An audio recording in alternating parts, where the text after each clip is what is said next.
give that thieving bilge rat Squidward for stealing it.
Yes, get deleted. Kakarot. Stop posting your bot comments in my chat, Kakarot. I don't... Anyway. Welcome. Welcome back to the stream, everybody. I'm a little bit later than usual, or than I would have been. I had a nap. We had a barbecue today, and then, like, you know, I had a couple beers, and I fell asleep for a little bit. But like, I woke up at the intended time.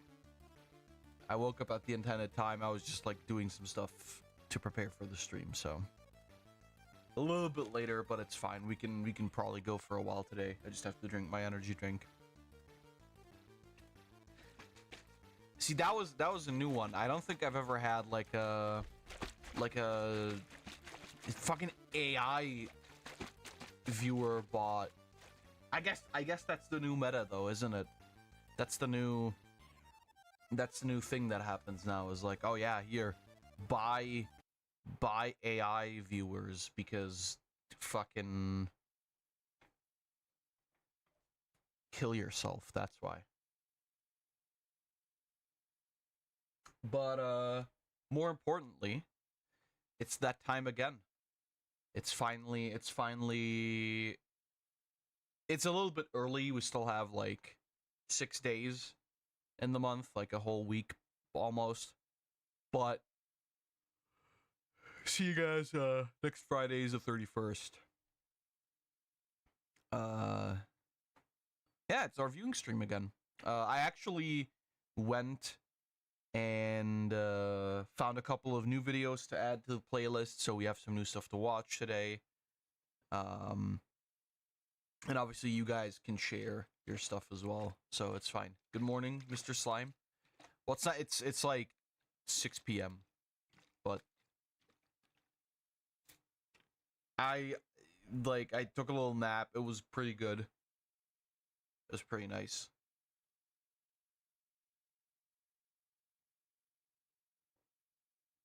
I watched some dude like build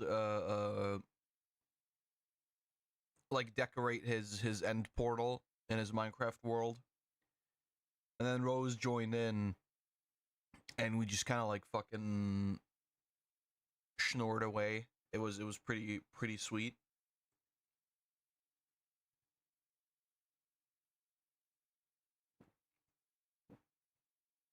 Like I said, we had a lot of food because we had a little barbecue. It was very nice.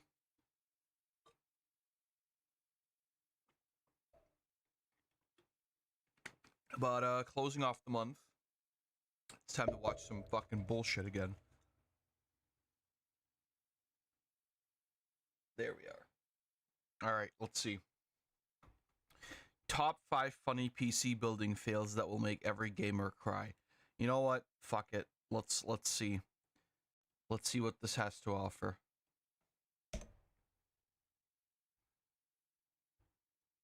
There we go. Wait, this is only 17. Oh, this is a short. I just realized. How fucking fast is 17 seconds anyway?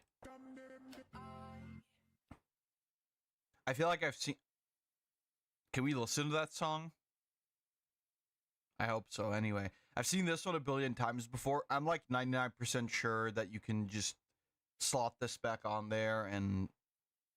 Because, like, if it was coming off this easily to begin with, as long as none of the pins are bent, who fucking cares? But if this was coming off this easily just from doing this, like... It either already wasn't gonna work or it doesn't make a difference, and I'm pretty sure it just doesn't make a difference. Also, these usually have a fucking clip that you can press, so that doesn't happen, but what the fuck do I know? Was the knight in shining? That one's not even that bad. These are not, none of these are like... Did something actually break here? It doesn't... No, I think this just...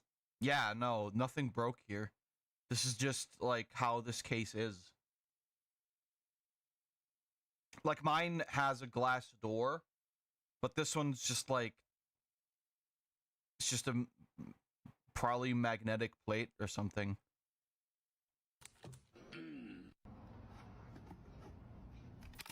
Yeah, that one, that's bad. I am under the water. Please help me. I feel like this one must be like a, is this like a self-built one, or is this actually like a...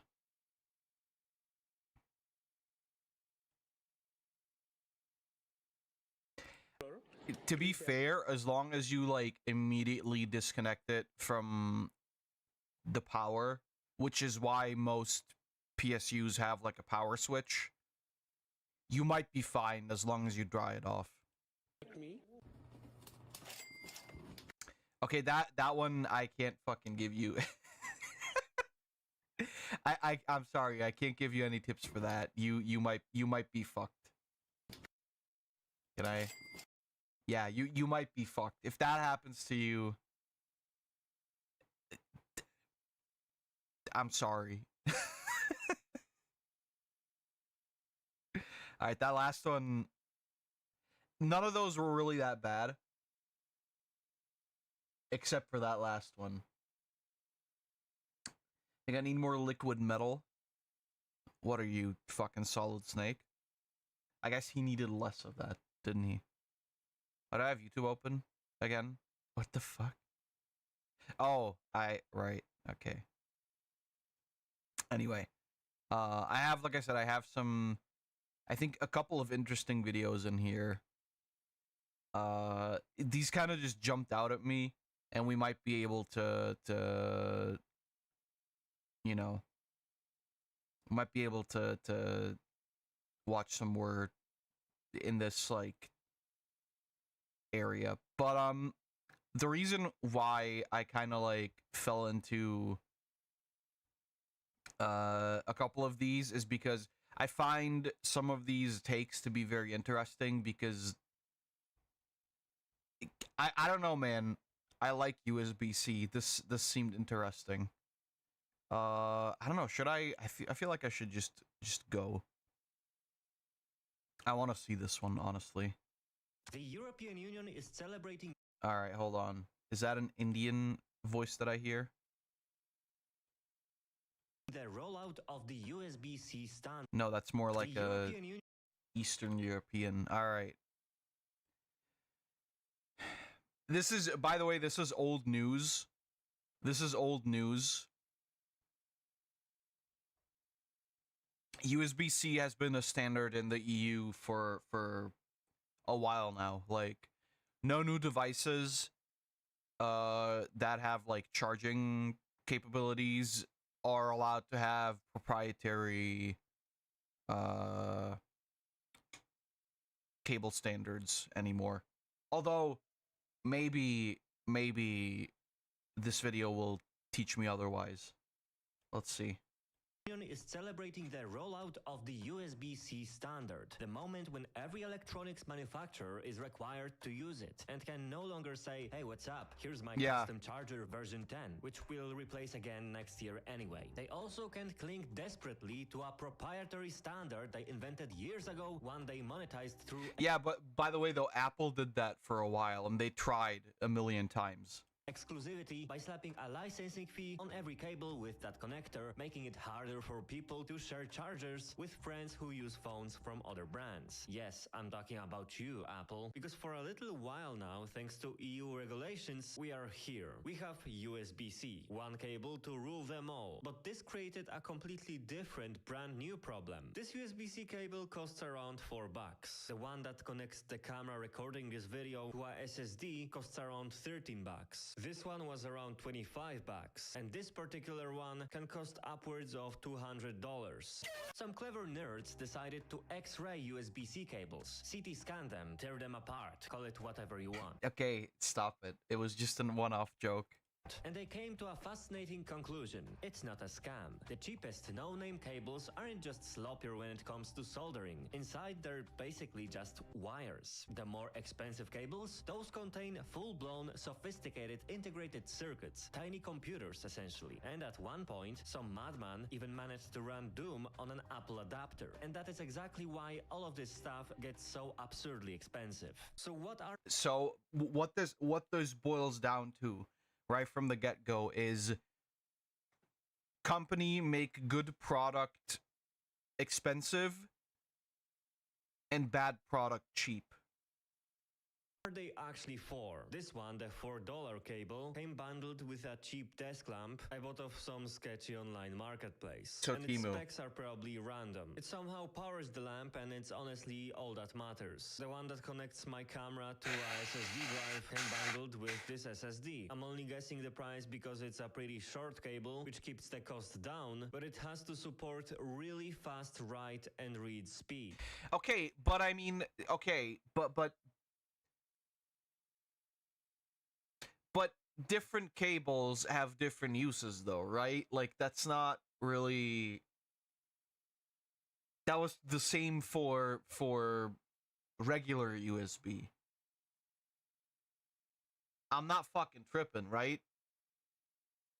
I'm pretty sure I have a bunch of like USB-A and micro USB cables that also just like either they can only charge or they can move data or whatever. I understand the point, but like it's still the same port and everything, which is what matters. You might need different cables for different situations, but like that's always been a thing though, right? Am I fucking tripping? Am I crazy? I need a new charger cable. I buy controllers from PS5 or Switch and return them and say they didn't. What the fuck? I record the footage to an external drive and only then I dump the footage to my computer. So yeah, things need to move really fast there. Okay, and that's like an entirely fucking personal problem. Like, bro, that's your problem. What the fuck? Yeah, just don't do that. I solved your problem. You don't need the fucking USB-C cable anymore.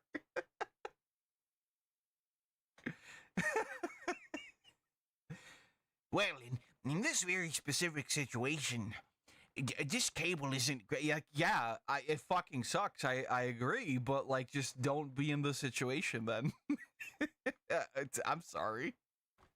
This one is $25 because the manufacturer said it supports fast charging, and it's fairly long, and length apparently means money. And how about this one? $200 with tax, because this is a 3-meter Thunderbolt 4 Pro cable. It supports data transfer up to 40 gigabits per second using Thunderbolt 3 or 4, or up to 10 gigabits per second using USB 3. But its real-world use case is being connected to Apple Studio Display and then to a Mac, and pushing 5K in resolution, along that also power and a bit of different things, is an extremely difficult task, and almost no cable can do that. Now this cable over here, I'm not sure I understand the point here. It is like, this is basically what I said like 3 minutes ago. Like, different cables have different use cases, and for fucking Apple, bro. Like, yeah, that's gonna be expensive. I don't know. This isn't news. No idea how much it could cost, but it's probably not cheap, because it came with my 60-watt MacBook charger, and somehow there's your problem. It's also fairly fast in data transfer. So hey, that's nice. And if you didn't understand much of what I just said, don't worry, neither did I. Cable standards are an absolute nightmare, and making USB-C mandatory somehow made everything worse, because now every single cable is USB-C, and every single one of them has completely different specs. Good luck. Yeah. What? What do you mean? What the fuck are you talking about?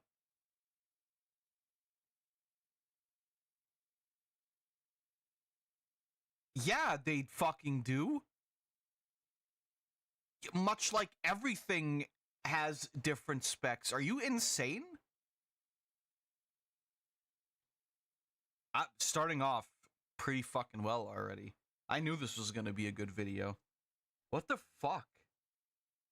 Ew, Mac. Well, that's a different story entirely. Like, I've said this before, for content creation, Apple is generally pretty good.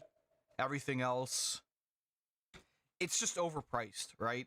Much like everything, but Apple specifically has always been overpriced. And like, I'm sorry, this isn't a new, like, I would understand it if there were like different types of USB-C, but there aren't. You just have different types of specific cable that you need. You expect every single cable to do the exact same shit?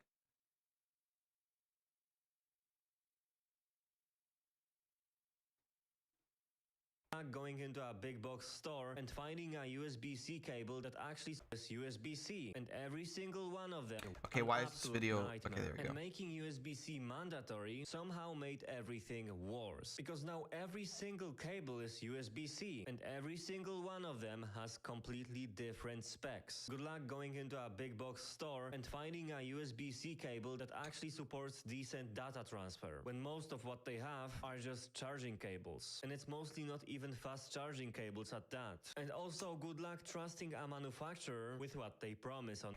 Thank you. Exactly. Like, bro, do we not read the packaging? And also, if you need, this is like, somehow there's a breed of people who, while being on the internet and complaining about shit without understanding it, somehow don't manage to use the internet for its intended purpose, which is finding shit that you can't find otherwise.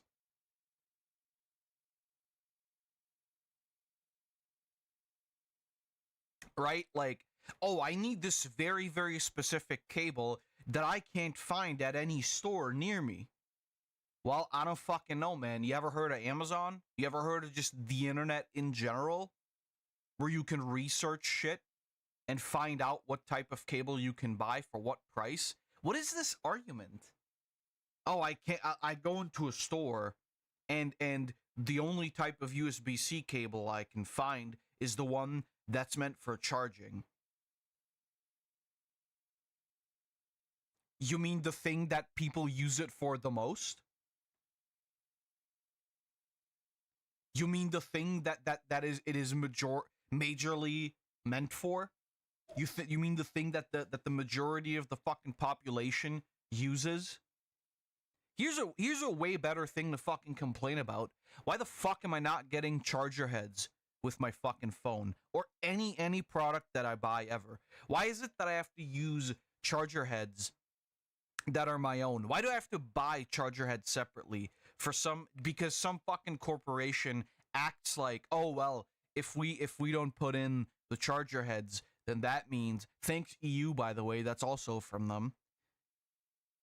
Because they go like, well, it reduces waste. No, it fucking doesn't, because there's still a shitload of plastic in those packages. And every time I buy a phone, I have to use an old fucking charging head or buy a new one. That's something you can complain about. Fucking USB-C being mostly for charging when you buy it at a shit fuck store near you. Yeah, no fucking way, dude. It's crazy. We live in a fucking society. The box, if they even do promise something, because there are boxes that have no specification at all. This small gadget Then don't fucking buy that, bro. Did we forget that we can like choose where to spend our money? cost me around $50 back in the day, and it was worth every single cent. Even though to a lot of people I might sound crazy, like I just got scammed and I'm happy, it allowed me to connect my SSD to my camera when I lost my original USB-C to USB-C cable that came bundled with this drive, so I used the second one that also came... What, USB-C to USB-C? Did I hear that correctly? What the fuck is the point of USB-C to USB-C? Unless it's like an extension cable. It allowed me to connect my SSD to my camera when I lost my original USB-C to USB-C cable that came bundled with this drive. I feel So like that used the might have been a second one mistake. that also came bundled with the drive, USB-C to USB-A, only that camera needs USB-C. So yeah, the setup was basically this: USB-C from the SSD through USB-A to this, and To this charge to the your other camera. I phone. could buy this locally in an Apple store because I needed my camera to record urgently, and I lost this original USB-C to USB-C cable at my friend's house. That was pretty far away, so that was my only hope. The guys at Apple Store couldn't really tell me whether this was more for charging or for data transfer. When I asked if this moves data quickly, they just said, yeah, sure, it can move. And that's the company's fault, right? Bro, I've been to tech stores, right? And I don't fucking go to tech stores anymore because when I go there and I ask people shit, they know less than I do. They know I go into the store and I ask for a specific thing and I get some fucking like brain rotted I'm being mean. I'm getting some brain rotted dude in there. I nearly like said it specifically, a specific generation. It's not just them, it's all of them. You get some fucking brain rotted idiot who doesn't fucking know anything there, which is fair enough because they're a retail worker and they can't know everything, except if you work in a specific type of store, you should probably know your shit. Whatever. I asked them a question and they can't fucking answer me that question. Right? That's not the fault of the fucking like that's not the fault of the charging standard or the cable standard. What the fuck are you talking about, bro? And again, like, just fucking go on the internet and Google it. You have your fucking phone with you in the store, too. If you go buy shit at the store, just enter it into fucking Google, and you'll get the information on what you want. It's that simple. It literally is that simple. Like, again, it fucking sucks that we have, like, scam shit on packaging that says something can do a thing when it really can't. Have you been under a fucking rock for the last 30 years? You've been living on a different fucking planet or something?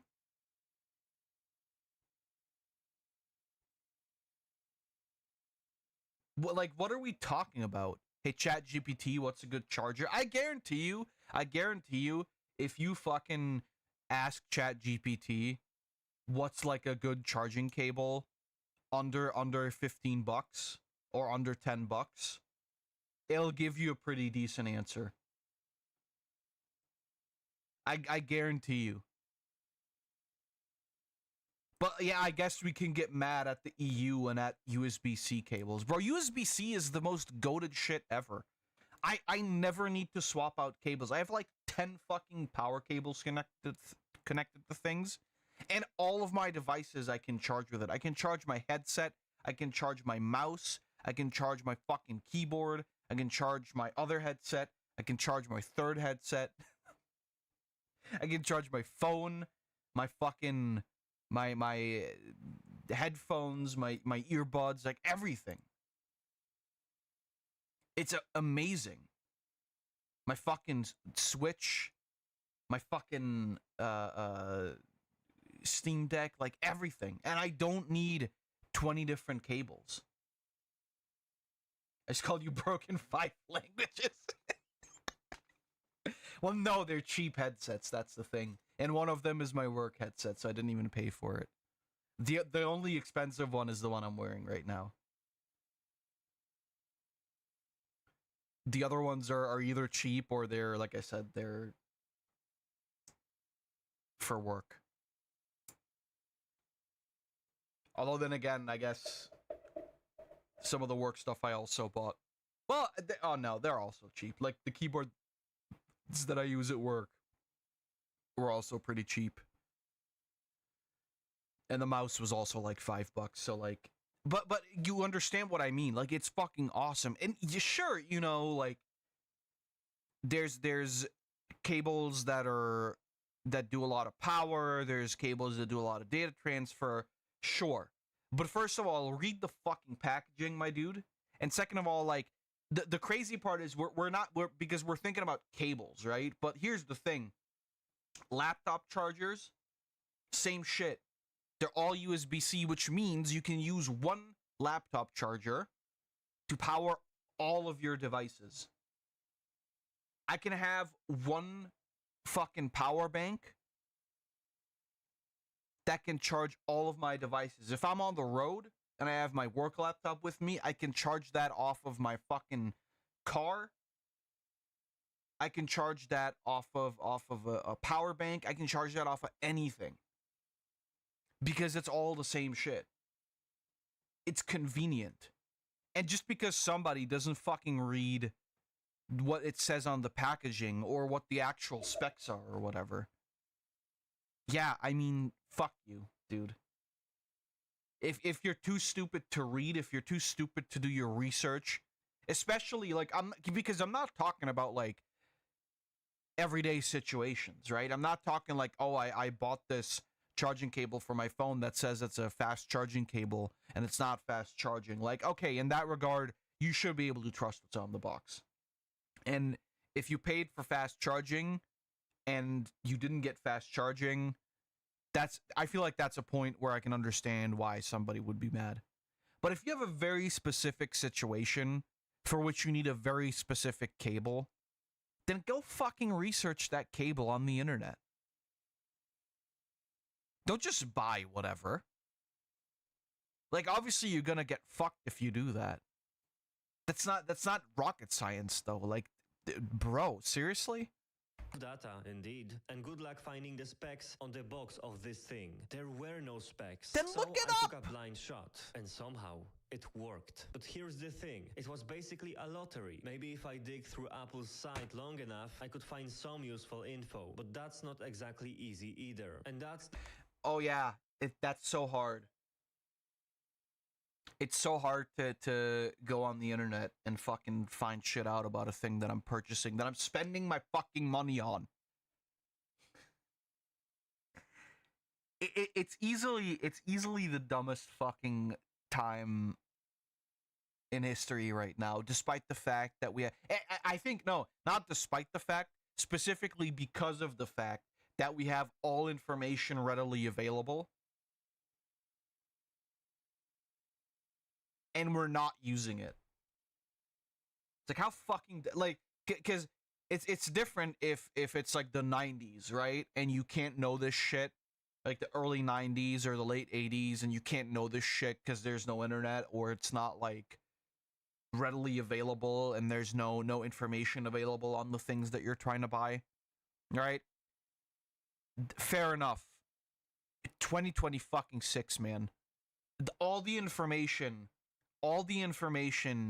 you will ever need is right there in that little fucking demon rectangle in your hand. You just gotta tap the right fucking code. You just gotta tap the right string of letters to figure it out. And you're refusing to, and you're complaining about a thing that can be easily solved by using your brain for like a minute and a half. And also maybe not using Apple. But that's a different story, quite frankly. Just go to the library, bro. Exactly. Work out your brain, you fucking moron. God, Jesus Christ. What a way to start. The whole point. Because there's one more drama with USB-C cables. Most manufacturers still don't give a single shit. Yes, they technically comply with EU regulations. Devices have some sort of USB-C port on them, but very often the cable that you get in the box is USB-C to USB-A. And sure, Yeah. Yes. That's a bad thing, I guess. a few years ago, when USB-C was still fairly new, it felt like a nice gesture, but now... Does your fucking computer not have like 7 USB-A ports? What the fuck are you talking about?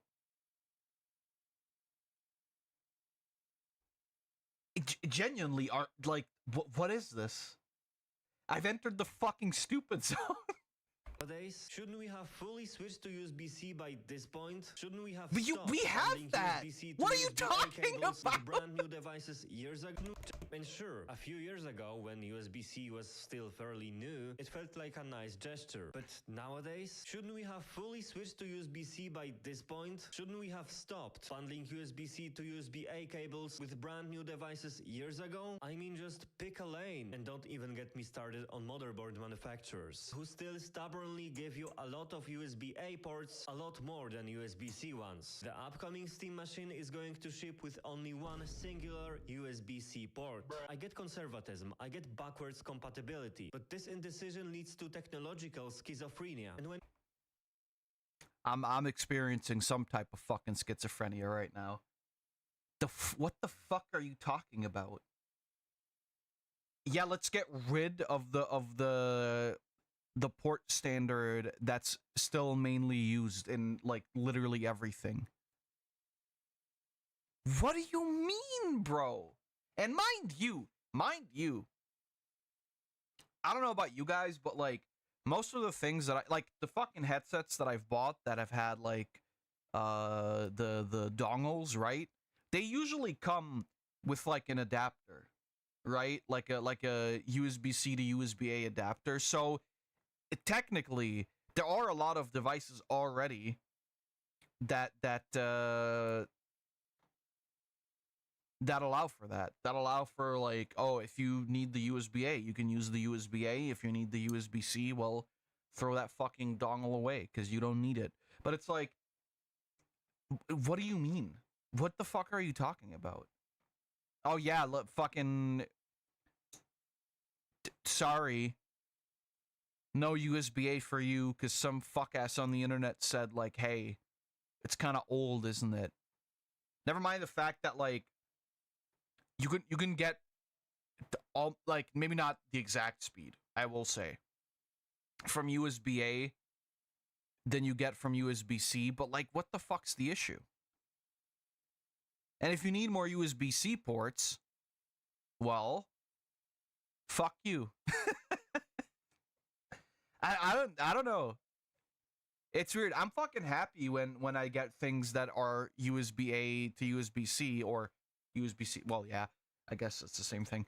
But like, because yeah, you know, it sucks. The entire industry can't revolve around one thing, is what I'm trying to say. That's not possible. You can't just from one day to the other say like, oh, well, only USB-C now. These things are like, they have to have a transitionary period because you can't just switch immediately. Because then you'll have a major issue where people aren't going to buy the thing you have because it only has this one standard. And again, like, the USB-C standard is for chargers because they didn't want to have as much waste, namely, which is bullshit anyway, but whatever. They didn't want to have as much waste, which is why you know, they said, hey, for charging ports, it's all got to be USB-C. Because then you can't have, you know, you don't have landfills full of fucking billions of different cables. That was the main idea behind it. Which is fine, I guess. Like, I don't really care about that either way. I'm just happy that all of my devices can be charged with the same thing. But what the fuck? You know what I mean? Like, goddamn, bro. This doesn't have anything to do with, like, regular USB, though.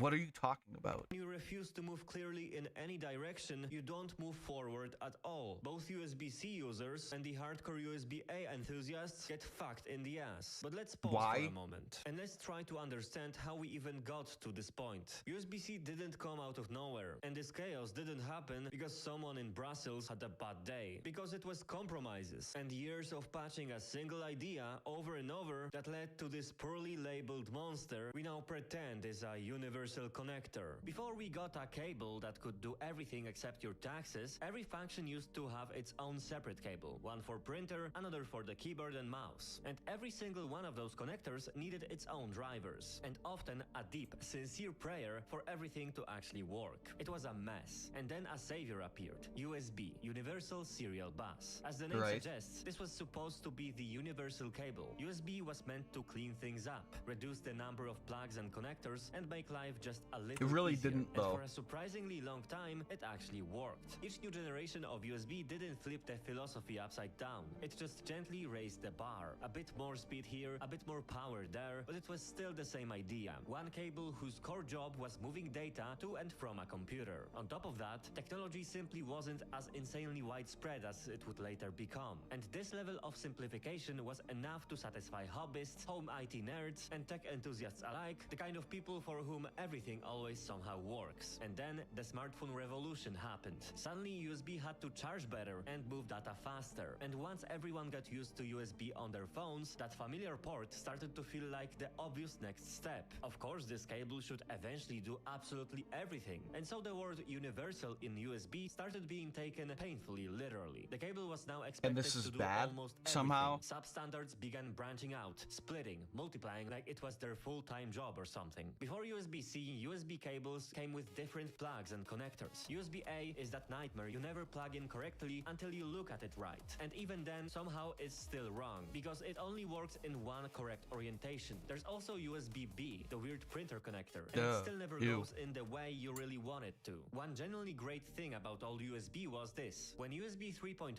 launched, with its then revolutionary speeds, everyone agreed it needed to be clearly marked. So USB 3.0 ports and plugs had to be blue on the inside. And honestly, that's probably the thing I miss the most compared to what we have today. You could look at a cable and just by the color know exactly what it does. I'm No sorry, digging that's not a thing anymore today. Huh? What are you talking about? What? That's still a thing. That's what? Huh? What? Okay.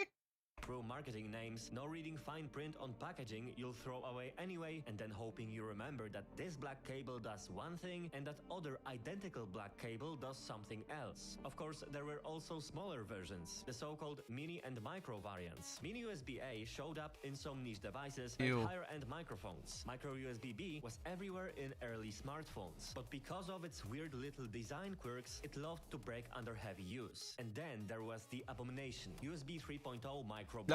Yeah, that thing was a disaster. But even in all that That one is still complexity, used, by the way, for like external hard drives and stuff.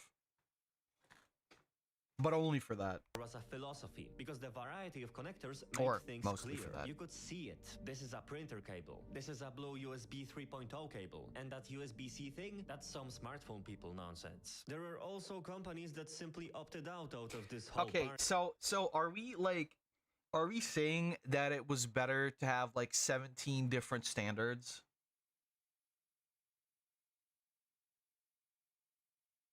Is it because it I don't think that's what we're saying, but it sure fucking sounds like it. And Apple, all the way back in 2012, years before most of the market universally adopted USB-C, they introduced their own Lightning port. It still used USB specifications under the hood, but it was different. It was Apple. And crucially, you could plug it in no matter which way you tried to connect it. This was genuinely one of the most revolutionary things at the time. Like seriously, why did it took so long? Apple also held a bunch of patents and licenses on the connector, basically slapping Apple tags on most of the cables compatible with the iPhone, which is exactly why they stuck with their little invention until the European Union finally forced them to switch to what everyone else was using. And that's even despite the fact that the Lightning port was clearly getting old. It struggled to keep with competitors in terms of charging speed, not even mentioning data transfer speeds, since it relied on the ancient USB 2.0 standard. But Apple being Apple, they tend to be stubborn, for better or for worse. But let's get back to the core of the issue. A single USB-C cable made for everything is actually a neat idea. The problem is, as it comes with many things in life, with actually doing it. More specifically, the complete lack of clear, transparent communication to users about what a given cable is actually made for. But it's Bro. Tell me you can't fucking read without telling me you can't fucking read. What is...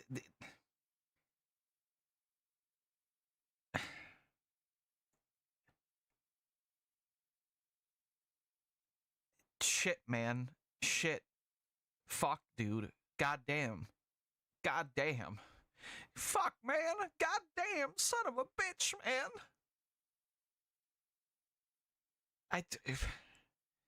Bro, just fucking look at what you're buying, dude.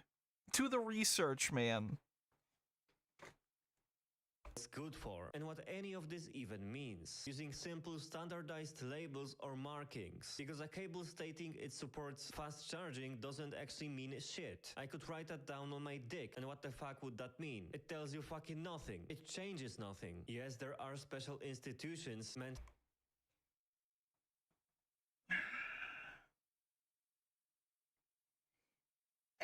like, do we...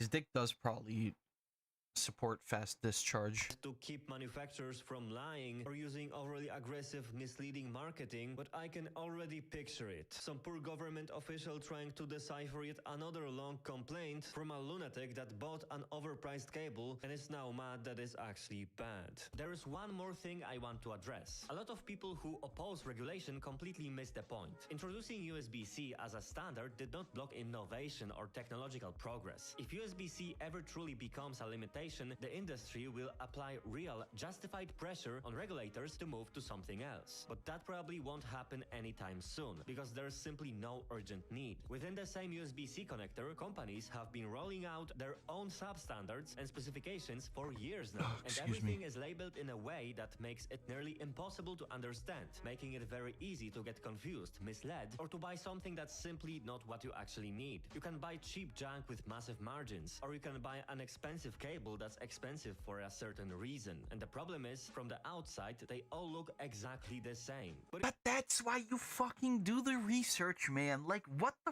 fuck are we talking about? Like, if I'm trying to buy a TV, right? From the outside, they all look the fucking same. But if I need a specific TV that does a specific thing, I look up what it can do. And either I look at it at the store, or if this information at the store isn't enough, I go on the internet and I enter the exact name of the thing, and then I can find, oftentimes, even comparisons to other things.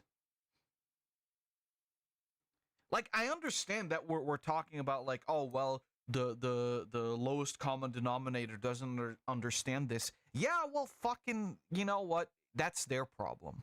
If you're incapable in the fucking year of our Lord 2026, if you're incapable of extrapolating information or going to look for information on the internet when you literally have it with you all the fucking time, that's your fault, honestly.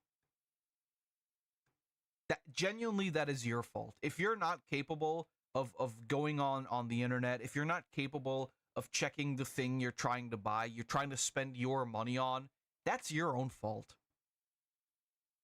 I don't care. Like, yes, companies are predatory as fuck, always have been, always will be, and it's only gonna get worse.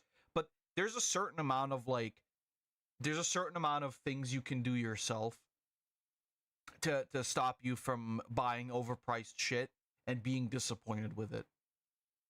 I don't know what to tell you, man. Anytime I buy anything tech-related, anytime I buy any sort of, like, cable or device that I need, I always read the thing.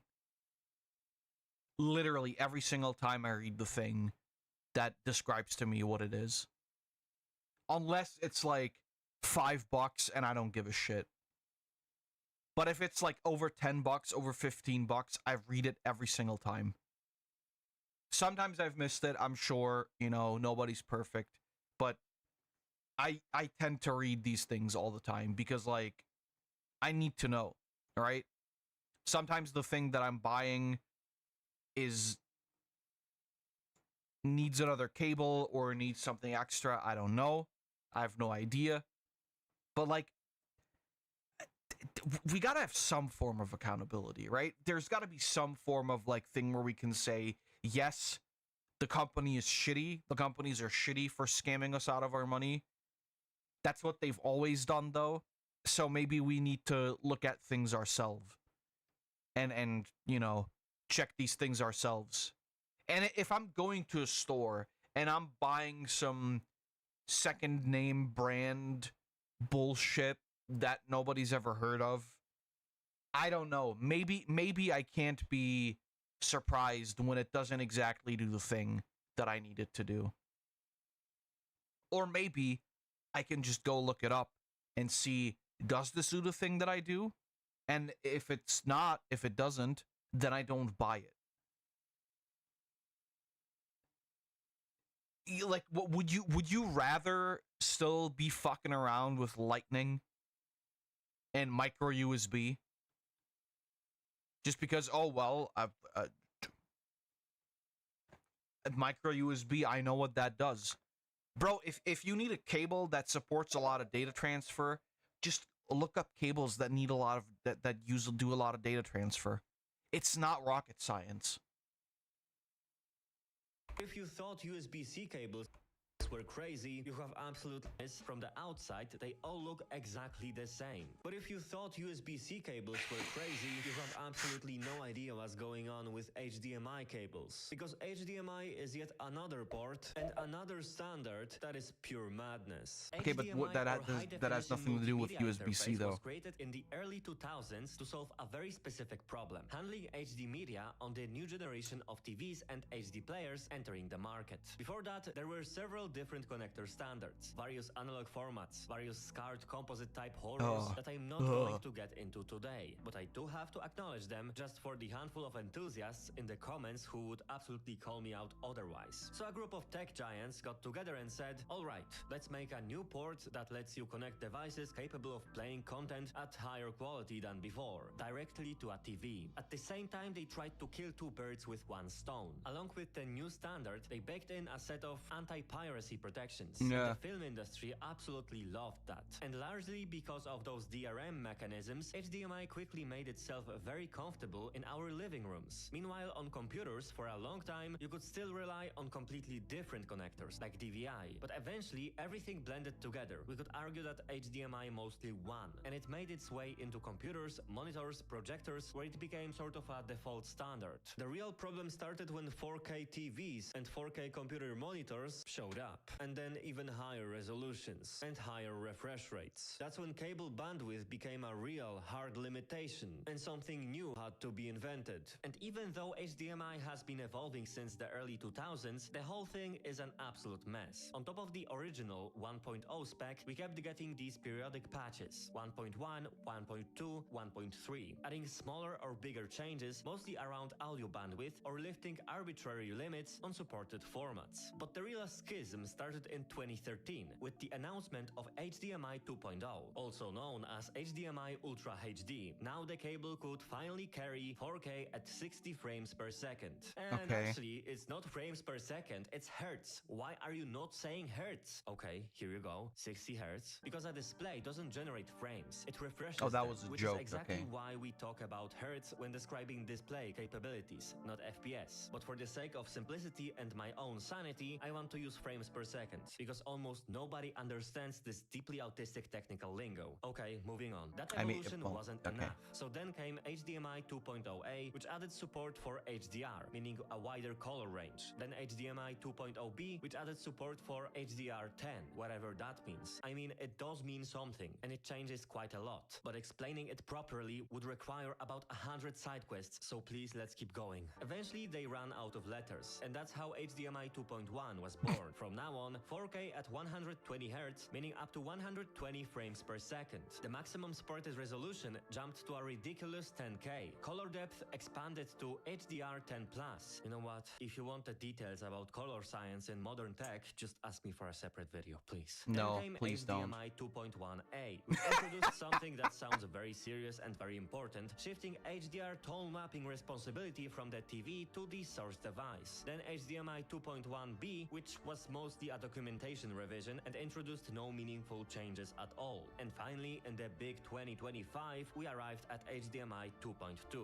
where bandwidth was doubled, refresh rates increased at previously supported resolutions, and it became possible to transmit 16K at 60 FPS. Hertz, okay, hertz. I said hertz. So yeah, HDMI kept evolving and improving. But what does that actually change? It changes a simple fact that today, if you're buying new hardware, picking the right HDMI cable without first earning a PhD in audio-video engineering... Bro, it's not that fucking deep, dude.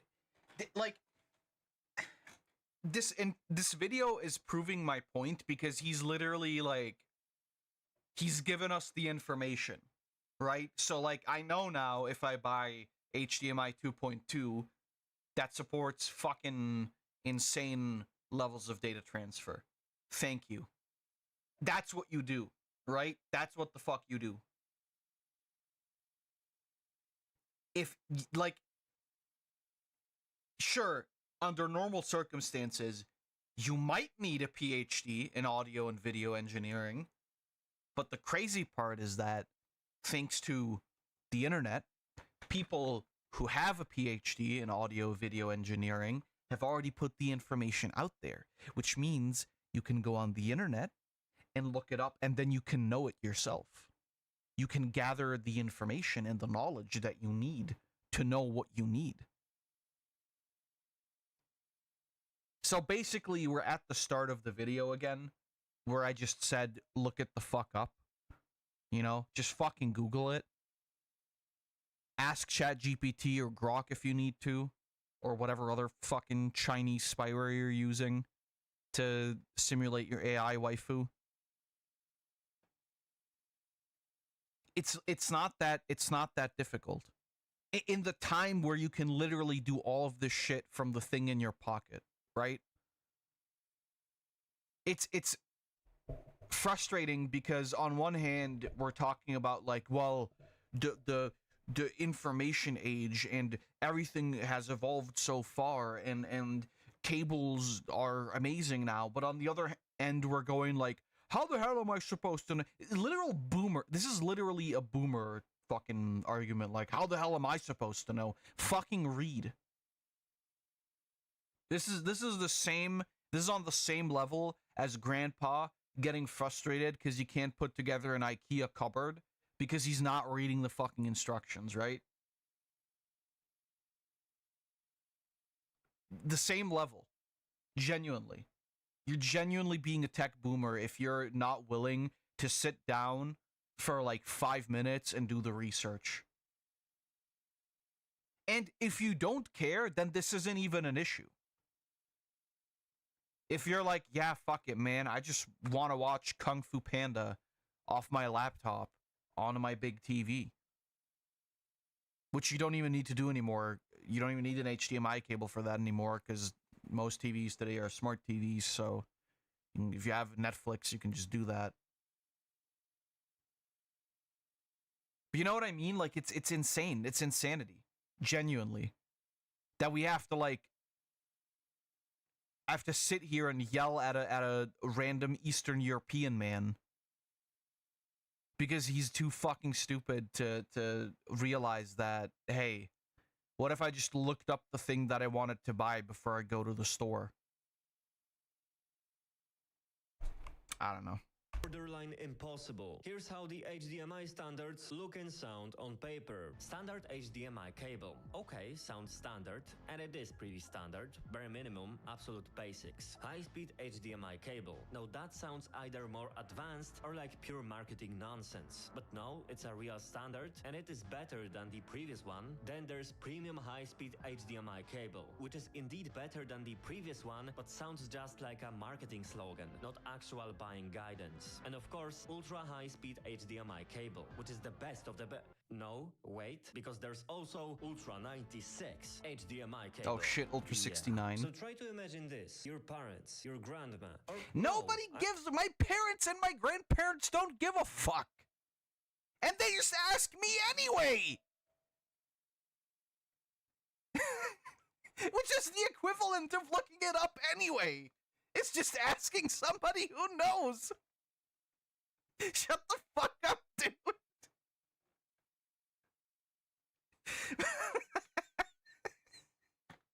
And they don't give a shit. They don't care about this HDMI bullshit. Dude, my dad buys like $1 charging cables every other week because they keep fucking breaking. He buys them at like Action for like a euro or €2. And then he never gets mad when they break because it's like, well, it's a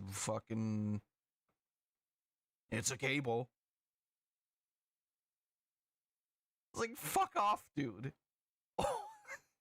Like, literally, unless you're an enthusiast, unless you need these cables for a very specific reason, unless you need a very specific set of specs, this doesn't fucking matter. Nobody need that. That's why, I don't know, my God. That's why these things are so nondescript usually, is because it's just for the lowest common denominator who doesn't give a fuck. They just want to connect their one thing to their other thing. And that's what matters to them. That's why I said at the start of the video, like, oh man, I have this very specific thing that I need. Well, then look up the thing that you need for the specific thing. What do you mean? Actually, forget that. Imagine a typical Gen Z or Gen Alpha kid buying a sick gaming display to the... I don't give a fuck about a typical Gen Z or Gen Alpha kid. If they're too fucking stupid to do their research, fuck them. Someone raised on smartphones and tablets. Do you really think they're going to spend 3 days care! and double checking which cable is right for their 4K 144 Hz HDR10 Plus gaming monitor? I don't care if they don't, and if they don't, that's their own fucking fault. Fucking, like, genuinely, can we just, like, reintroduce the concept of spitting all over my fucking monitors? Can we reintroduce the concept of just accountability and doing shit yourself? No, why does big corporation, why doesn't it say on the packaging of the toilet paper how to wipe my fucking ass? Please! I can't do it! Wait. This bread, this Wonder Bread, it doesn't tell me how to put the fucking food in my mouth. I'm gonna starve. Fuck off, dude. Genuinely fuck off. The only hope would be the store employee, but... It's not the only hope!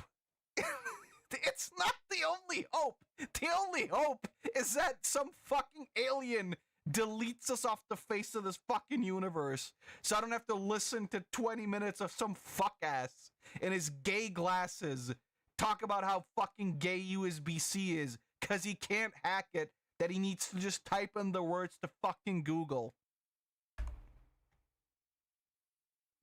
They bought it online. And oh no, they spent serious money on this display and then decided to save a little on the cable. So they That's bought their not own the fucking cheapest fault. one, but the third cheapest one on the whole site, which turns out to be a basic HDMI cable spec with a distributor's markup slapped on top. Jesus Christ. And you know what the best part is? That specific user might not even notice something is wrong, because this cable will simply work. The monitor or TV or whatever this insanely expensive display it is will technically work. It'll just perform like a cheap Temu special in terms of resolution and refresh rate. And it will never display the color range it was advertised with. Congratulations. But shh, quiet. This isn't your fault. It's not our fault that everything is nowadays named like government paperwork codes. Complexity is a business model. Someone out there is probably making money explaining why and how it's so complicated. You're welcome. And that is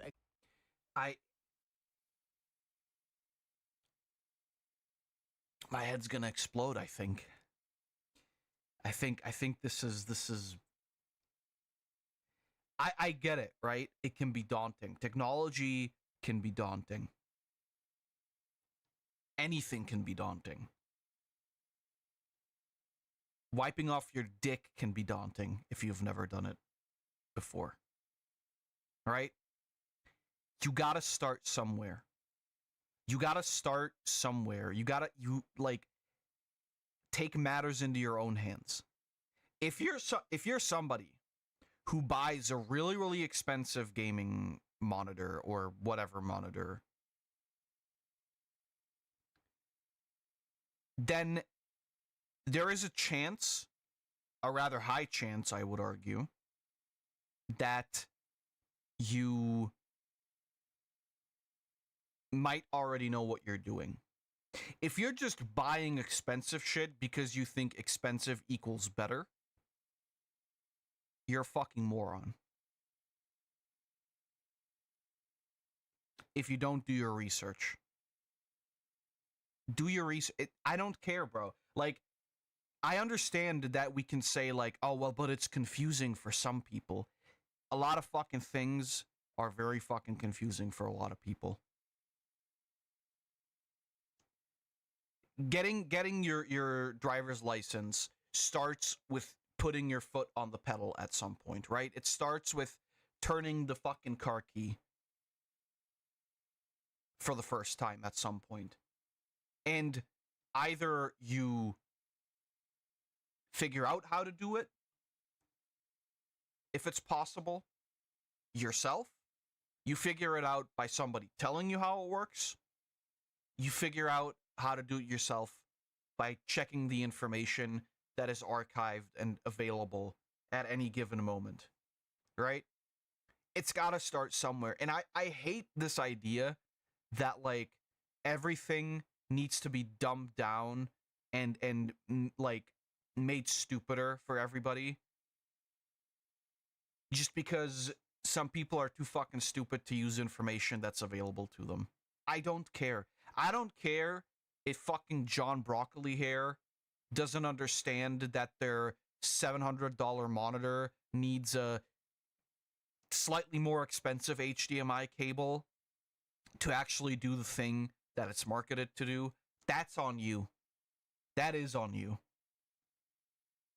Also, by the way, usually monitors come packaged with cables, so I don't even know what the fuck the argument there is. Like, I'm sorry. There's a certain amount of faith you should be able to have in companies, to the point where, like, you should be able to trust them what it says on the box. And the information should be clearly given on the box, of course, as well. However, if the information is not there, then go and look for it. I don't know when in time specifically humanity at large has become this bumbling fucking bunch of morons where there's literally a book on everything in your right fucking pant pocket or left, depending on if you're a heathen, and yet we refuse to read it. I don't know, man. It might be a mentality thing. It might be an experience thing, because I, in the past, when I was younger and buying stuff, I have bought shit that I figured out doesn't actually work because I didn't pay attention. But I feel like at that point, if you made the mistaken purchase, right? If you bought the thing without looking at it and it doesn't work and it doesn't do the thing that you need it to do, that sucks. You might feel like an idiot. It happens. But then you should take that as your motivation to look up every single fucking thing every time you're going to spend big money. Because like the biggest issue is we talk about these things as if they're mandatory, right? You're not forced to buy an HDMI cable. You're not forced to buy these charging cables. You need them, of course. You may be forced a little bit if you're buying a phone or if you're buying a TV or a monitor or whatever, then yes, then you're forced to because you need it. Otherwise, it's not going to work. But what you can do is use your fucking brain. Use your brain to find the information that you need. And it's not complicated. It's not difficult. It's been made so easy because at this point, you can just open up a chat bot and ask it in the same way you would ask your techie friend. And it'll usually give you a pretty good answer. Shit, dude. I got some pretty good tech advice for the NAS that I built. Just asking ChatGPT and Grok. So, like, it's easier than ever to get to information. And you can still double check that information. You can still go and you know, do your own research after asking the chatbot. But like, start somewhere, dude. Like, we just need to call people idiots again for not looking shit up and for not reading stuff. Genuinely. Is exactly why computers also have DisplayPort, which by the way was not born in Hollywood boardrooms full of paranoia about what else can be controlled. Yes, there are multiple DisplayPort versions too, but each one seems to have clearer specifications. This version does this version does that. Sure, they also fell into a bit of a specification spiral, and it's still easy to get lost, especially since those versions aren't always labeled clearly, but it's nowhere near as drowned in marketing nonsense as HDMI. Some companies checked out of this whole circus long time ago and just built their own display standards. Apple, for example, that expensive cable of theirs that I showed earlier. Why? Because they don't feel like scamming customers with shitty cables. They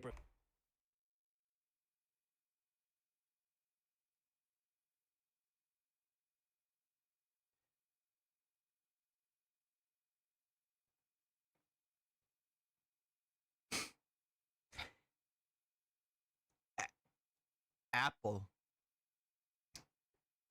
You know what? Fair. Apple maybe doesn't want to scam their customers with shitty cables. I still think that maybe they're trying to scam their customers anyway by asking for $200 for a fucking cable. Just me.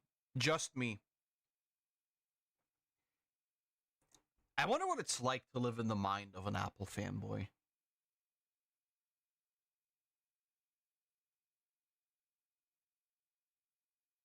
I gotta wonder. Like, what it's like for anybody who, like, lives in this weird world where they like to suck corporation cock. I have some I have some brands and stuff that I prefer, right? I understand that, like, that's a thing you have, you know, you prefer certain brands over others because it just does the thing that you need it to do. I get that point, but like, really? That's the takeaway here? The $200 cable is good because, well, Apple isn't scamming me. prefer to scam them the good old way, okay, somewhere well, else, by making sure you'll never get anything better anyway. So you end up paying a fortune for something that, at least in your head, should be a lot cheaper. What you don't see are the years of research. You don't see the moment when that cable and that monitor were being designed. Years ago, back when barely anyone was even thinking about pushing 5K wider than standard color gamuts like DCI-P3, massive bandwidth, audio signals, webcams, microphones, and power all through a single cable. And all of that probably happened because some designer said, okay, let's make all of this work over one cable, and let's make it work well. Here's a few $1,000,000, you've got 2 years. And yeah, it's good that it works. But when something works well, it usually isn't cheap. So how do you avoid getting scammed and completely lost in all of this? You have to read a bit. You have... Thank you. Fucking thank you. Thank you. Amazing. This could have been a 3-second video. Awesome. To actually learn what you're buying, because then no marketer and no store employee can sell you something that you don't need, and you won't accidentally buy something that doesn't meet your setup's capabilities. Thank you for coming to my TED. Amazing.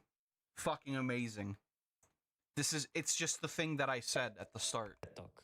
Oh, please. Couldn't this just be like electricity plugs? You plug everything with one standard outlet and it just works. Oh no. Oh no. Okay, but to be fair, that's different. That's just gay, honestly. That's it. We can't. I like the fucking eye one in Switzerland and Brazil. Oh no, oh no, oh no, oh no. It's over. Fuck this cable, man. I can fucking stand it. That was exhausting.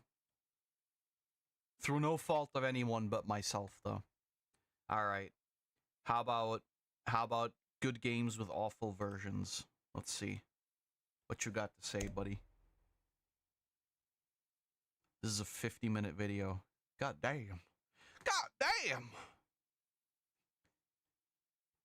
When a game releases on multiple platforms, you hope that the game experience more or less is the same across the board. But that's not always the case. Over the years, there's been different versions of games released on different platforms, and there's been ports of games that end up being really, really janky. It's weird, and we're gonna talk about it. Ready, set, go. All right, we obviously can't make this video if we don't talk about Call of Duty to some extent. Now, the biggest Call of Duty DS version, the most goated version, like bad ports of Call of Duty, was originally Black Ops 3, releasing on the Xbox 360 and PS3, well into the life of the Xbox One and PS4. This is the one everyone talks about when it comes to bad ports or versions of the game. And honestly, I get it. Visually speaking, the game doesn't look that good. Also, it doesn't have a campaign. They were just like, we don't have time for this. Here's multiplayer. Enjoy. It does have zombies, though zombies like works differently in some mechanics. To say the least, though, I think most people play Black Ops for the online and the zombie mode. I don't know. Like, I've played the campaigns, don't get me wrong, but I feel like Modern Warfare was more interesting in the campaign. I know that, like, Black Ops 3 still had a campaign on other versions, I'm pretty sure. It's been a minute. But, most people play Black Ops for the online, to be completely honest. So, like, while shitty, I kind of get it at the same time. Worst experience of the game, and people were critical of Activision for releasing Black Ops 3 in a way where they obviously had to like really scale back how the game looked. It's a shame Call of Duty fucking sucks so that they could print ever since Black Ops 2. Call of Duty's been doing this stuff for a while. Like, it wasn't really that new for them to like throw a lower quality version of a Call of Duty game on another console. The Nintendo Wii had a bunch of Call of Duties released on it, and some of them are a little goofy to look at. Modern Warfare 3 is always the go-to example I like to see, just because the first level, which is like such a big cinematic moment, show me the DS version. Different experience on the Nintendo Wii. Call of Duty World at War had a Nintendo Wii version that didn't even have zombies mode, which was a huge disappointment because zombies was awesome. Also, Call of Duty World at War released on the PlayStation 2 under the tagline Final Fronts. The campaign shared some of the voice acting from the main game and a couple characters, but the story is completely different. It's not even World at War, honestly. It's just a different World War II theme themed game that also released on the PlayStation 2. I mean, I guess back in 2008, there was still a big enough PlayStation 2 audience where they were like, hey, we can make our money back on this. Black Ops 2 and Call of Duty Ghosts did release on the Nintendo Wii U, a console that died pretty quickly, but this one's not like as noticeably bad because at the very least the Wii U was like able to. Well, to be fair, Ghosts was just dog shit anyway, though. Games at that time, so they're able to keep up mostly, but sales weren't good enough to keep warranting that. And as the new generation would come out midway through the Wii U's life, it didn't seem to like warrant, I guess, them even making a Black Ops 3 port for the Wii U. And we didn't even get to talk about all of the old DS games that were around. Pretty much for a few years, every time a Call of Duty game would release, a DS version would also come out, and it was completely different from the main game, but it was the best shit ever. Keep it in the same tone. It's a wild experience. I did play a little bit of a few of them. I think they suck balls, 2, or maybe it was COD 4 and World at War. I did play, and they weren't really fun. I don't know. Like maybe if this is all you had, you'd be like, all right, well, I mean, this is what I got. This is Call of Duty. And some of the later ones did have zombies, which is something that, you know,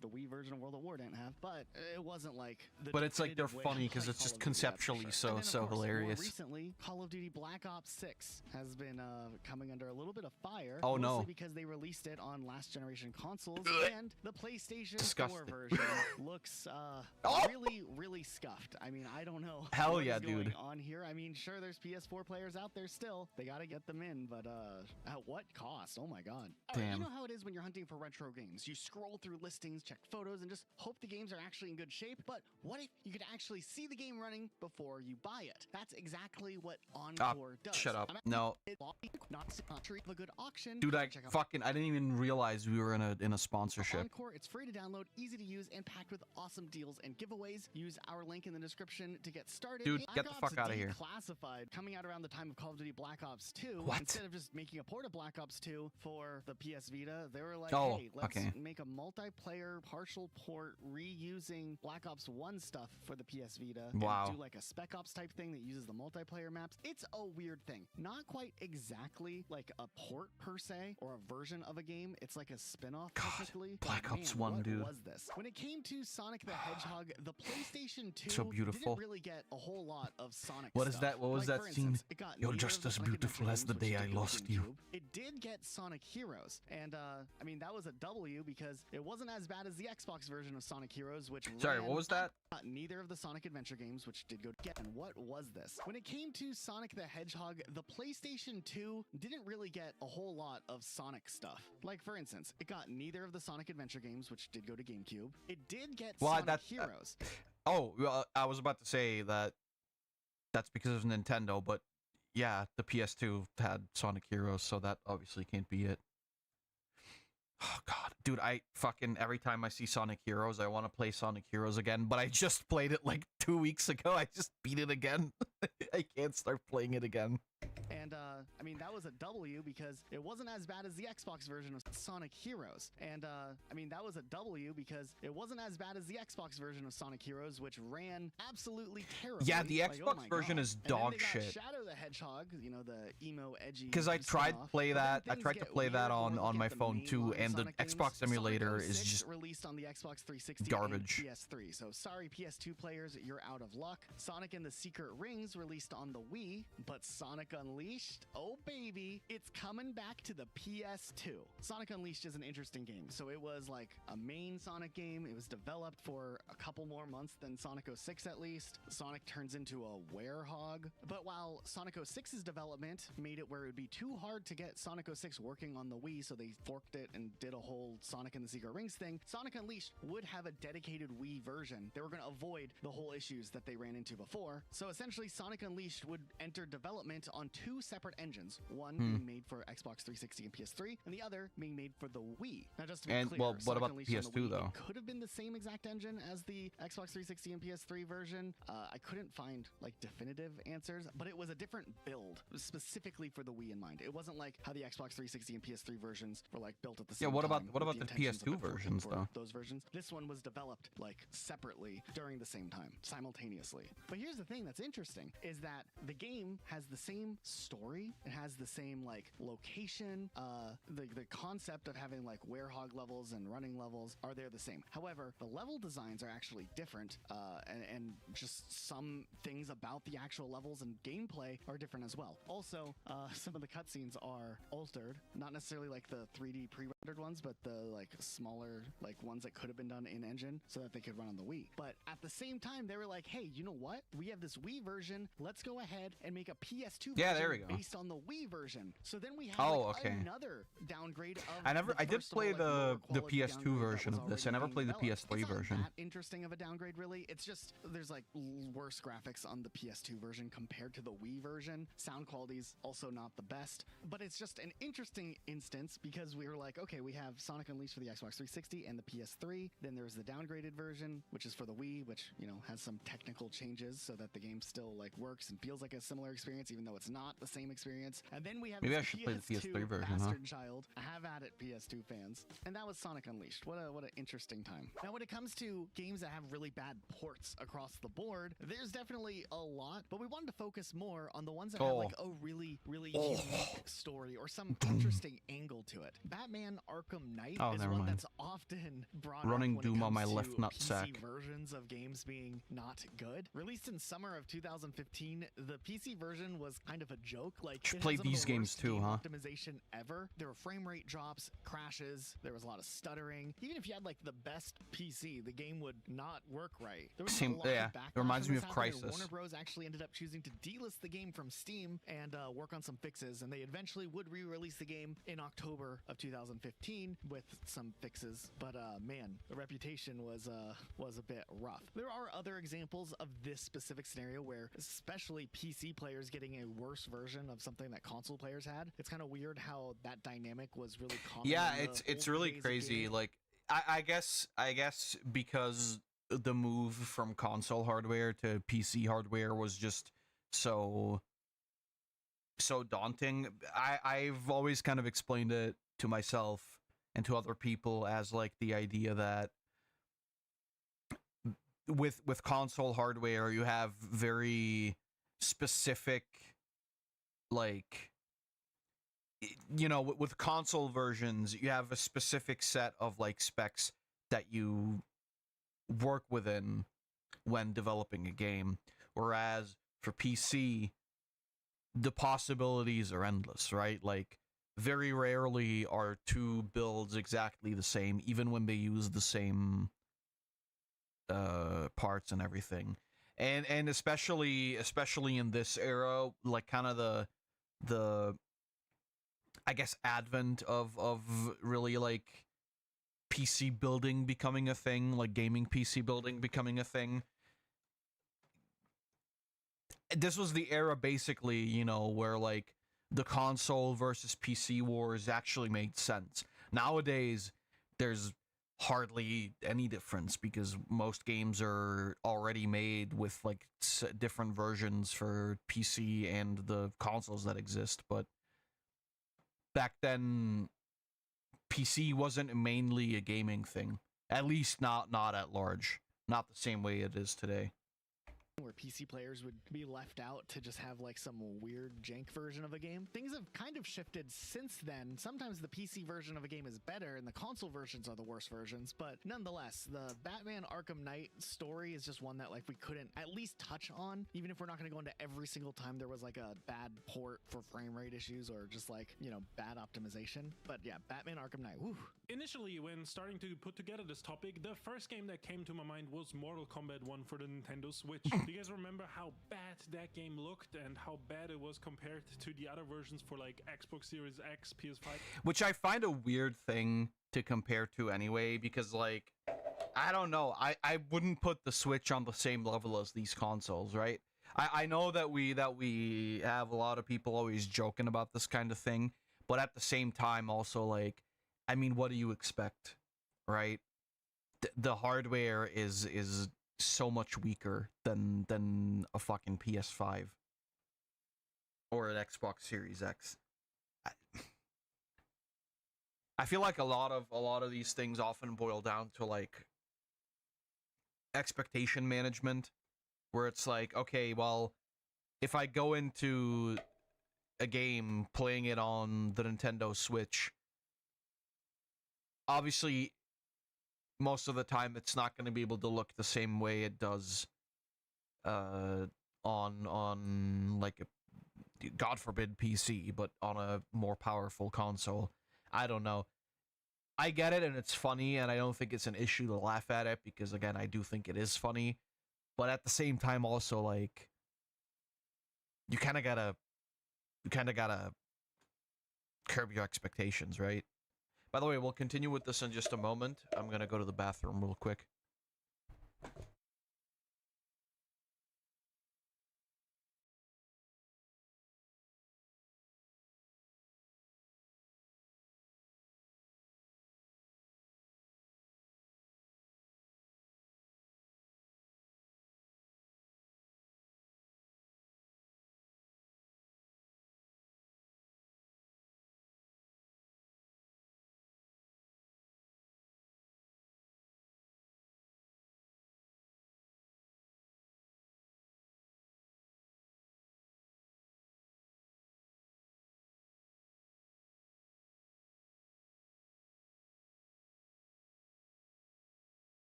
All right, continuing.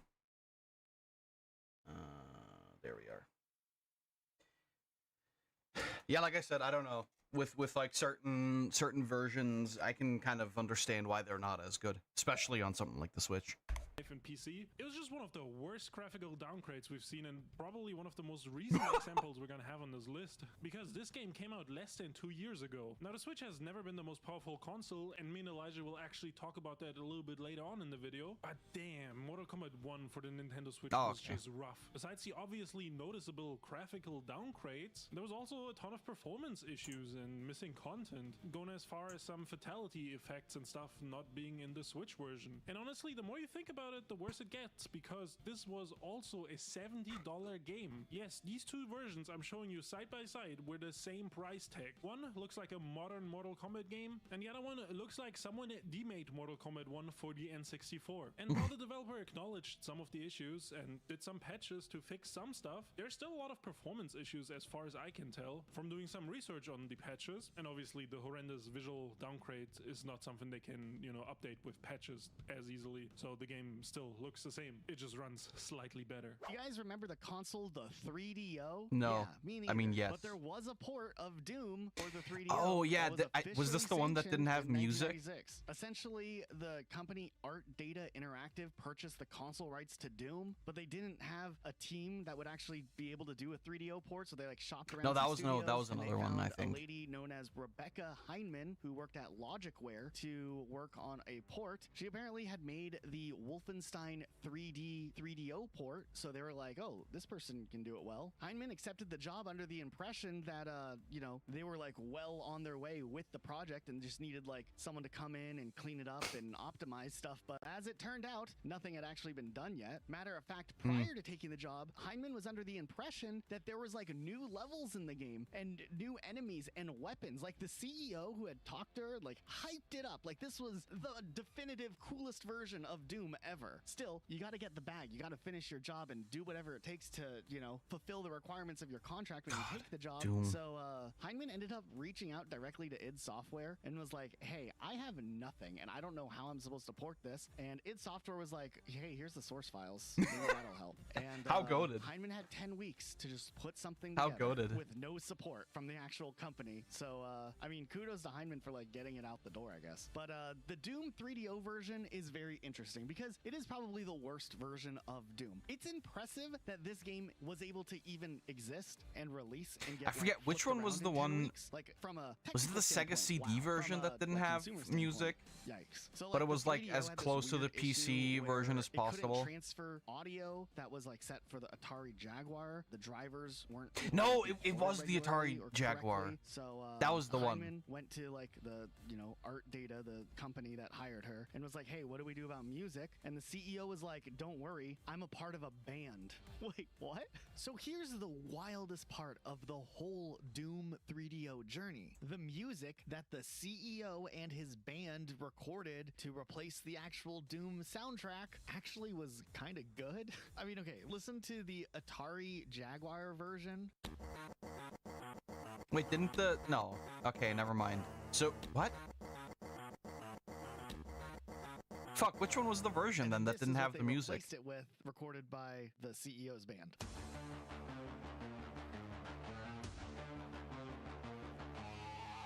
Holy fuck, dude. I mean, this is in a way like sounds technologically impressive. Sounds like modern Doom music, doesn't it? Like Doom Eternal. I mean, they had a better sounding recording at least. This is like the precursor to what they actually did when Doom 2016 would roll around. Or 2016, yeah. A bigger can of worms here for the whole Doom 3DO thing. First of all, how were they like, here's 10 weeks to put this port together, but also in this 10 weeks, we will have no problem getting the band together to record the entirety of the Doom soundtrack? They were just this is like cool one boys. Of the rarer more pieces of Doom history that's never really talked about, but yeah, Doom for the 3DO has its own unique soundtrack. God, I love Doom, unlike dude. any of the other ports of Doom, making it one of the weirdest versions of the game by far. So the I really CEO need to and do his some like band Doom WOD recorded a bunch streams. of remixes of the original soundtrack and was like, put these in, which Heinemann did. So the main issue of the game was the fact that since it was coming off of the Atari Jaguar version, like the fork with the source code and all that, it just wasn't optimized. It didn't have time to be optimized for the 3DO. So it had really low frame rates and it had to run on like a really low resolution. So like you had a Low small frame screen. rate I on guess there were, like, fucking cheat Doom, codes where you dude. could, like, make the screen Nowadays you larger, can but it run would this make on the like game run people's slower, and the fucking game already respirators had a and bunch of whatever. performance issues with the lower resolutions, so that wasn't good. Also, as it turns out, the reason that they hid the little cheat code to make the screen bigger was that they're hoping that the follow-up sequel system to the 3DO, the Panasonic M2, would have like a faster processor, and thus, you know, the game would be able to be ported over to the next console and maybe run better. But you know, the M2 got canceled, so who knows? Doom is a wild game if you like look into the lore about development between various versions of these games. Skyrim gets memed on a lot for releasing on a ton of platforms, and even Bethesda themselves memed that it's gonna come to the smart fridge. And I think Skyrim is even on Alexa. But a game that had even more releases on different platforms was Resident Evil 4. Oh yeah, Resi 4. Originally, it started out as a GameCube exclusive billions. in 2005, but within the same year releasing on PlayStation 2, which this version itself, the PS2 version of Resident Evil 4, people already consider the worst version at this point because the GameCube version was much better. The PS2 version just looked and played a lot worse. And sadly, this version was used as the porting point when the game came to PC in 2007. Now from there, Really? they would go Okay, on I to didn't even re-release know Resident that. Evil 4 a lot more. There was a V version in 2007. It came to iOS in 2009. Then once the new generation rolled around in 2011, Resident Evil 4 also came to the PS3 and 360. Then an Android version was released in 2013. Then PlayStation 4, Xbox One got it, Nintendo Switch got it, and then I believe I originally have we the got a PS4 for version. the Oculus Quest 2. Oh, which that's is technically awesome. the latest Resident Evil 4 re-release besides the remake, obviously, but the remake kind of stands separate from all of this. But there's one Resident Evil 4 Dude, re-release VR I Resident intentionally Evil skipped 4. because, you know, I want to go more I wish I had in-depth more about it. But in space so we could do 2009, like Resident Evil VR 4 stuff. released on the Zeebo. Now, you Oh might be shit, the wondering, Zeebo? what the is a Zeebo? Well, the Zeebo was a Brazilian home console that released in Brazil and Mexico in 2009, and it was kind of trying to be an Ayo, affordable Payne, you home have console, this? being priced Were at you a big Zeebo $500 gamer? in Brazilian currency? What is BLR? Wait a minute. I guess Brazilian real? That's what their currency is Real, called. So not it's real, you 500 fucking Brazilian moron. real, which is like $86 today in US dollars. And this console also had the gimmick of there being no discs. Instead, you would download the games over 3G internet. The Zeebo A did prototype, not get a lot of games, and Ouya. there's only like a short list of games that actually released. Most notably, I guess, FIFA 09 and Crash Bandicoot Nitro Kart 3D, and then obviously What the Resident Evil fuck is 4. Crash Obviously, Bandicoot with a Nitro console Kart this cheap, 3D? you know, the hardware wasn't very strong, and a lot of people compared it to like PS1 and 64 levels of graphics at the time, while the PlayStation 3 and the 360 were dominating the market at that point. And the console itself might have been cheap, but the games were still kind of pricey, so people still couldn't afford a lot of games to play on the Zeebo. And also, Android The phones Zeebo. were stronger than the Zeebo at the time already, so I Damn. don't know, this console just kind of seemed like a failure in the making. But what's interesting about the Zeebo version of Resident Evil 4 is that this is just the iOS port ported to the Zeebo. Oh. With this just being a mobile-based port, it obviously had extremely low resolution textures, the environments were simplified by a lot, and the lighting just looked completely different than the other Resident Evil versions. Plus, the performance itself with the frame rate and the animations was even worse than the iOS version itself. That's kinda making it weird, so that wow. aiming and moving around was just kind of frustrating and not fun at all. This version also had only 12 missions, which I think the original Resident Evil 4 had 16 missions, so they must have cut out some content, but it was really hard for me to find The out which Zeebo, ones yeah. specifically, since You have there's this, just not a Payne? lot of Did you documentation grow on up this playing game. the So Zeebo? someone actually played this back in the day. First of all, I'm sorry, this is how you experienced Resident Evil 4, but also maybe you can answer Brazilian question about console. the Yes, content I'm being cut, aware. because the campaign potentially being shorter is not the only thing. They also cut out all the mercenary missions and, you know, all that stuff. Also, real quick, Resident Evil 2 originally had also a pretty good re-release on a obscure console called the Game.com. Oh, shit. Made by Tiger Hell yeah. Electronics, which converted the whole game, which was a 3D like game at the time, into this game that was mostly sprites, but also like there was like depth and 3D. to Isn't it. I there- don't know, oh, it's a no, really never bizarre mind. No, thing this to look isn't at, like But it also obviously was the worst do not, but I did experienced play on a Resident demo Evil 2. booth And in a I could Mexican get into supermarket. the whole Hell yeah. electronics thing and the Game.com console, but honestly, maybe we'll save that for another video because I already talked about the Zebo a bunch. There was one more reason. Just Resident watch Evil port that was kind of weird, the since with Tiger Resident Evil Electronics Revelations video 2, the of PS Vita also got a AVGN. version. This was obviously a downgrade in performance and graphics, and the co-op mode was cut. It was just overall a worse version of the game. Now, what's interesting is that this goes as far as the button layout also being messed up, because the PS Vita doesn't have L2 and R2 buttons like the triggers at the bottom, right? It just has the bumpers at the top. So the way the game played was also worse. And then I looked into the studio Oh, hey, that hello. did this a little bit, and they're mostly known for mobile ports and web games and stuff like that. So I don't know, kind of a weird choice. Definitely not a good port. Let's talk about Sonic Adventure Hell DX yeah. Director's Cut for the Nintendo Featuring GameCube. Dante Now, from Devil May interestingly, Cry this was a really series. big title for Modding the Sega Zebo is a pain in the Dreamcast, ass. and I feel like nowadays, in playing general, the Sonic Zebo has is a pain kind in of the ass. reputation of not being the most polished game series, especially in the 3D realm of games. Matter of fact, Sonic Adventure in general doesn't have the best reputation. However, a lot of people don't realize that the GameCube version, which came out a couple of years after the original launch of Sonic Adventure for the Sega Dreamcast, was essentially just not the best port. I spilled Don't my get me drink. wrong, I loved Sonic Adventure DX Director's Cut for the Nintendo GameCube. I loved it as a kid. It was my first like main Sonic Adventure game, and then I played Sonic Adventure 2 afterwards. It was My cool, first but there were bugs. main it Sonic wasn't Adventure uncommon game to, of like, the fly two on the Sonic map and Adventure die into games. Something that really wasn't your fault, like you clipped through something. It wouldn't be until Well, I took 8 years months to get later to work, that it but came only to when the light top that is it open. was actually a problem with the Like I port, said. and that if you played Sonic Adventure on the Dreamcast the way that the game originally was intended, the game was surprisingly competent, and a lot of the issues that would carry over into the GameCube version weren't necessarily there across the board. But things get even weirder when you look at Sonic Adventure, because a couple of years after the Dreamcast release and after the GameCube release, they actually ported Director's Cut over to the PC. Oh, this yeah. would become the definitive version to play if you wanted the worst experience. This game was, of course, based off of the GameCube version. Do I of still the have my game, though there were Dreamcast? a couple of things occasionally taken I don't have a from fucking the Dreamcast. original What are you Dreamcast talking about? version, like reverted back. And in general, the port wasn't. Did the I have a best. It Dreamcast? was No, I even would less remember that. polished than the GameCube version. I have an There were N64. quite a few issues with lighting, like different things would just look weird Somewhere. or off. Like look at this lava; it looks less lava-y. And because of the differences in the way that lighting mechanics and engines are used in the PC version of the game, sometimes the characters look almost like Pretty sure I rubber mentioned in it some before. instances compared to what they would look like on the other console. Do I have a versions. Also, Dreamcast? some of the sound is like lower quality. Listen to No, I this. would remember that. I've talked about the Dreamcast collection before, but that's like a collection on PC. I am Dr. Robotnik, the greatest scientific genius in the world. Whatever you say, Eggman.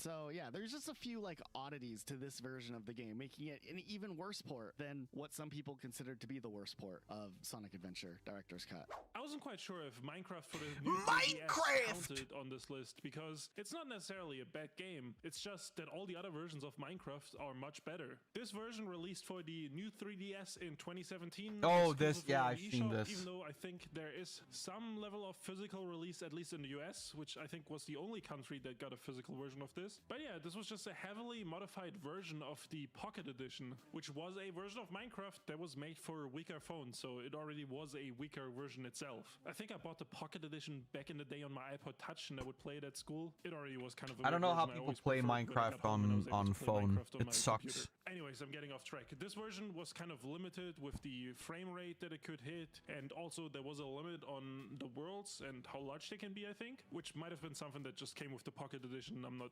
Shadow sure. I is don't a remember bitch anymore. ass mother- Also, post-launch support just wasn't there. Minecraft lives off its updates, and this new 3DS version was only supported for like a year and a half, or not even a year and a half. What I a think surprise. It was just like roughly 1 6 point- months did I just see before the half, or 1.9? Not even a year and a half. I think this new 3DS version was only supported for like a year and a half, or not. 1.9! Brother. Well, whoops. Sorry. There's some gunk on my Not even keyboard. a year and a half. I think it was just like roughly 16 months before the last update came out, and the Minecraft Christ. version for the new Nintendo 3DS was abandoned. The making it version one we of the are on most right now is 26.2, I believe. it's really weird because the version before this was 1.21. I think 11 or something, and then they went to, then they were just like, we'll change the way it's called. But they've done that before, though. They've done that before. Short-lived Minecraft versions out there. Now, if you had this as a kid and this was your only way to enjoy Minecraft, I'm sure you had a great I time. love And, Minecraft, mean, dude. I'm I playing think so much for Minecraft a again Minecraft recently, board on a and I am 3DS, playing on the it's not newest, worst. or I'm playing on 26.1.2, I think, because that has most of the mods that I want to play. It's really cool. Worst thing ever, but it definitely is a weaker version of the overall Minecraft experience, especially looking back to it nowadays with, you know, the Switch version. You're being replaying out and Pal all World with these some other friends. Is it because they added the Anka cat? things. Okay, let's talk about James Bond for I also know that it got its actual release a couple weeks a ago. second. If you guys didn't know, we did a deep dive on every single James Bond game that's ever No. released. But it was interesting You're to lying take a to me. closer look I can at tell. these two games, The World Is Not Enough and The World Is Not Enough. If you can tell by the box arts here, one of these is the Nintendo 64 version and the other is the PlayStation version. Both games released the same year, just about a month apart. Both were published by Electronic Arts. Neither were developed by the same team. Just completely different games based on the same movie. Now, the historical context is pretty wild here. After developer Rare had a runaway I don't know if I success wanna with GoldenEye, pick Pal World MGM, back up who had the again, rights but to James Bond was maybe. like, all right, which publisher Maybe. wants to, you know, give us the best deal to continue making Bond games? Rare didn't have that EA money, so they were outbid and they'd go on to make Perfect Dark, and EA was like, hey, we'll do it. Why not? Now, there wasn't enough time to, like, do a full-fledged Bond game, so they kind of spun out and made a Tomorrow Never Dies adventure action type game for the PlayStation 1, but The World Is Not Enough was supposed to be like the definitive first-person shooter experience that would be the follow-up to Rare's GoldenEye, but with like a whole nother team working on the game. Meanwhile, Eurocom had been working on a new engine, and EA was impressed, so they're like, hey, go ahead, let's make the game movie here. But at the same time, it would be easier and less expensive to have the team that did Tomorrow Never Dies for the PlayStation also make a game. So like EA was like, hey, we'll just make two games, and we'll just put the same, you know, box art on it, call it the same thing, and just see what happens. YOLO. Now, to be fair, the Nintendo 64 version of The World Is Not Enough isn't nearly as good as GoldenEye was back in the day, but it still was neat. I mean, like, it was a competent first-person shooter at the end of the N64's life. it's funny and how, had well, I guess interesting these are running on emulators. Quite frankly, I don't think these are running on actual hardware, but it's like, campaign aspects to it, and a multiplayer that still was pretty fun. There were some gadgets I remember that were kind of cool. N64, well, you know, I guess it makes sense that it generally looked better. It was a 64-bit console, whereas the PS1 was just 32. Back in the day, which I did as a kid because I rented the game for the N64 and then later would rent the game for the PlayStation when we did get a PlayStation, and I was like, these games aren't the same game. The gameplay is completely different. These rooms in the first level are not the same. The PlayStation version definitely was the worst version of the game, and they were using that third-person engine that they had for the previous game, but they forced it into a first-person perspective for this time around. There were some serious like frame rate issues here. There was some interesting like I've seen motion some good capture art was of that. pretty innovative for the time. Wikipedia Fake says that they got Anka Keanu Reeves stunt Pal. double from The Matrix, which I mean, It's pretty good. But I mean, this game But didn't then, even to have be fair, multiplayer. The thing that made I just GoldenEye like so massively cat popular girls. was its split-screen multiplayer, and the PlayStation version just wasn't gonna have that for whatever reason. And mind you, this game came out at a time where like Medal of Honor had already kind of like came out, so They're you know, basic, what but, like, first-person shooter would you rather play? It wasn't like a bad I like game, them. but it just was the There's other, worst game and like, just a weird case study. Monster I guess, Girls that on I like. two games We being should do a published by the Monster same Girl, company by different studios. No, the same game, ranking same name of stream the game. once, huh? I'm losing myself on this one. Now, when it comes to the Bond series, there are a few other interesting examples of similar things happening, maybe not quite to the full scale.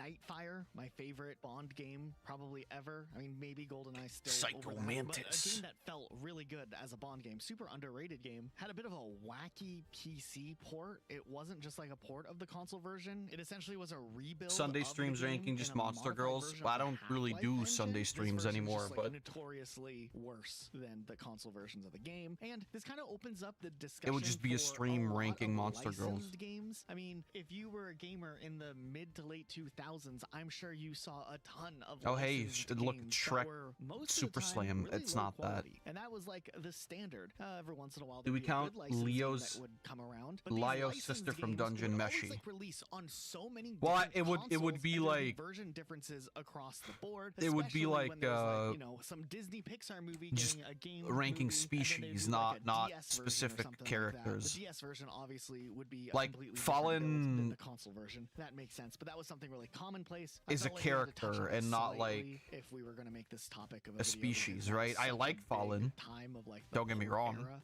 2012 But- was an interesting year for gaming overall. There was a bunch of really good games that came out that year. We got Mass Effect 3, we got Far Cry 3, we got Dishonored, we got Assassin's Creed 3. Max Payne 3 also came out. Plus, also Borderlands 2 3, released in I mean 2012, 2. which probably was the co-op game of the year. Now, another thing that happened in 2012 was the PlayStation Vita releasing, at least over here in the West. And that It's so crazy how I never got a Vita, and I and I don't regret it.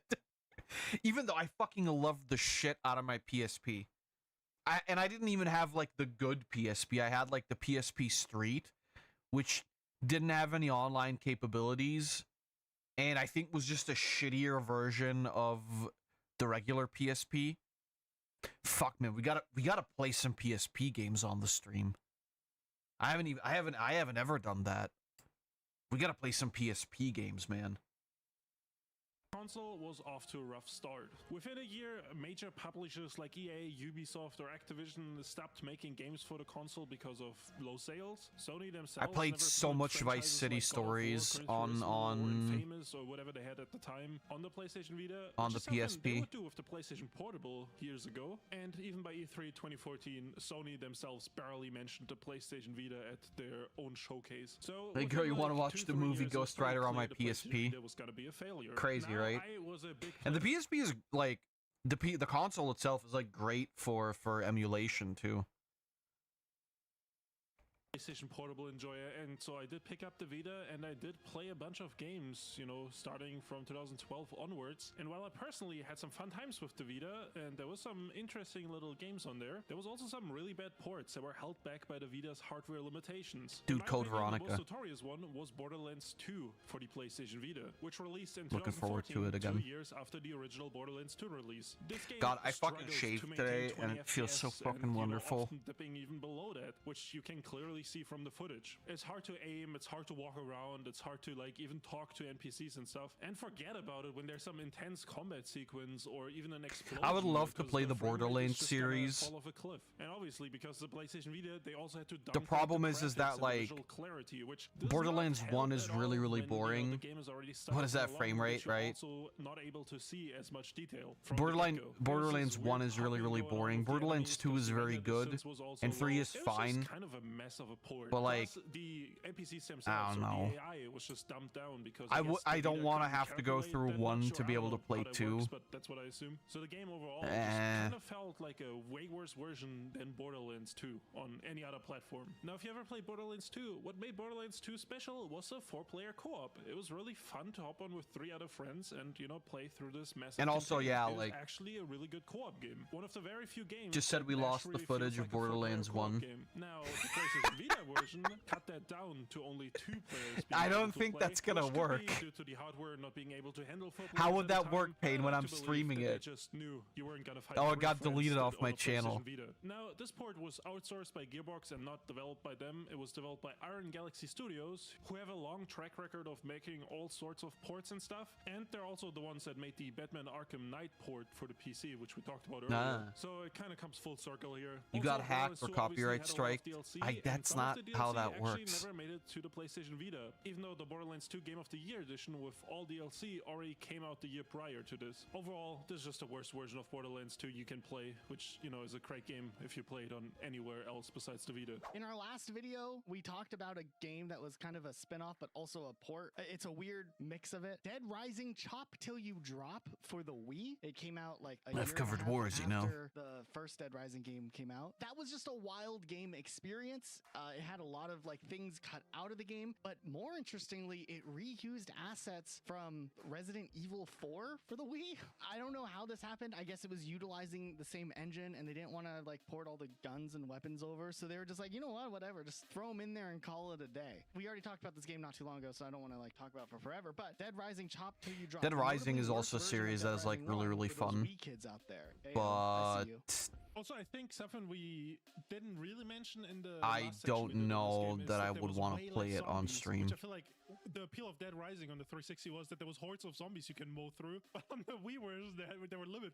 They didn't have the resources. The Wii couldn't handle too many zombies at a time, so they had to like chop them till you drop them. You know what I mean? Like the frame rates. So back in the day, I was a big Game Boy Advance Hell enjoyer, yeah. like very big Game Boy Advance enjoyer. You know, that was like my main console. I would play it every day. How do you make Every original chance I had, real I would animations pull for a out my sniper or Game Boy pump action Advance. shotgun? But I one think game it was I came more like across the was weapons Need for Speed themselves. Underground But for the yes, Game I Boy agree. Advance, It's and like I actually there's did only have so that game much for you the can do. But PlayStation I as still well, think and there were playing some the reused like Game Boy assets version and was one of the animations, which worst is fine. I don't really experiences see that I've as an ever had at issue. that time. It just looked awful. It ran awful. And Sorry, what it the just fuck is played this? Ridge awful. I Racer? didn't think it was a very good port for Or how Gran great of a Turismo. game, Oh no, Need for Speed. Underground is. And you know, they did make a sequel with Underground 2, which also got a Game Boy port, which I didn't play that one, but I could not imagine it's very much better. There was some interesting things about it, like instead of doing like the sprite thing, which other Game Boy racing games would do, they like did like a 3D engine, but I think it just made the game look worse because like it was like a 3D engine trying to render on the Game Boy, which didn't look very good because it's a Game Boy. That was one of the earliest memories of like a game kind of I should play having a Banjo-Kazooie. worse version that I can remember. I'm sorry, I know that came out of I have a nowhere, but similar instance with, seeing Driver 2 that that originally game came out for on, some I reason think reminded PlayStation me 1. of I think I remember Banjo-Kazooie getting, like, multiple Grunty's discs of that Revenge. game. And then eventually they released a Game Boy Advance version. And then which, that to be reminded me fair, of for a how I Game Boy should play Advance game, the fact that Banjo-Kazooie. You had a 3D driving game where you could actually get out of the car and steal other people's cars. Like that's advanced 3D tech for a Game Boy Advance. But then when you look at the graphics of the game, It looks it's fantastic. something. I had fun with the game. It definitely isn't the optimal experience to play Driver 2 though. Halo 2 for Windows Vista. What a Oh my God. crazy experience this game is. First of all, Fuck it, I Halo should 2 play Halo. released on Xbox in 2004. The Vista Didn't they? port Yeah, released they in remade 2007, Halo, the didn't same they? year that Didn't the Halo 3 would fucking release on, Halo 1 Xbox 360. remaster release And again? Essentially, Halo 2 Vista in every way possible was the worst version of the game, despite the fact that it was finally on the PC. Now, what made Halo 2 Vista even worse, I don't though, care, I was would just that play it on the Common Master Evolved Chief was a collection. very popular PC game. Like the first Halo game, you know, it had like custom like maps and game types and servers that people played. Halo 2 Vista was rough. Like they had the whole like Windows Live thing going on with it. The Oh game God, I sometimes just, you like, remember didn't work fucking Dark properly. Souls The 1 was multiplayer also on the balancing was Windows all over Live the place, bullshit. and, just a And lot I of aspects bought- of the game had like various No, I didn't buy inconsistencies Dark with Souls. the Never mind, I'm Xbox fucking lying. version of the game. The I source pirated material, Dark of course, Souls it wasn't the same 1. studio, was developed by hired gun. The weirder thing though is that Halo 2 Vista notoriously with the wasn't, like, the whole Windows the Live best thing, and I form of Halo could 2 never by get it to far, work properly. easily. Like, that wasn't really I up to also debate. tried There to were play fan it on a mods that would shitty old come make laptop, it so more that never acceptable or worked. whatever. But when And then it I came just got it time for the PS3, 343 and then that Industries was to like remake a lot Halo better. 2 for the Master Chief Collection, and they do the whole anniversary graphics. They opted into using the Vista version of the game because it was easier because it was already on the PC, and that version was just infinitely worse. So there was a lot of like inconsistencies with that version that like came out of the gate. So when MCC launched, their Halo 2 that they had used for the version of the thing was like dramatically incorrect compared to the original Halo 2, and then there's the anniversary graphics. So essentially, while over time Halo 2 did get fixed up quite a bit, I'm not gonna play the and Halo 1 MCC, they remake. had to go and I fix a would lot of the play issues that were Master the Chief original Collection though. Vista port issues that like weren't even considered when they decided to do the port in the first place. It's weird. Like I kinda feel like playing Halo now. in an issue that they could have easily avoided, but I digress.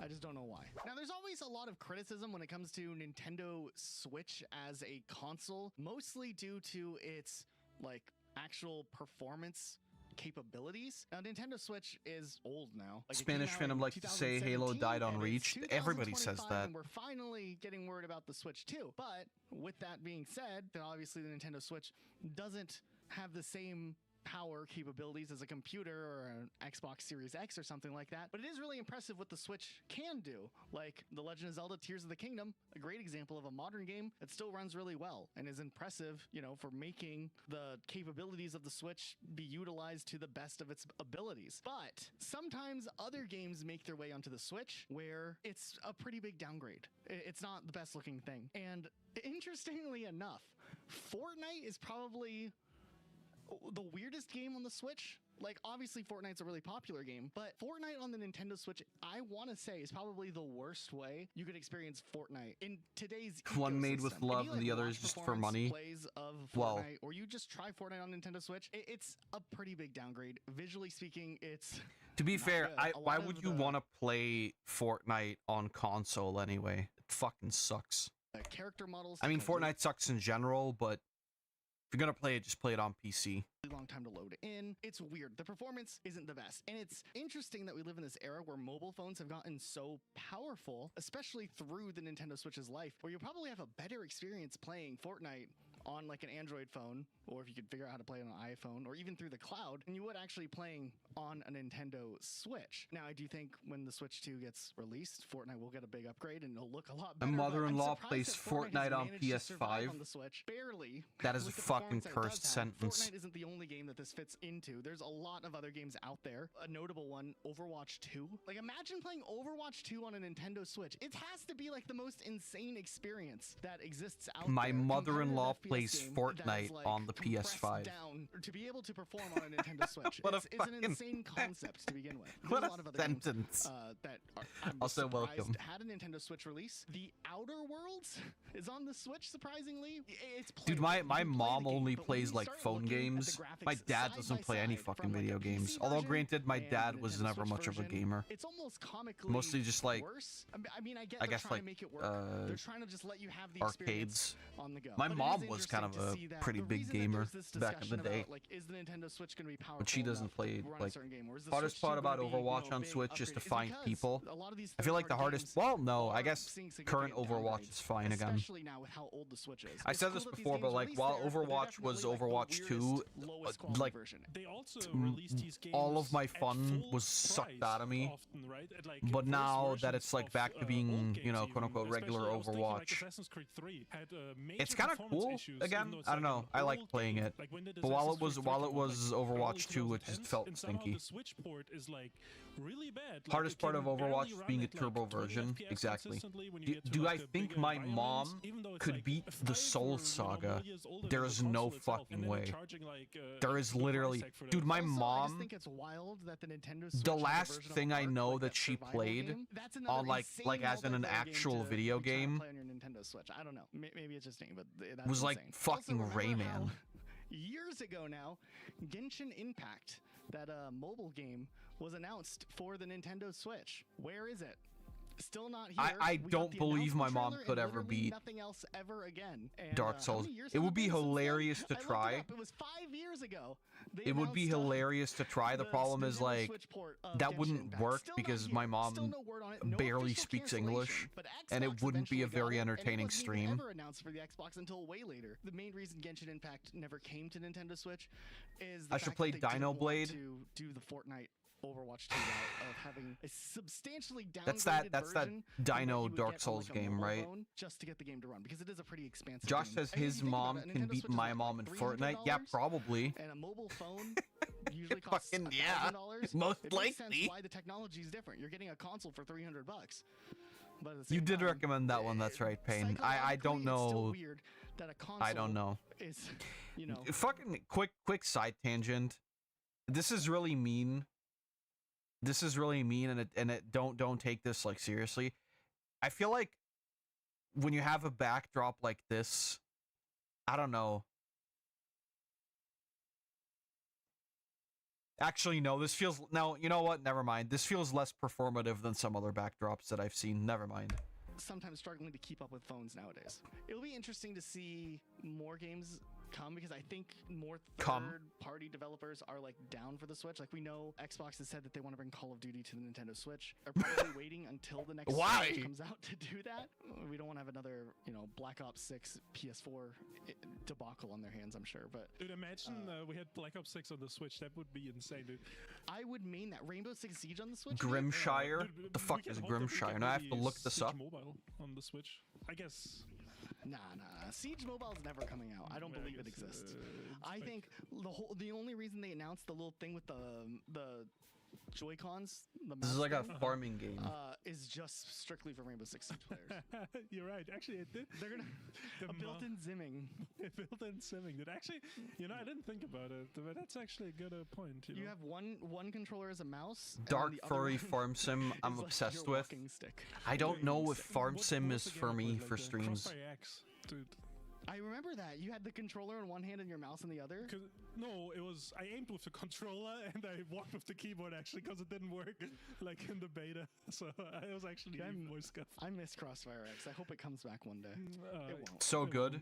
Maybe I'll check it There out. was a bunch of issues with the PS3 version of Skyrim. Yo, as this well. guy's got a It was like fucking the God of War longer in the you played background. Game, the worse it ran or something. There was like some memory leak issue. I don't really remember all the details. So I think I remember that too. I think in general, when it came to Bethesda releasing RPGs, the PlayStation 3 versions just had extra trouble, like more issues than the Xbox 360 version. Whether it was like Oh, I soft remember locking, hard playing locking, and Skyrim on the save issues as PS3. well. So it Fucking doesn't really sucked surprise me balls. to hear that Skyrim for the PS3 was the worst version of the game to play, but I'm pretty sure like some of the Fallout games. But it had some also, I mean, issues as Skyrim well, also just sucks like balls on the PlayStation PC, 3. so Also, that's PlayStation not 3 in general, particularly- when it came down to Xbox 360 I think and Skyrim PS3 just performance, sucks. Just some of the time, the PS3 would have extra Even though I've issues played it with like the a game couple when of it times launched. already. The I've orange box, just when gay. that came to Xbox PS3 was a pain in the ass to 360 sell PS3 games, right? version was Since it known for was being very the hard worser to mod of the for two. them.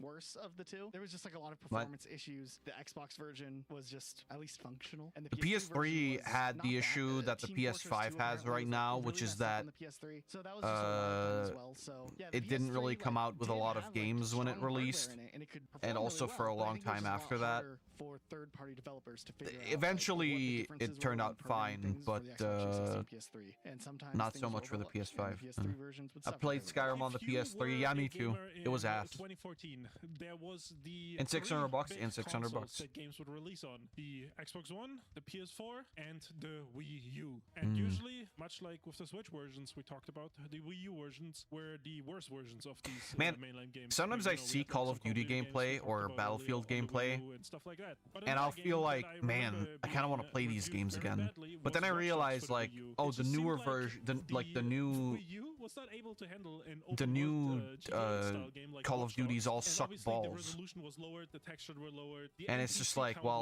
well, lowered. It just seemed you like play it the for 5 whole minutes game and was it's just not like a fun. downgrade. Now the Wii U version That's it. essentially was abandoned I've tried after Skyrim launch. 4 They times and I never can't did enjoy any the game. patches I will up say or that, so like, all the bugs stayed Oblivion there. and There was no Morrowind, DLC or support. The Morrowind, as gamepad some people say, was a afterthought. The features that you could do on the gamepad, which could have been cool, like are Watch Dogs, you hack way stuff, more maybe on the Wii U version, you could fun have used the gamepad experiences, to hack some especially stuff like or, the little Oblivion mini games. remaster They or just, remake. had the map on the gamepad, as far as I know. After the poor sales of Watch Dogs, on the Skyrim Wii U, is just not Ubisoft that great, decided that they honestly. would not Like, be making any it's the more one that Wii U everybody games, memes, Wii U and it's the versions one of that, mainline like, games. I think we most, also had well, not Assassin's most people Creed know, around but it's this the one time, that's, I like, don't think they sold in to most a lot recent either. So memory I for think Watch Dogs everybody. was like the final nail in the coffin for Ubisoft But to Skyrim is drop actually the not Wii U that from great. their, roster. Ubisoft was banking. And there's pretty just hard on the better Wii U, too, if I RPGs remember anyway. correctly. Like they had Zombie U as a launch Oh, title. I Like, remember they- this game. They believed. It didn't This was work. fun. Cyberpunk It was stupid, but it was 2077 is fun. one of Oh! mine and Elijah's favorite game to come out in the last Oh, no. couple years. We both enjoyed I feel the called game out. I'm despite playing its this flaws. right now, We thought the again. atmosphere was amazing. You know, I had fun. I fucking doing love the Cyberpunk story. It was 2077. well written, in my opinion. You know, there was interesting characters, interesting things to do, and the DLC was also kind of good. But Cyberpunk 2077 also goes down in history as one of the worst launches ever for a major game, especially the PS4. How many players sacrifices had do I rough need to make it back for a in the Sonic day, Boom port for which- the Switch which was 2? what back in the day was like, Why would you want that? 2022? Didn't the game come out in 2020? Oh, 2020, sorry. You know, I meant to say 2020, but somehow there was too many twos in it. Anyways, this game came out all the way back in 2020, which is 5 years ago, which is crazy. But the PS4 version 6 was years now. definitely the worst. There was like just insane performance issues. There was like visual downgrades on everything, basically. The This game is textures so were blurry. goated, though. There was more bugs than the other versions, and you know, I'm playing it developer right now, and I themselves guarantee didn't do you, a good after job, fucking letting Edge people know Runners that this 2, is, they're gonna a add good more version. content, and then I'm CD gonna have to Projekt play Red it kinda again. dropped the ball with the release of Cyberpunk 2077. We won't go too hard on them. They did end up making the game a really solid version of Cyberpunk eventually. So besides the multiple delays the game had leading right up But to yeah, the this release, game is since actually the game really sick. was, you know, releasing during the pandemic, they had some reviewers reviewing the game through like a cloud system. So the game would be played essentially play on like an optimized system, which would give. That's what's terrifying. When it reviewers came the out, I played it on impression OG the game was more Xbox One. That polished bitch than it never heated up. was. Actually However, felt the game cooler. release, which, mind you, From what I heard, the like, it Xbox originally version was announced as an fine. Xbox One and PS4 game. The next-gen PS4 was version dog water. like, just at that PC time was when also next-gen consoles glitchy, were but, coming out. like, Current gen was yeah. PS4 and But Xbox One. PS4, Those were if I remember dramatically correctly, worse. Now, the or just Xbox generally One the version PlayStation somehow line managed to like operate where you could still play the game. was And you get balls. some bugs and some things, but the PlayStation 4 version was notably worse. Like worse off than all the other versions. Just straight that were up out there. buns. And that caused a lot of outrage. think I don't there know, was a man. Sonic whole, Boom is like just delisting of the game also that happened boring. with PlayStation 4. Back when Am it I came right about that, out, Luke? Yeah, I think everybody was definitely like took it off the store for a memeing while. on They it were because offering it was the gift new cards even Sonic at game and bottom. it I think sucked. even as far as like on But like Steam even. that that's how, game's like, not even that crazy interesting. the whole thing was. But on in PlayStation, terms of, for like, sure, bad you could get game refunds, funny. and they delisted it for a while. I don't remember how long it was delisted. It was like a lengthy time. Interestingly enough, Luke and I were lucky enough to get Xbox Series X's around launch time. Like we managed to snag some pre-orders right in at the last minute and get Xbox Series X's. So we were able to play Cyberpunk and have like not as many issues. I mean, Cyberpunk across the board, no matter what version you were playing, was buggy and messy. It was still a good game, but it was buggy. But those Xbox One and PS4 versions were dramatically worse. But our friend Dim didn't One bug get that made the me laugh Xbox for a good 10 Series minutes X. was when He's Jackie still puts the playing on hard his drive in his head 2015 Xbox and it was One, changed his for a launch gun and then he console. T-posed. And he was able to play Cyberpunk. It ran. You didn't have any complaints, really. So it was interesting because there was That a was in lot of German. people complaining about like older hardware just not keeping up. But Dim didn't have any problem. The other He day, also I tried had to a play I had a Scrabble with fucking Dim. hilarious bug, which was that one of the bodies ragdolled, and then like you know what you know that thing that happens when bodies like ragdoll and the collision goes crazy and then they fucking stretch infinitely. That happened, and then my FPS tanked from like 130 down to like 3 FPS, and I had to restart the game because like I couldn't do anything. That was a crazy time. If you're watching Digital this on our Circus YouTube episode channel 2, as, like, basically a like regular that, video, but we it fucked did our up my first ever game. live stream at right here on our channel. Thursday night, Friday night. What night? What night is it tonight? Oh, we're almost done. It is Friday. Shit, Gex is last. Let's go. Friday night at 8 p.m. sharp. Gexito. Don't miss it. If you guys want to stop by and watch us do our recording session. Oh, for dude, I videos finally like managed to calm down from also that on fucking Twitch. shitty If you're USB-C a Twitch video. user, you can watch us on there too. Yeah. That's it. That's the whole plug. We'll continue talking about games now. Did you ever play Gex Enter the Gecko? Is that the N64 one? Well, I think it is one that I have also released the on Gex N64, but collection I saw on someone the say, Switch like, as well. the N64 version That was might the also worst be a one thing we because could render play at some distance and point. stuff was, like, worse. I But think I'm it feeling released more with like PlayStation. Halo, You know, honestly. I don't know where I read this, but I think someone I said it was like you when were I playing finished Gex, and Silent Hill because the Metroid render that like, distance oh, was I so, don't like, really, I low want that to it play looked Halo, but foggy. I think I remember looking I feel like into it's Gex. too I did a similar, review on and now I'm Gex on just Rocket feeling League like early playing on Halo for anyway. Doing like Animal Crossing stuff, and I played the N64 version. It was a weird game. They have different voice actors based on which country you're in too, like in different English. But we're probably voice gonna do, actors. like, they have a British voice actor, and an Prototype American 2 voice actor. and Have you Halo. got a British accent in the British So- version? That's I kinda think so. Yeah, yeah. There'll be some other stuff in there anyway. Whisk me away to interrogation 101. And to be fair, we're also doing Zelda, so Start giving me the business. I give a little back. So they whisked me away to interrogation 101. They play rough. Start giving me the business. is it bad that I prefer the American version of Gex? I give a little back. Gex was a really weird, like surreal experience. I played that on original hardware when I played it on the Guys, what's your N64, favorite and it level was- from the it was a Gex weird series? game to play, 'cause I didn't play it Mine as a is kid, I only Gex played it as an 1 adult, and, level, I think, yeah, what is it's it, a weird 7 game or for sure. 8? You know, Geico The should by Twin rights Towers. Make a Geico Lizard game remake. That's a real level, They're by not the gonna way, have look to it up. buy the rights, you can just make a Geico Lizard game. Like, The British accent seemed we've kind just of seen a Geico forced. game. Well, it was So ultimately, I think it we have a was pretty voiced good by a list British here. person. If we missed any, let us know in the fuck are you comments down talking below. about? Maybe we'll revisit this topic in the future. Huge shout out to our patrons and our YouTube. I don't know, members I who always make thought videos the like this American possible. version sounded Also, way if you wanna more join in while we're fun. doing it live, like And this they started section, giving me the business. with viewers and reading the chat sometimes. So it wasn't and then, forced? like, the version you're Well, watching, I we wouldn't kinda think cut that so. out. But If you want to see the full unedited thing, stop by our All live right. streams Friday That's nights. pretty neat. Put it in. That's a pretty good video. Let's see Paul Allen's video. You were out for a walk in the middle of the day and the sun suddenly went down? This is Zenith Initiative Analog Horror Streetlight. First of all, don't panic. Alright, panic immediately. Remain calm and find the nearest streetlight in your area. Well, there it is. I found it. I win. Sorry, what the fuck is this area? Okay, first of all, why is the streetlight facing the water? Shouldn't it be facing the road?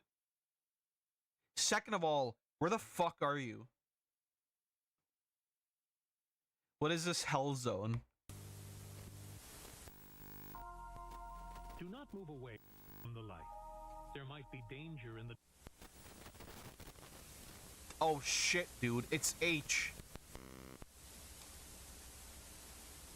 It has to be that way. In the end, I realize you were just like me, Once trying to the make light history. returns, you can safely resume your activities. Well, thanks, Zenith Initiative. At the start of the 2020s, What the fuck am I looking at? Oh, this is one of the new videos. The Soulless Return of John Lasseter. Which, by the way, I believe Chief, not CEO of Pixar. I don't know what CO he was. He sucked though. Anyway, this is about animation, so let's go.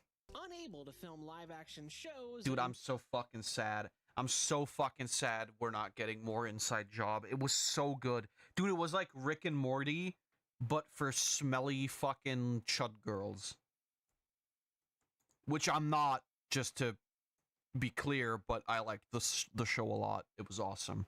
movies. Not because of a strike, at least not yet, but because of the need to social distance and isolate. This led to a surge in animated projects that brought a struggling American industry back to top flight. What the fuck Things is this? seemed great for a while. And Middlemost then, a couple Coast. of years later, it all fell apart. With the Corona conversation conveniently claimed concluded, executives suddenly decided that the best thanks they could give Why to does the this look like hardworking scuffed artists that kept Animal business Crossing? humming was to fire them all. Netflix killed a ton of projects, Cartoon Network Studios was forcibly merged with Warner Brothers Animation, Max began removing beloved fan favorites for tax reasons, movies were canceled, shows were canceled, and while I'd love to say that we've rebounded since then, we haven't. There are still hundreds of unemployed animators, designers, and story artists looking for any scrap of work they can find.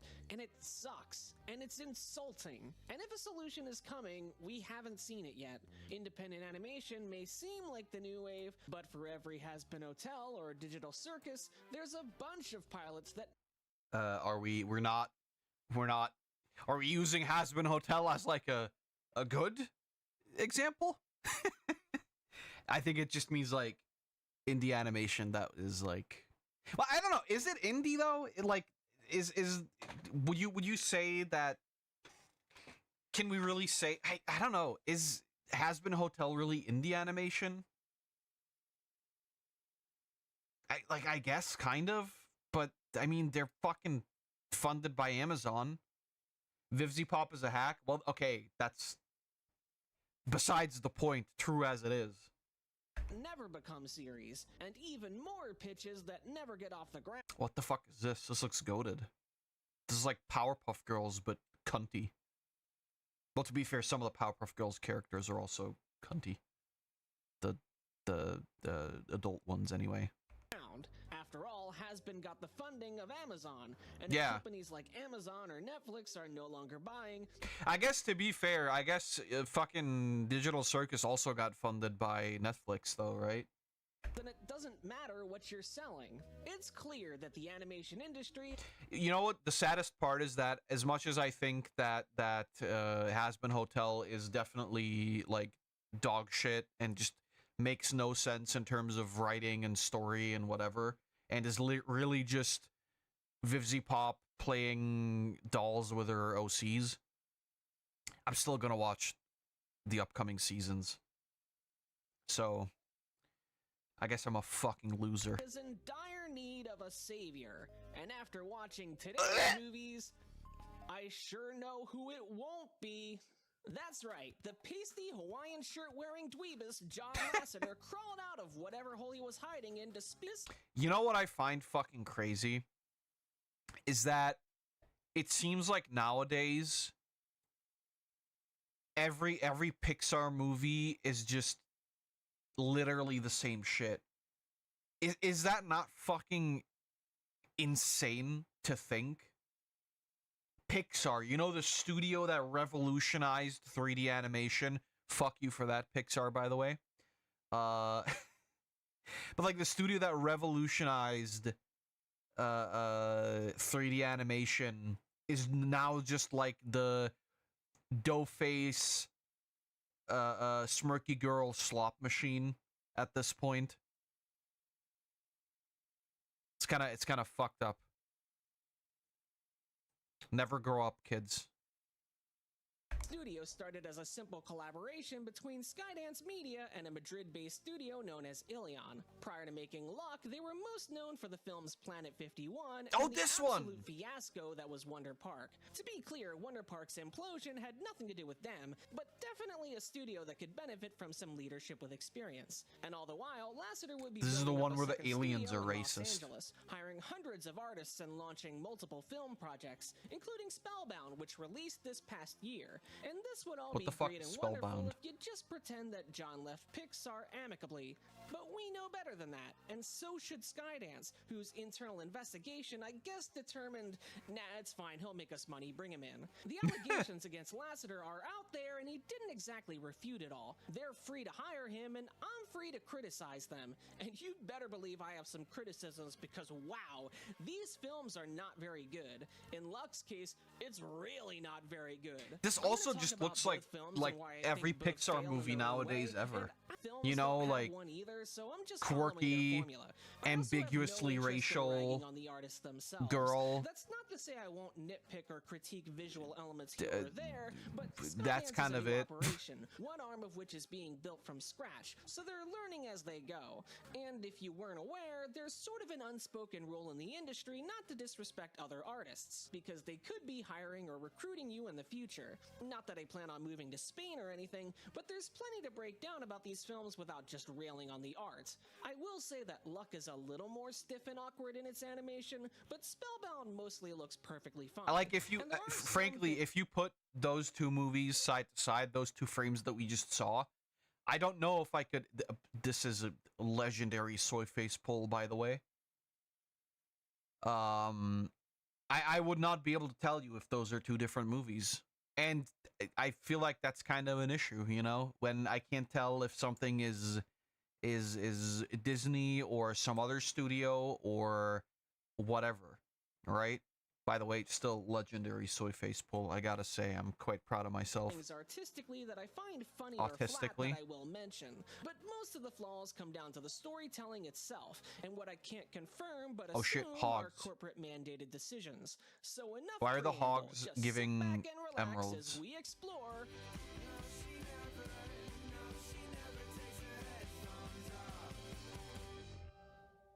I have to admit, I'm deeply fascinated with how Excuse bad me. of a movie Luck is. I've literally watched it 5 times now, more than I've watched any other animated film since childhood.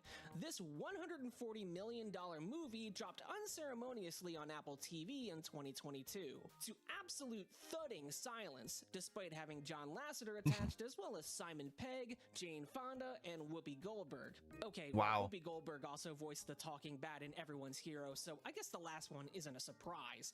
But this won't be I mean, such to a be fair, mystery Whoopi once you Goldberg is examine just, how like, kinda unseriously everywhere. the film was put together. It is a movie My completely fav- uninterested in my entertaining favorite its fab audience, stream, with so the little soy personality face. or flavor that it feels like someone wrote a movie based on a tutorial project. Don't soy as face if to over my challenge the streams, viewer please. to an endurance Dance That's Contest, horrible. the film starts with a music video rather than a proper introduction. There's sort of emoji-looking cats and characters that you won't actually be seeing for an hour. And our Dude, it's protagonist, Sam Zootopia Greenfield, slash does a sing slash. poppy song and What the dance about fuck being is a going shining on? star. Why she's doing this, I don't know. It is almost entirely irrelevant to the story, but it does have this repeated animation that both characters do in near perfect It's the sync. Grubhub ad. I hope you like it because it will be making a return later. This dance is interrupted with some slapstick, and it's at this Oh, point fuck, that we learn dude, that Fortnite Sam is dances. unlucky. And if the fact that the film is Oh called shit, Luck I'm has sorry. not I been looked drilled away, I into your looked skull back, and it enough, was your like, little friend first of all, Hazel the is putting Grubhub together a ad. diorama of lucky objects and just Oh. needs a lucky penny to complete it. The two Oh, girls were everything rich, and hurts. Sam is aged out of the program after being rejected by family after family. So it's in this small stretch of story that we have the smallest fleck This of a looks human like, I don't know if you guys have seen these like new. You guys remember the Disney AI meme movie things? There's new ones of those, and they're fucking crazy. They're like scary good with like the animation. They're like way more consistent than previously. It's like genuinely scary good. I wish I had some examples that I could show you guys, but I really don't.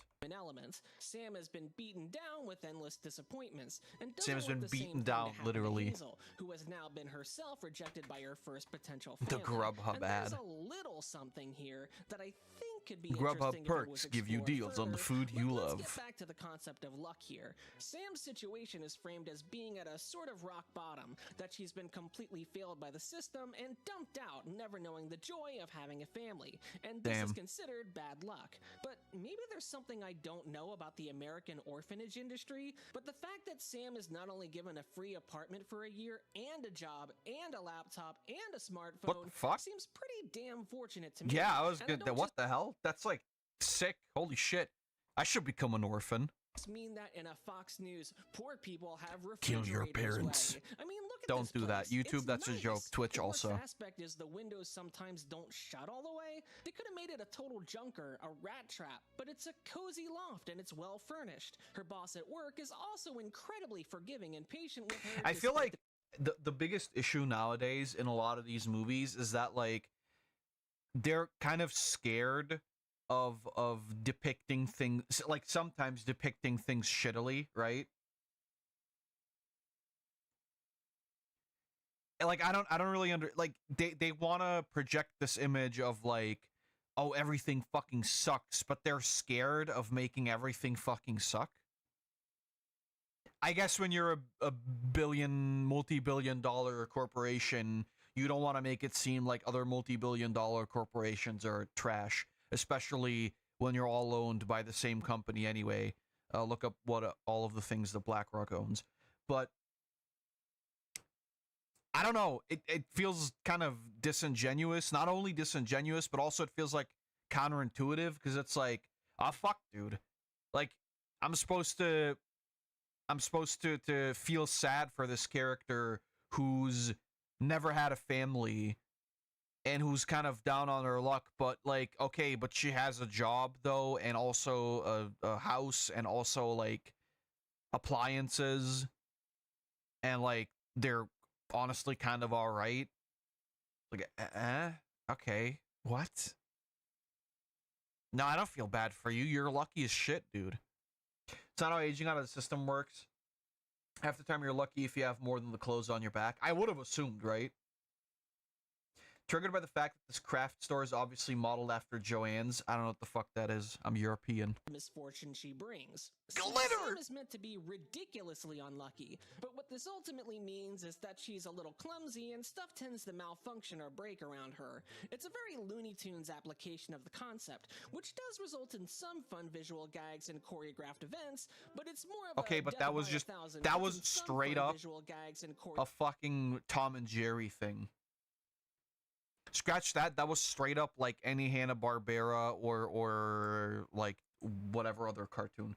Jens was the best craft store in America until it got bought by private equity and closed. Events, but it's more of a Never death grow by up, a kids. thousand cuts kind of bad luck than a Job from the Bible losing everyone and everything he knows kind of luck.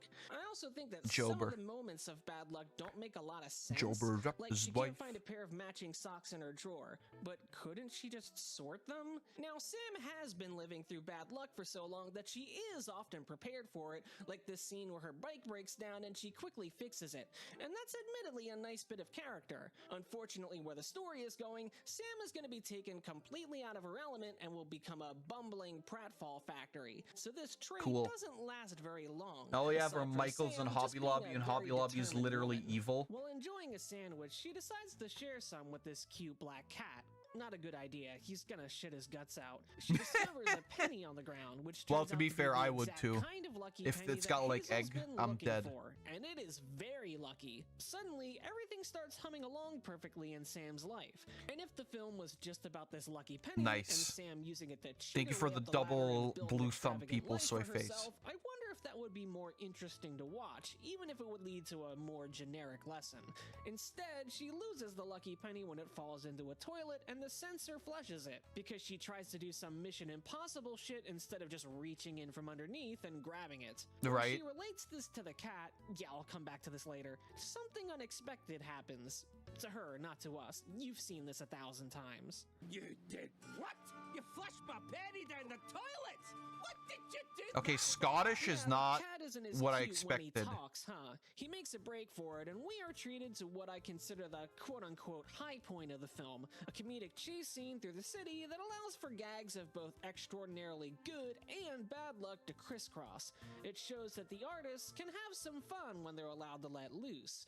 Unfortunately, it's all downhill from here, and not a fun downhill like Tony Hawk's famous jam. From this point forward, the film becomes the most joyless slog of an animated film you've ever seen. You see, for some reason, Skydance made an animated comedy without jokes. Every scene going forward consists of characters either explaining Holy shit, how luck look, it's works, recapping something that just happened, or Tidor. explaining what they're about to be doing. It's the most expositional, dry, That vacuous took me a second and storytelling it of wasn't any that funny. major animated motion picture Small in the man, modern Tidor. era.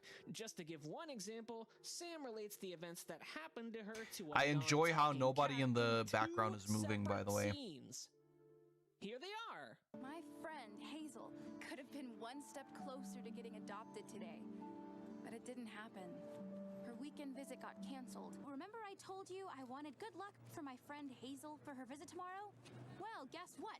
After you left last night, I found some. This time-wasting nonsense may seem like it underestimates the intelligence of its audience, but it's actually something more cynical in my opinion. This is clearly second screen writing, a film that assumes that you're either not in the room half the time or busy reading the shower thoughts Reddit on your phone. There is absolutely no room for characters to organically interact with each other or for jokes to be told, so why should I tell any either? Off to the land of luck with you. What is the land of luck?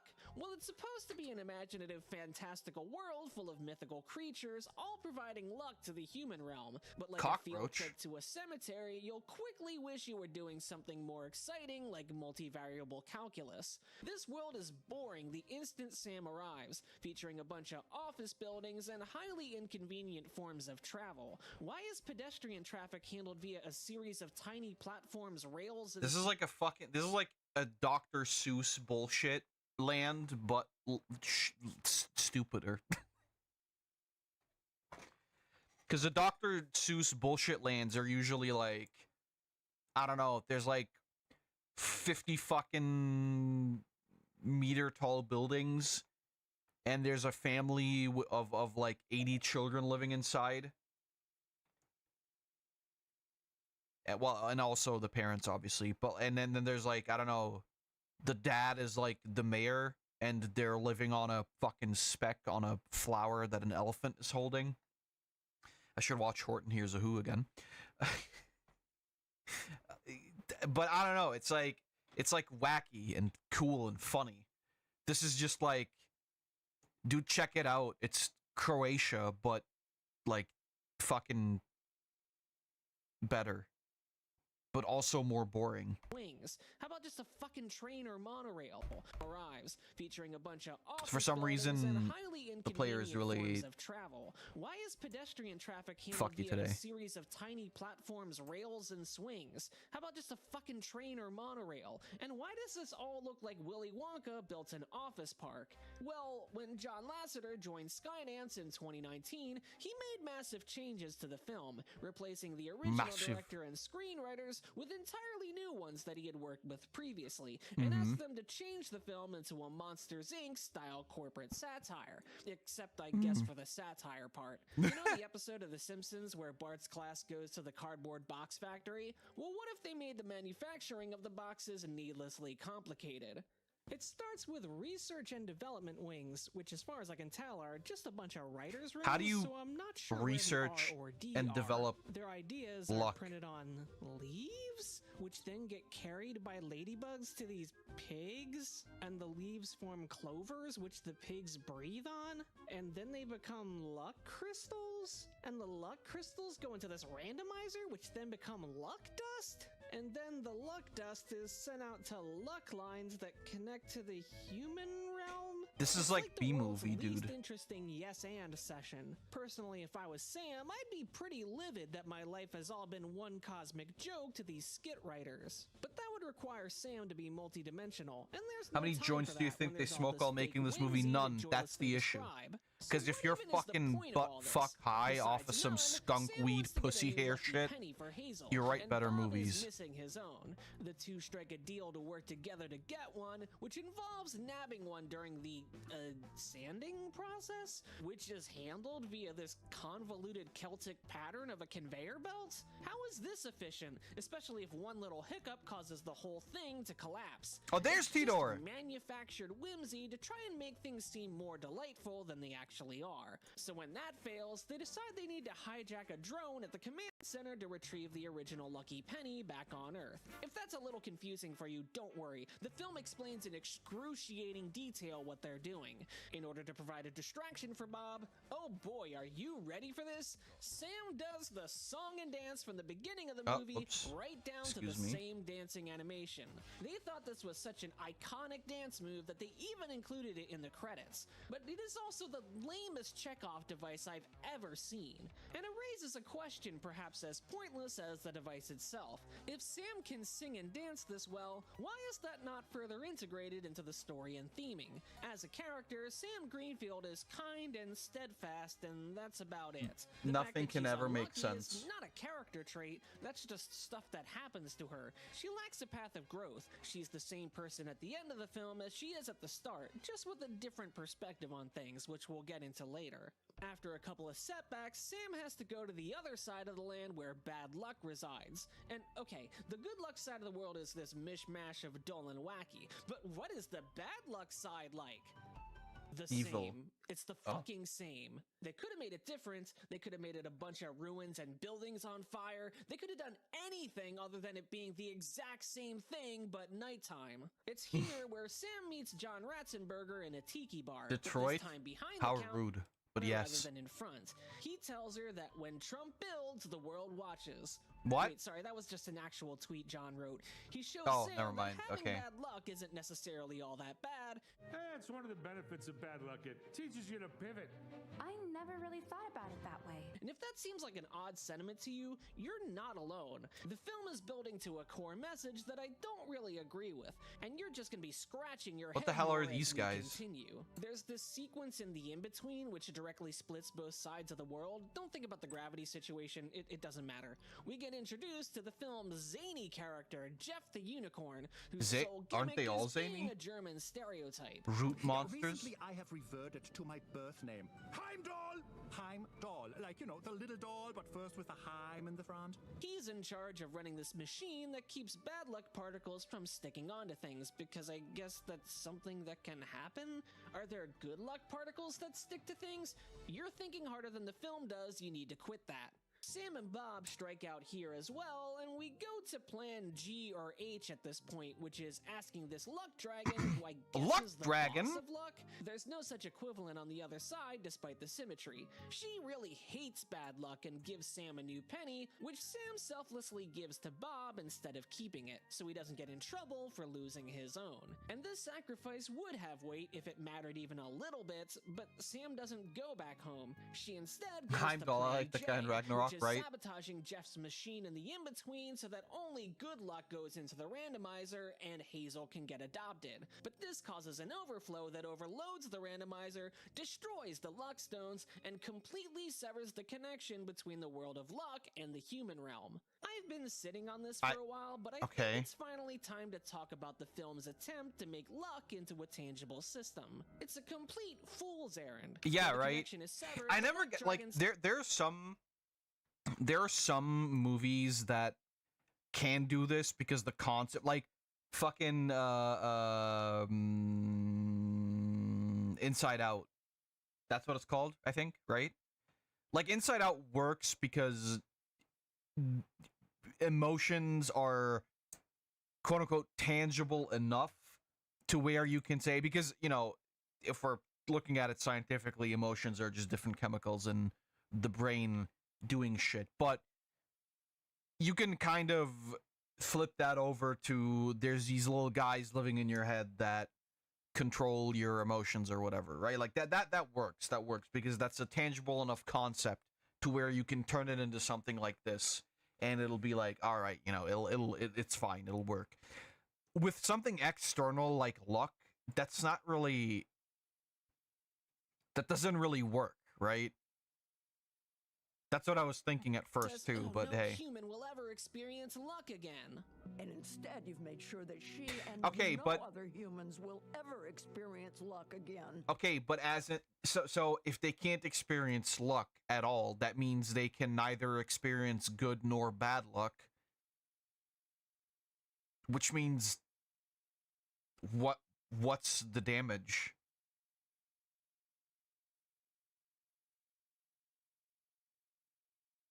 Like, realistically, what's the damage?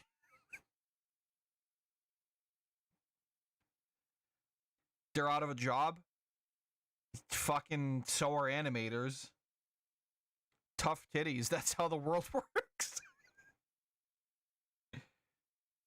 But like, what does that mean? Like, okay, so if you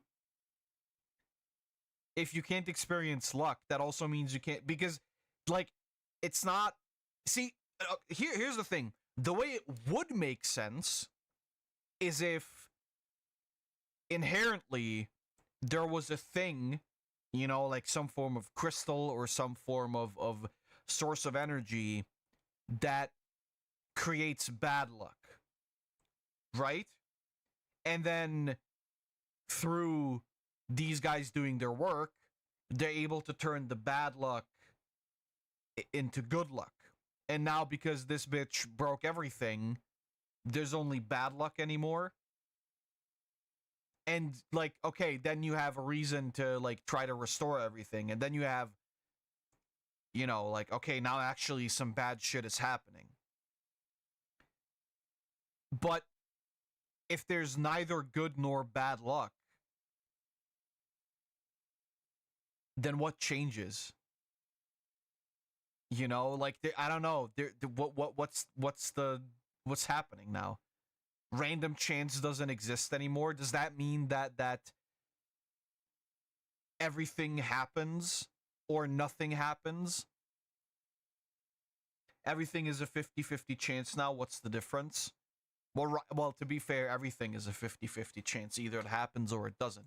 But my point is, like, if luck isn't a factor anymore, if like random occurrence based on, I don't know, positive and negative energy.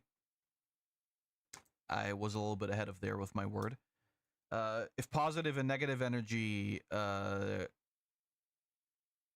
doesn't affect things happening anymore, does that mean like either everything is certain to happen or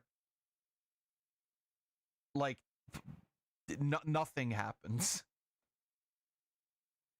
And I mean, luck and chance aren't the same thing, necessarily. But, you know, if neither exist, neither the positive nor the negative,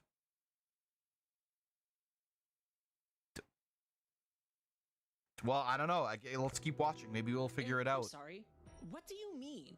What could you possibly mean by that? In attempting to make luck tangible, you've rendered it entirely incomprehensible. Even worse is what the Luck Dragon wants to do when it comes time for the federally mandated action climax in a villain-free film. The Luck Dragon decides that she is going to power the reactor using only good luck, so that no one has to suffer from bad luck again. So the thing that the girl just did? Will every football game end with both teams winning? Everyone wins at the casino and also the house wins too? It's complete nonsense. There are too many situations in which someone wins and someone loses. Okay, but to be fair, well, I guess, I don't know, like, that's the question. Because if everybody has good, here's the thing, that doesn't work, right? Because if everybody has good luck, then either everybody is equal or there are people who have more good luck. Like, either what the video describes is like, either everybody is equally good, or there's still an option to where some people have more good luck than others, in which case bad luck has been restored. Right? It doesn't really work either way. Now, granted, you could argue that, well, in a sports game, it's not just luck that matters, but also skill.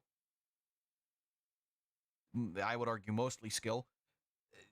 Sure, but I mean, you know, still there can be some influences, I suppose, of luck or whatever. If everything is bad luck now, the casinos must be making bank. Well, no, because the casinos are also having bad luck.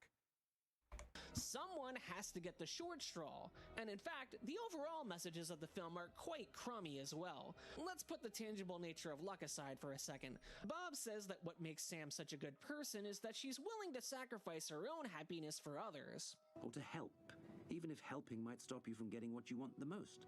And that's not really fully explored in the film. Like, what is Sam even giving up? She has a job with stable income, right, a nice apartment, and we have no insight into her personal interests or hobbies. This is why the singing and dancing sucks as a pure callback. What if she had something pivotal of her own relying on the roll of the dice? What if she put her musical talents to use and was auditioning for something? The other message of the film is that luck is a matter of perspective, and that you need bad luck sometimes to experience good things in your life. You only met Jeff because he'd been doused by bad luck, which means it didn't tear you apart. Bad luck brought you together in the first place. And, no, I don't like that either. I know this is a kid's film, but even for a kid's film, I think this fruit is rotten to the core. At the risk of turning into that guy who complained about turning red, not talking about 9/11, I just have to say, there's a lot of kids who have to endure shitty fucking lives completely outside of their control. What about kids that grow up with abusive parents, for example? Is there supposed to be a bright side to that? Yeah, it makes them Sam would stronger, not have met obviously. Hazel if she only had good luck, but she might have made other friends her actual age, and she'd have been placed with a family at a young age, since the film has decided that families choosing you is good luck rather than just opportunity. Yeah, right. I don't know. I don't like this because it kind of ascribes everything happening to luck. I don't think that's how it works. Hey, these sound like things that could be sacrificed for the well-being of another. What if she were able to see what her life would have been like with different luck? It's not that the cart was put before the horse, it's that there is no horse at all. Yeah, we gotta show this movie to orphans. People. I promise to move on in a second, but I also gotta add, Sam keeping the lucky penny and changing her luck was never on the table. She was always doing it for Hazel, so like, what ultimately is her arc? She had already accepted that her bad luck was just a part of her life and she could work around it at the beginning of the film. What was the point of any of this? In the epilogue, Bob decides to live with Sam and seems completely uninterested in keeping his voice a secret, including with Hazel's new family. What's interesting to me is that if you cut this scene at Hazel's family's house, the ending becomes much different because the final scene is of Hazel sleeping over at Sam's in matching PJs, with a fold-out bed right next to Sam's. Doesn't that make it seem like an earlier draft had Sam adopting Hazel? And wouldn't that fit better? Yeah, I was gonna say that. What the fuck? Why not just... What? Yeah, why not just have that be the ending?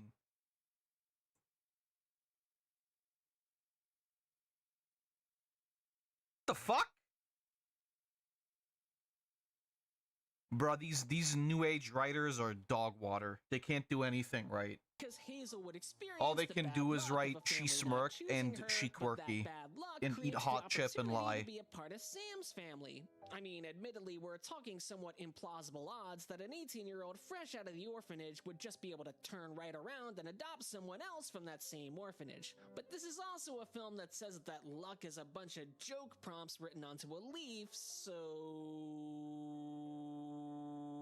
The fun thing about luck, and I promise you it is entirely external to the film, is that the movie is so threadbare that you and your friends can easily come up with more interesting ideas as you're watching it. It's like a 2-hour Jackbox game where each scene is a potential improv session. Create your own alternatives to the stepping in dogshit wing of the bad luck research and development building. Okay, I need to have this film taken away from me. So how did Skydance and Lassiter take the lessons they learned from Luck and carry them forward into their next project? They didn't. Well, that would imply that lessons were learned. Just 2 years after Luck, Spellbound would release not on Apple Plus, but on Netflix in November of 2024. Netflix. And apparently it was the second most watched original film in its opening week. But if you haven't heard or seen anything about this movie, well, I'm not surprised. The what is story this? takes place in the Kingdom of Lumbria. So, I'm thinking here, could they not just have told their generals and whatever? Like, I get usually the plot with this is that, like, oh, but if the secret get out, everybody gonna go crazy. But, I mean, they have an heir, right? Like, and would they not want to help to turn the king and queen back? I fucking what? Agate. Okay, I have so many questions. Again, establishing Elian as the queen, even at the age of 15, at least makes some kind of sense rather than continuing to look for a right. cure. But this is a Disney-esque fairy tale, so of course Elian is in the right. And okay, fine. But would it have killed the writers to give her some kind of flaw? Whether it's by Disney themselves or people emulating Disney, we've seen a bumper crop of awkward but otherwise plasticine heroines. And it really frustrates me. It's all well and good to create role models for kids, but roles are supposed to have flaws and make mistakes so that they can learn and grow, just as you are trying to impart to your presumed audience. How many times are we going to see a young female protagonist whose sole defining trait is that they're slightly dorky? So a pivotal scene happens inside of this giant log. Well, yeah, you know, that's like the safe flaw, right? It's like, oh, she's a little bit weird. She's a little bit weird, but she doesn't do anything wrong in like a great way, because then, of course, obviously it would be harder to, I don't know, market a character, because if somebody's a piece of shit, then you can't sell dolls to 6-year-old girls, I guess, who don't get what being an asshole is anyway. Maybe it's a thing of like studios being fucking scared and pissing themselves of the idea that like, well, there might be some kids who emulate this behavior, and then the parents are gonna get mad. Bro, I'm not gonna lie to you. I'm not gonna lie. When we pretended to be characters from movies, our parents just fucking yelled at us. They didn't call up Disney and go like, hey, what the fuck, dude? I don't know. They just fucking slapped our shit. Metaphorically speaking, not literally. Well, for some kids, literally.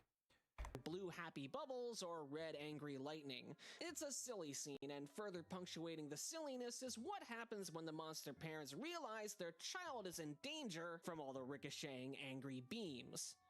And who knows how this happens, it just happens. The flashback of the parents squabbling is really just kind of petty bickering. I think that maybe the writers were afraid to actually trigger any traumas in kids who have gone I through guess this so, ordeal, but so like, they I don't played know. it safe. But it's more realistic though. And it's more, I think, you know, relatable. Because like, fucking, I don't know, man. Like, my parents haven't gotten divorced, so I wouldn't fucking know about this, right? But I feel like, I don't know, it's definitely a lot more volatile than just regular bickering, because that's just what people in relationships do. They bicker sometimes. It's like that's normal. I feel like that's in a way that's almost worse, because you're suggesting that, at least in my mind, right? Like, and stick with me on this for a little bit, but I feel like when you show that like bickering and whatever is the reason for people getting a divorce, I feel like you're kind of skewing the idea of what actually would cause a divorce in real life. And given that these are like children's movies, I don't know, like that. I don't know if I would want to suggest to a child that because mommy and daddy might get annoyed at each other a little bit sometimes, they're gonna get divorced, right? Like, isn't that a bit? I don't know. Maybe I'm thinking too far into this, but I feel like that's a little bit worse, actually. Hey, I'm not saying you need to show them chasing each other with axes, but you do have them as monsters, and monsters can be scary. You would think that they'd have a scene in Act 1 or 2 of the parent monsters fighting to the wizards fighting over the concept of a key fob. This song and dance where Bolinar suddenly likes being an animal is actually a really fun musical number, the closest thing this film has to a showstopper, but it is a completely inconsequential scene that comes from nowhere and leads to nothing. I'm gonna talk about the songs for a minute because there's 8 of the dang things, and 4 of them happen in the first 30 minutes. Oh, wow. These songs are clear attempts to match the quote-unquote magic of Disney musical numbers, but a lot of them fall short, which is interesting because they're all composed by Alan Menken. The lyrics flow pretty poorly, and the things the characters are singing are often kind of trite. It's either plot explanations or the proclamation of very basic emotions. That makes the experience as a whole feel compromised. So in the end, I think I've made my feelings for Johnny Boy's movies pretty clear. I think that the artists and animators did the best they could with the budget and story they were given. I don't know. What they were given I feel like was clumsy and I don't know. incomplete. I don't Spellbound particularly is definitely enjoy a a lot better of these overall like film, Disney-esque setting to its story, to its pacing and theming, but that wasn't exactly a movies, high because bar to clear. I think Disney The and Land of Pixar Lemuria can't could do have it been right better anymore defined, either. but it's still far more interesting So than The Land most of Luck. other I also think that Luck barely studios can't qualifies as either. a film and feels more like the narrative equivalent of a travel pamphlet mixed with a 500-page instruction manual. However, I also think that Luck's physical comedy, at least in the opening 20 minutes, is more clever and thought out than anything that happens in Spellbound, and the sight gags work a lot better than just expecting the audience to laugh at 2 people arguing because it's awkward. Look, they're looking at each other awkwardly. That's the laugh time now. And because Spellbound is closer to a it's the fully modern realized it's the film, modern the laugh elements track. not coming together makes me more frustrated because it has some potential in there that is not being reached. I can tell you one thing these films have in common though, a 1-year time skip. I'm not joking, both films cut to a 1 year later. Did they fucking forget that they already did it in Luck? Is every film from them going to do a time skip ending? I kind of hope they do. That would be legitimately hilarious. Romeo and Juliet lie dead together from their mutual ingestion of poison as the 2 families mourn. 1 year later, hey folks, Romeo here. Life's been pretty crazy since the whole dying thing. Or should I say, afterlife. Now, is John responsible for every problem with these Probably movies? not, no, but Obviously like not. But when you consider the massive story changes that happen when you join Skydance, Please seem to just want to play it as safe as possible because and choreography of a Disney film. Because I can't prove it, but these feel strongly it's like scary to do things that are like a little bit upsetting sometimes, but I don't know. I feel like he gets to take responsibility I for feel these like failures. Will they eventually it find their adds footing so much based to a on the growth movie from film to film, when but is that really admirable I don't to know. just emulate another studio as closely as possible? Where's your own voice? What's at the end of the your day, I style? think It's most of one this thing is for just TV meant shows to be adopt like a similar cash visual grab styles because and it language looks because kind of the like ease at which Disney, offshore studios and can work on parents them. are gonna But think, John's oh, it's a hiring Disney hundreds movie, of except artists in it's Los not all, Angeles to and then just they're gonna buy the imitate a movie competitor? or DreamWorks doesn't whatever. do that. I mean, not anymore. And if these films are what we can expect out of John Lasseter's stewardship, why should he That's why be all this shit there? looks the same. Another weirdo back into the industry just to make middling direct-to-streaming Disney simulations? These artists are capable of making much better art than this, I'm sure of it. So What is this step thing? aside, or at least stop bringing in your old pals and let people cook. Otherwise, the randomizer won't be blessing your studio with good luck for much longer. Is there a smaller studio film that you'd like to see me review, or one you think needs more love? Let me know in the comments. My channel is generally a positive place for recommendations, so I'm always looking for more stuff to share with everyone. In addition to talking about animation, I also talk about indie games and retro games. Oh shit, and if you video like this game. video, I'm starting a brand new Patreon exclusive series called Director's Notes, where I use my past directorial experience to give feedback to animated scenes. And every video comes out a day or so ahead of schedule on my Patreon, along with exclusive videos. So throw a buck my way and I'll keep on trucking. Or you can donate $3 That was and kinda join cool. these lovely folks. Until next time, you'll find me in another castle. That's kind of neat. Hey, get out of here. All right, let's see. Something about Kirby and the Amazing Mirror. I feel like I've seen this one before, but we can watch it. It's not a big deal. These usually aren't that long, and they're usually pretty funny.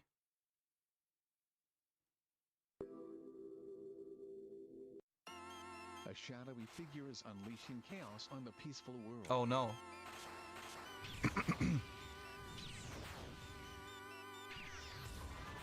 Everybody Black Knight die. flies into the mirror world to protect Dreamland.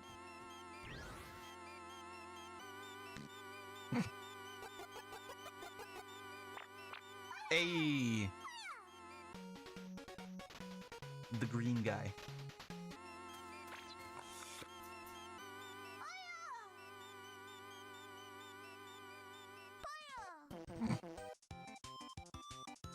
I love Amazing Mirror.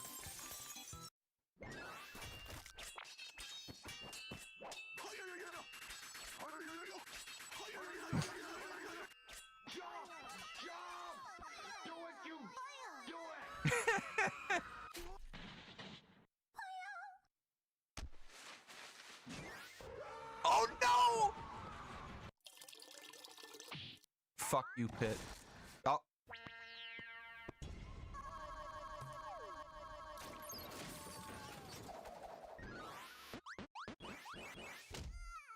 Yep, bye, Kevin.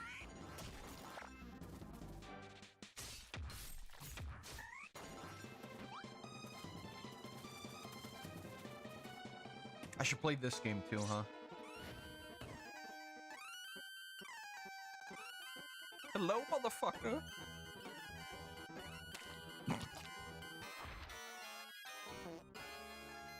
Wait, but Kirby's can fly. Yeah, thank you.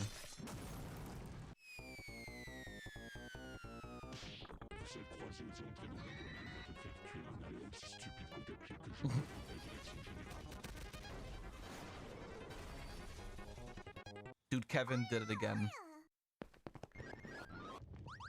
Most goated Kirby of all.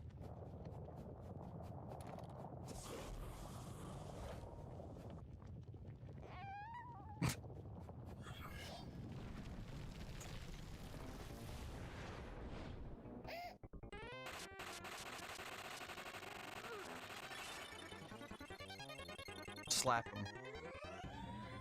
You're too late. You're too late, Sonic. I'm not forklift certified.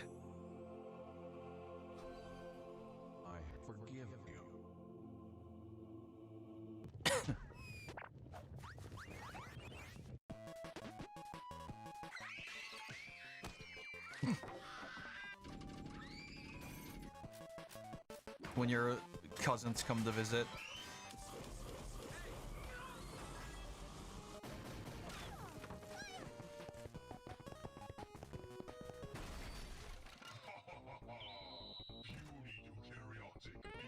Dude, it's fucking Shovel Knight.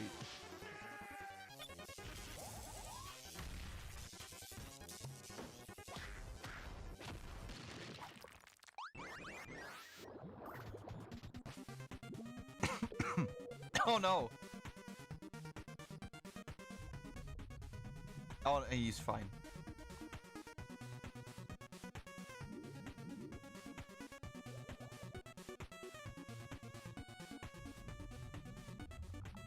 Oh, there's a Donkey Kong barrel in the background.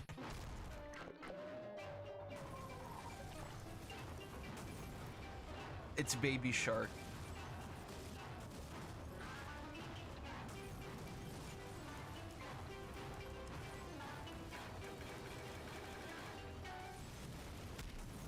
Why does this remind me of Little Mermaid? I like Amazing Mirror, but I get lost every time. You just gotta find the map, and then it's fine.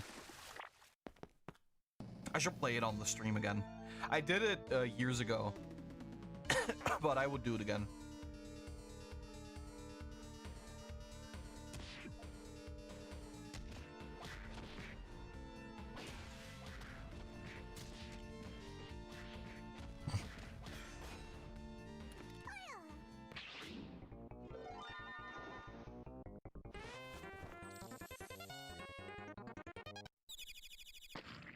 Oh, okay.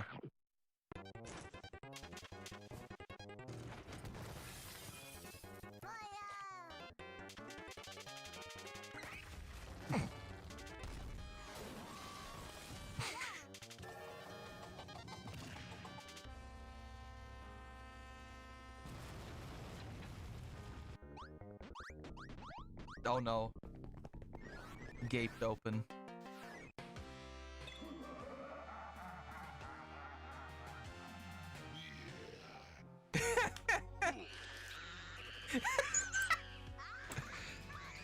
Fuck yeah, full ape.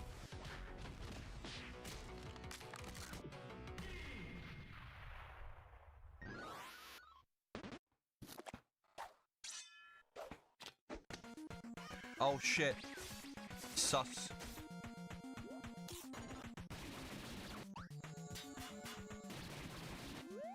Oh no. Cannibalism.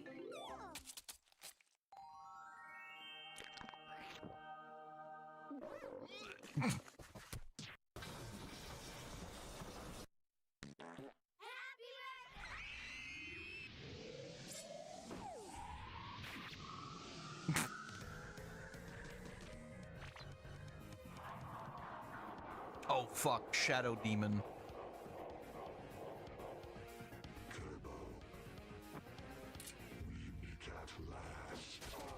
Got him. Oh, never mind. You are brave, little Kerbo, but Mirror World will soon absorb Dreamland. The internet is tired of your chromosome. Your crusade ends here. What? Sorry. I feel like the Christian Kerbo joke has gone too far and has become detrimentally unfunny. I hope that gets dialed back for future Kerbo appearances. Fuck you, whoever you are. You're a loser.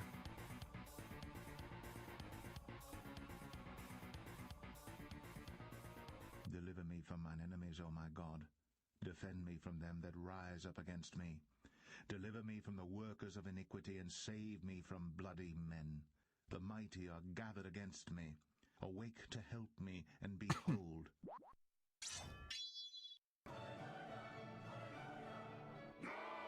This is impossible! With man, this is impossible. But with God, all things are possible. Got him. And so, Dark Mind was defeated, and his dream of conquering Dreamland was shattered.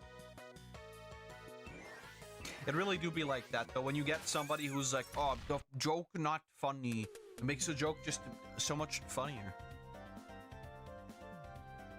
I don't make the rules, that's just how it is. This Luigi's Mansion. Blah, blah, blah, blah, blah, blah, blah, blah. Suck my left ball and right ball. Suck my right ball and left ball and my cock.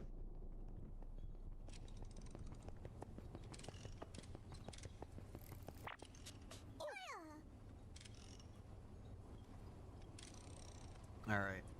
Let's watch the other one too. There we go.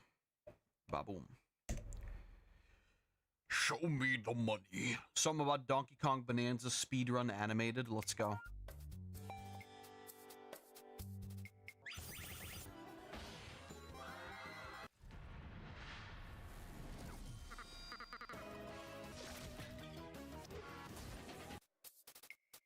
Different. What the fuck's going on? Oh, it's like a. Okay.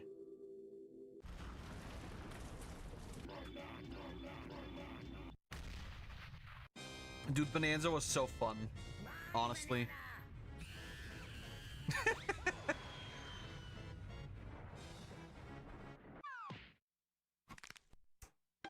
It was like Mario Odyssey but Donkey Kong.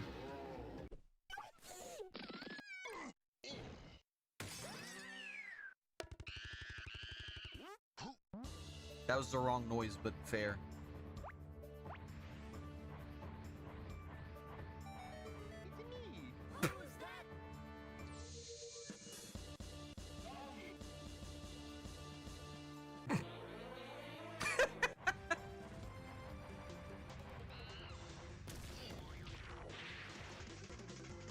Wait, where's Pauline?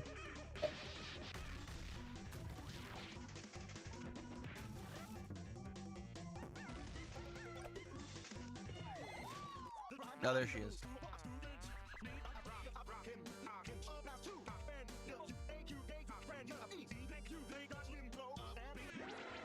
Monkey. Gear 4th. Ape Man. Boundoman.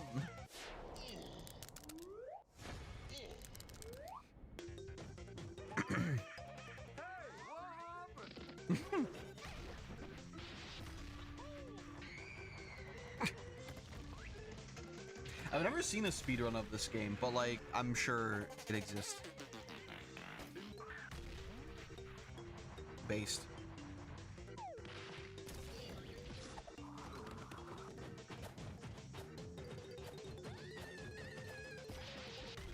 Seems accurate, right? This game really was a lot of fun though, man. Honestly.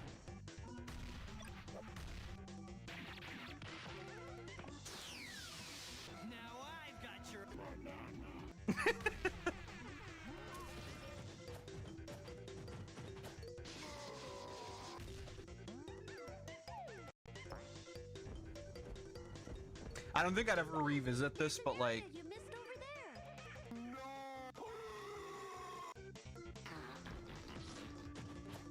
I don't know, I could see myself playing this by myself sometimes if I'm bored.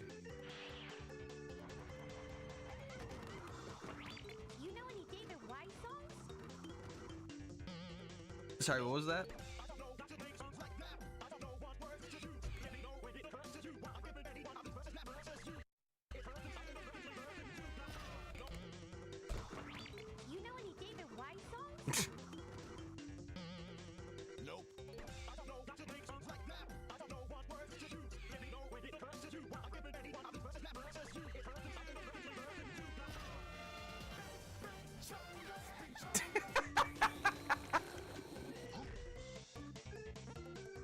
The fucking, like...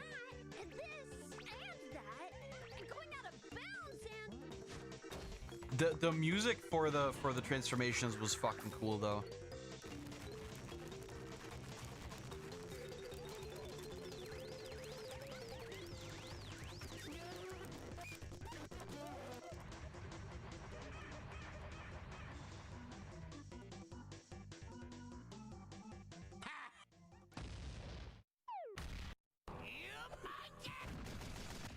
Well, but you're also a monkey, though. And this fucking reveal was so...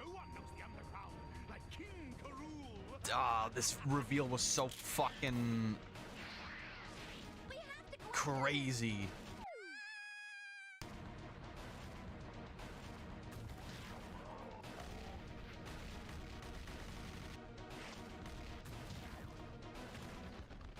Too bad I got spoiled. Well, yeah, but Let's use it to follow K rule. Okay.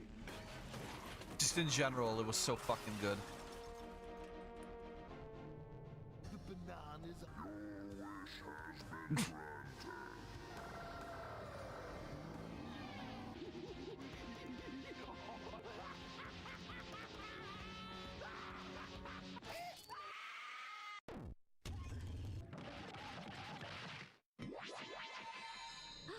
Now I can make my wish. I wish for.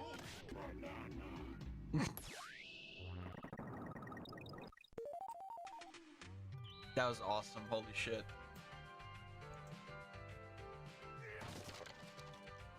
Oh, wait, hold on.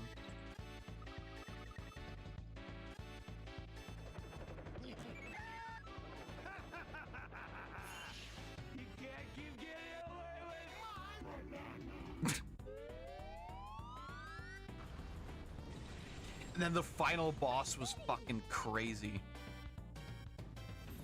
The bananas.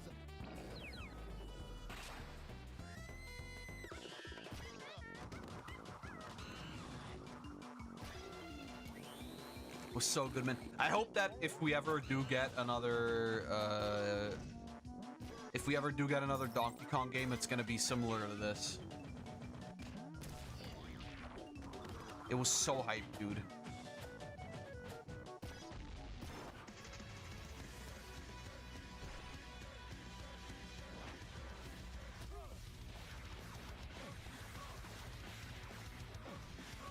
You know what this is a reference to, I'm not gonna say it.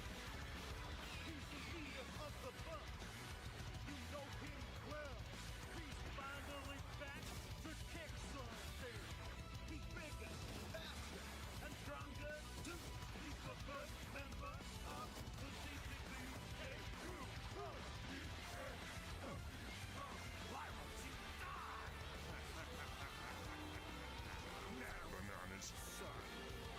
They harden in response to physical trauma. You can't hurt me. You can do it, TK. Just a little more.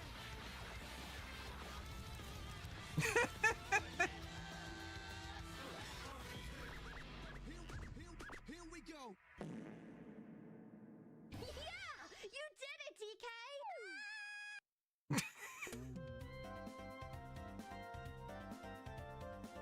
Yeah, that fucking like the credits scene being just a fucking fake out. That was so good, dude.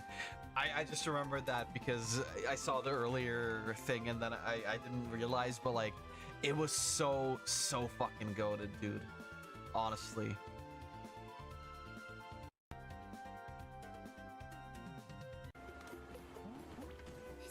I don't know how people could say that Bonanza isn't fun. It was fucking peak.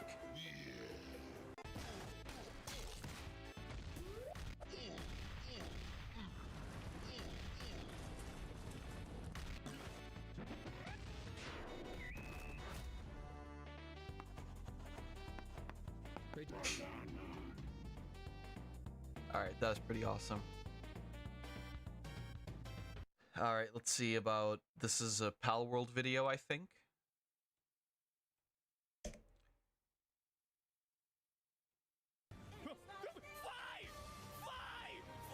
Wait, hold on. What the fuck is happening? Oh my god. What is that thing?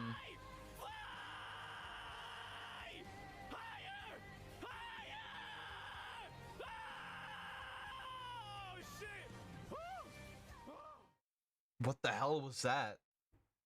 New boss in Pal World? Holy shit, dude. Maybe I should pick up Pal World again. Well, anyway. Alright, what is this? How to hack new 3DS, 2DS in 2026. This is fake, by the way. This is a video from an alternate dimension where that's possible. Obviously, in our dimension, this isn't possible and this isn't going to work. So don't do whatever you do. Don't look for the video by Tech Cravers, how to hack new 3DS, 2DS in 2026, no PC phone only. Don't look that up on YouTube because that's evil and you shouldn't do that. And it's not going to work anyway because this only works in alternate dimensions. That's his final attack, goated. Hi everyone and welcome to Tech Cravers. In my last video I showed you the easiest way on how to hack a new 3DS or 2DS XL using skater hacks and a PC. This time we're taking it a step further. I'm gonna show you how to hack any model in the 3DS family using nothing I should but a see if I can socket. find Yes, like that a new includes the 2DS, old 2DS, old 3DS, 3D, and of course new, the new 2DS no, new and 2DS. 3DS series. In this video I'll be hacking this new Nintendo 2DS XL, but you can follow along with whichever model you might have, as long as you have an Android phone or device that supports reading and writing to SD cards. But now, without any further delay, let's jump into it. It's gonna be interesting, I think.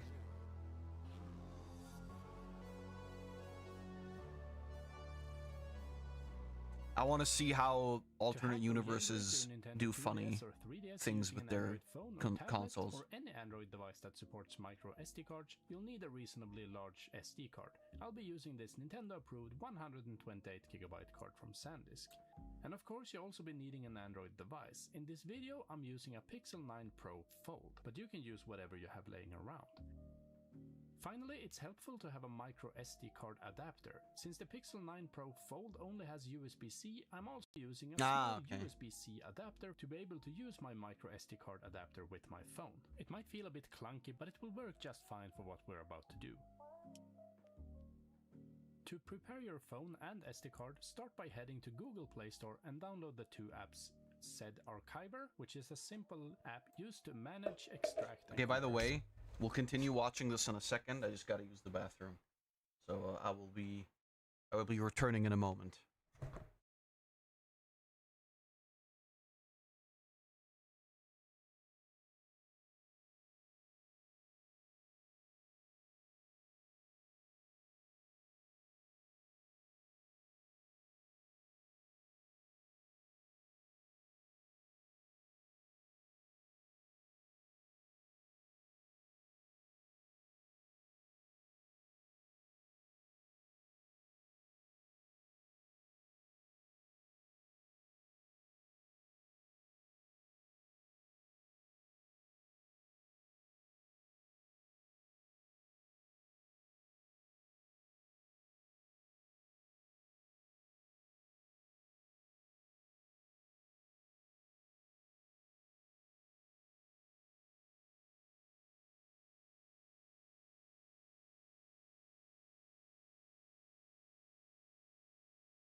Okay, did I see that right? Did the stream just get sprunkled before I went to the bathroom?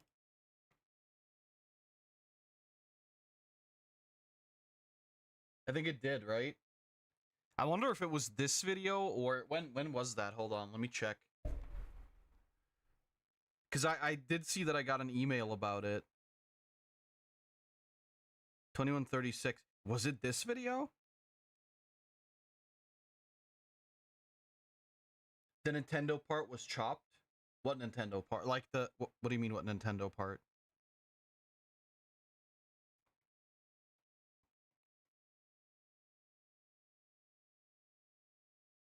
The 3DS? Okay, so it's this video. All right, well then I guess you can't watch this.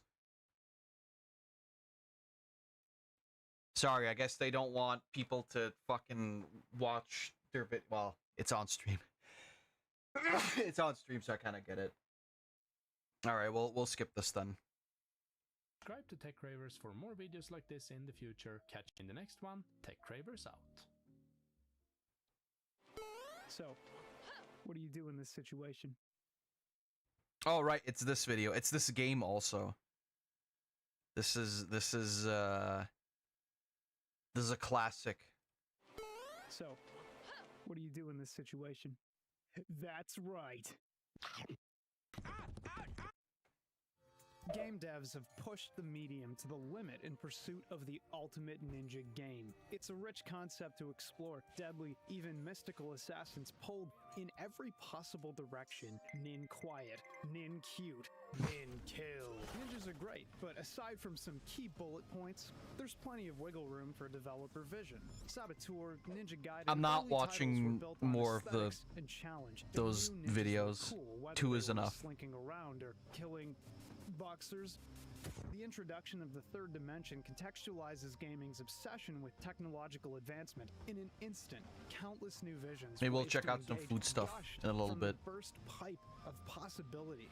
What if a ninja was actually like a ninja? Tenchu defined the ninja game. Oh, for hell yeah, 3D Tenchu, gaming's dude. Early years with compelling stealth play and maybe the purest, most concise vision of the concept. FromSoft, by the sneaking, way. Slashing and slinging your grappling hook into the murky future. Of course, Ninja Gaiden and its 2005 re-release, Ninja Gaiden Black, rewrote the action game playbook, weighting almost everything on visuals, mechanics, and herbaceous breasterly women. Hell yeah. Which is unfortunate because Red Ninja hit the Xbox and PS2 in the very same year, going for all the same things and fumbling most. Amateur. I don't know. messy, I rough feel like to I rival. remember playing Red this Ninja game. racked up heaps It of wasn't criticism great, for daring to but I thought it suck was fine. compared to some And also, like, obviously the fucking titties, but of the most praised games ever made.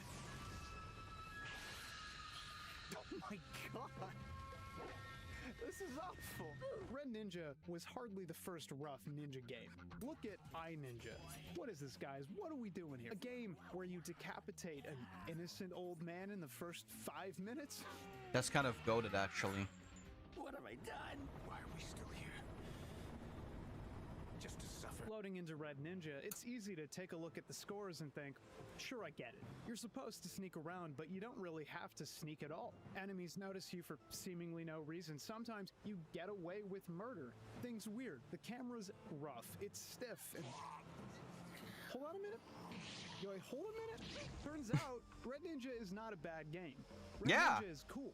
Red Ninja is fun. But I didn't immediately understand that. Ripping up the floorboards reveals a vibrant, ambitious, and striking experience. And Yeah, some this real game, like, smelly I've seen stuff. so many people say that this game sucked balls, but like this is actually like really fun. But let's put it in perspective. Things got a weird little backstory. Two small-time studios, Urtain and Opus, formed a joint venture in Trangi Studio, which has exactly one game, Red Ninja End of Honor. Little on the nose, guys. Or the Japanese name, Red Ninja Blood River Dance. So named because Yeah. it's a stealth action hybrid. Being spotted doesn't cause a fail state, and you are very equipped to handle most enemies. It's the first title ever designed and directed by Kenichiro Takaki, the Senran Kagura guy. So you know, this motherfucker was cooking way back when. This guy was cooking shit we haven't even found the recipes for yet. That's like That's like the boobiest guy. The story is surprisingly cinematic, or at least you can tell a cinema head wrote it. And big surprise, the script was handled by Shinsuke Sato. Yeah, the guy who wrote the Bleach movie. And a bunch of other animated film adaptations, and the Kingdom series of films. It's some kind of pedigree. So, what's with the feedback? One thing has effectively flattened games discussion for the better part of 3 decades, and that thing is comparison. Red Ninja was never judged on its own merits. It really do be like that. Critics being I don't know, and maybe that is. I've sometimes thought about this. That maybe the reason why I don't agree with a lot of scores is because I like to judge games based on like the game at its standalone, you know, like, because I'm not necessarily going into something saying like, oh, you know, I'm expecting this because this is the previous game, or I'm expecting this because this is a game in the similar genre or whatever. I don't know. It's why I think I liked Mario Kart a lot. It's why I think I enjoyed Pokemon a lot, is because I kind of judged it as its standalone thing. And of course, you know, there are a lot of flaws still with those games, but I don't know. This is one of those ones where I never got why people thought it was shit. Who would think that comparing a game with another game would make the review empty?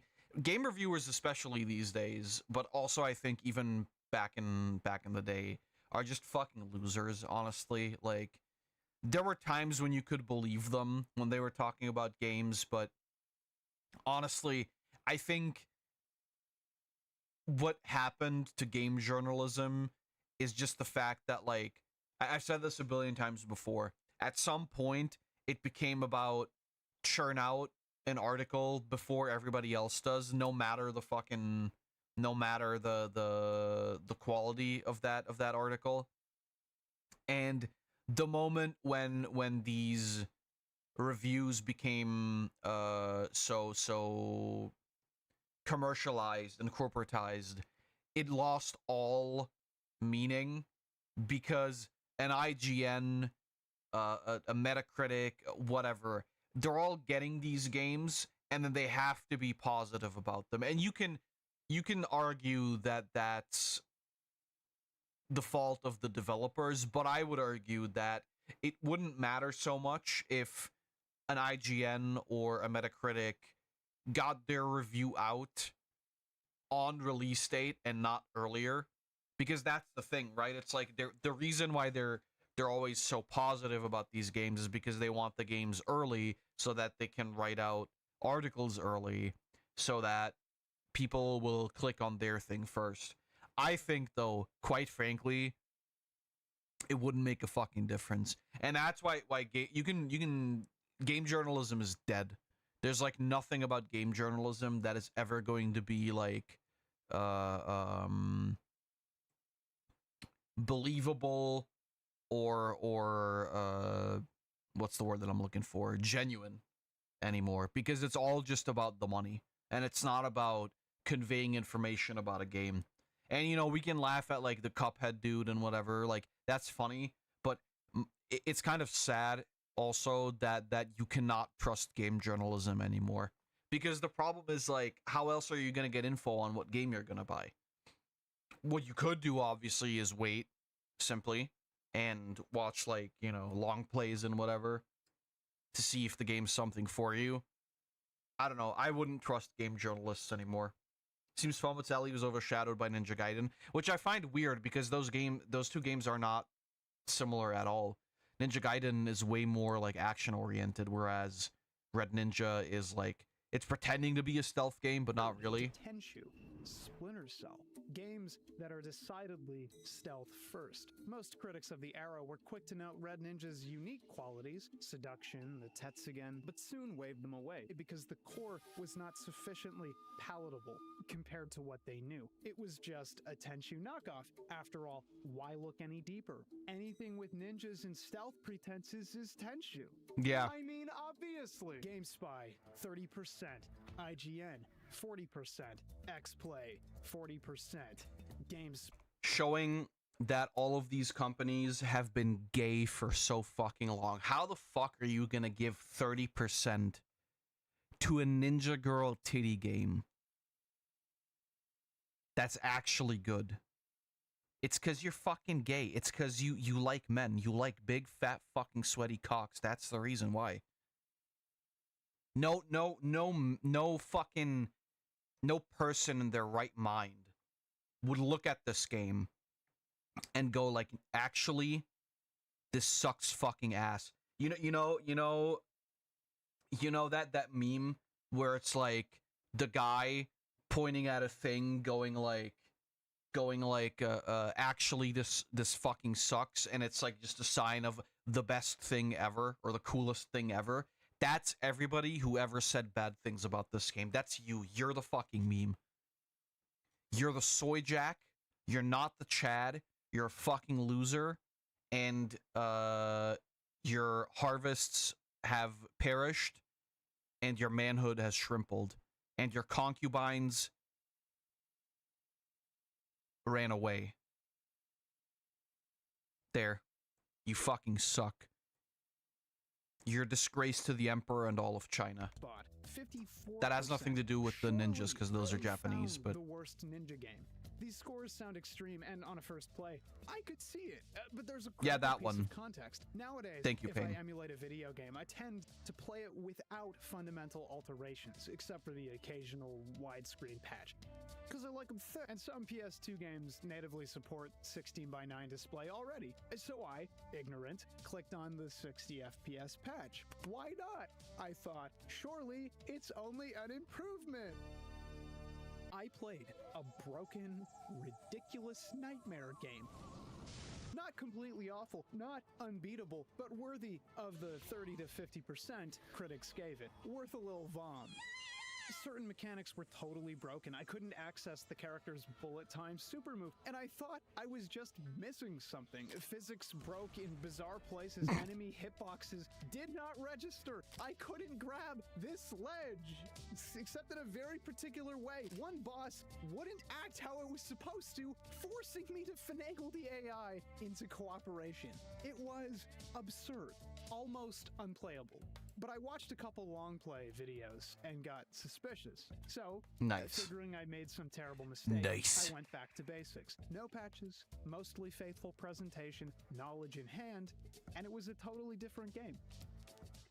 Red Ninja is the story of Kurenai, once a child left for dead, hung by a Tetsugen, family murdered at the hands of the... By the way, this is the Ninja Titty game, so... trained by this Chiyome, and now a fully fledged ninja in service to Lord Shingen Takeda. Lord Shingen. Lord Shingen. Lord Shingen. Okay, well... Y'all want any jam?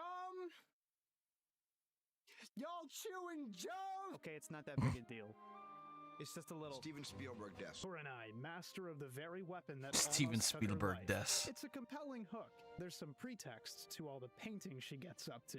Regardless of how it's played, Xbox, PS2, 60 FPS patch or no, Red Ninja is a stiff game. Kurenai constantly builds up momentum and becomes difficult to steer after a point. It's sold as a stealth title. You're rewarded for silent takedowns with not having to engage in combat. Fiddly lock on slow-ass wire blade shit, and yet sneaking is a challenge. You're meant to creep through areas with soft steps, but maintaining the stick control necessary can be a challenge. What can God I of say? Woke coming out on thumbs. 16th of February. 16th of February. Enemy you see Cool. is a simple jump away from instantaneous death. Look at that. Like a leaping chimp. And the less patient player will probably find themselves running, skipping, flipping, and thrusting their way through any given stage. Size doesn't matter if you know how to use it. You gotta be kidding me right now. Shut up, I almost got it. Just give me the knife, I'll do it myself. I don't like complaining about cameras because most camera whining is actually just wrong. The camera's so bad. Skill issue. Grow up! But it genuinely does bump up against the environment and jerk around at odd times, resets itself, rests itself out. I of your remember hands. that. So you always want to be moving forward in a relatively straight line to avoid too much visual jerkery. This, I think, is where the poor ratings come from, but I look at controls a little differently myself. Sure, it's a bit to learn, but you're I don't know. I felt with a it was kind of annoying, but aggressive little stealth action experience, which looks so much better without widescreen. By the way, the normal aspect ratio tunnels your vision, which complements the rapid forward-moving play. That's the kind of thing you never find out going for the Ultra HD upscale texture 4K experience. You see these orcs? Now tell me they look good. When you take the time to learn, it's surprisingly enjoyable, mostly because of the... Hell yeah. Take a look at how many animations they rigged. Double kill, triple kill, overkill, kill spree, Hell yeah, dude. And you're gonna say this sucks? Fuck you. Challenge rooms, you're given a bit of room for expression. Red Ninja isn't much of a stealth game, like critics said, because again, it's a stealth action hybrid. It won't fail you for being spotted. That's important. Go back and play Thief on PC and marvel at the beauty that is saving and instantly reloading on failure. Console stealth titles punish players with long loading screens for something as innocuous as failing to notice an enemy in a dark room. Yeah, that cheaty super sight stuff exists to keep you playing, by the way. I don't think most people can finish the bag of carrots in their fridge, let alone video games, let alone stealth games. Right, in the case of Styx and the OG Thief, you're forced into combat. That'll usually leave you in the dirt, especially with multiple enemies on screen. Red Ninja says, now go ahead, make mistakes. And it works. Combat is infinitely less satisfying than whatever sweet insta-kill animation you're missing out on, so you want to sneak, you want to play like a ninja, but you're given that critical wiggle room, right? The game didn't punish you. You punished you. You failed yourself. Look at what you've wrought. Why are you like this? Like this. Stupid. In this early room, you can try taking the direct approach, stealthily laying dudes out or wading straight into combat, or you can find your way up to the overhang using the wall jump mechanics, jump into the bushes, or even using wall running from the corner to do the same. And it's so fun. It plays so fun, dude. Which will drop the key and effectively finish the room before having to swing your blade at all. It's awesome. Another early room will let you fight your way slowly through the garden path, but you can jump up and over, saving yourself a lot of time and effort. Long as like, it's so cool, dude. Like, yeah, it's stiff, it's a little weird, but it's fucking PS2, man. Straight or speedrun with enough confidence and knowledge. And admittedly, Red Ninja doesn't keep this energy up. A lot of rooms, especially in the later parts, want you to behave in one specific way. Complete this platforming puzzle, race to the finish, specifically infiltrate from this one point because anything else is tantamount to a fail state. This is definitely what this game is good at. Yay! I'm kind of fascinated by the inclusion of platforming segments. The game starts pretty low-key with a short slink through an estate, but quickly turns into cave diving, and I can see the appeal. They took the time to work wall jumping and even stiff wall running mechanics into the game. Honestly, like, as shitty as it is, it works really well. And uncooperative, they mostly feel out of place. Helps break up the pace, sure, but the pace also just constant fucking panty shots, I guess. That's... I can't find another example of these ground spikes in the rest of the game, and so there's no real need for this animation for the rest of the game. There's even an equipable item that improves the ability to use this animation, this move, and it's found immediately after this area, this segment. Y'all been hitting them mind-altering substances, guys? It's a bit of a challenge mishmash, and it's not perfect, but a good chunk of the game will let you express yourself with the mechanics, and that's beautiful. Another huge hurdle is the Tetsugen. Unless you take the time to figure it out, you might only be using the thing at half capacity, and buddy, this thing's half the fun. It's overpowered, the reviewers said. Combat is too easy. Who cares? It's not about whether the combat is stretching Bro, your it's nipples fun. at peak efficiency, guys. It's about the art. I dragged him to his spiky demise. Of course people hated it. It had the gall to hand them a brush and ask them to paint. So, combat isn't hard, but it can be when you don't know your options. You can lock on, and Kurenai is pretty mobile. Look at her jump. Now that's a leap worthy of a platformer. If only she had it when it counted. You can mash a 3/ combo or stay unlocked for a stronger 4-cut combo, which works better on bosses.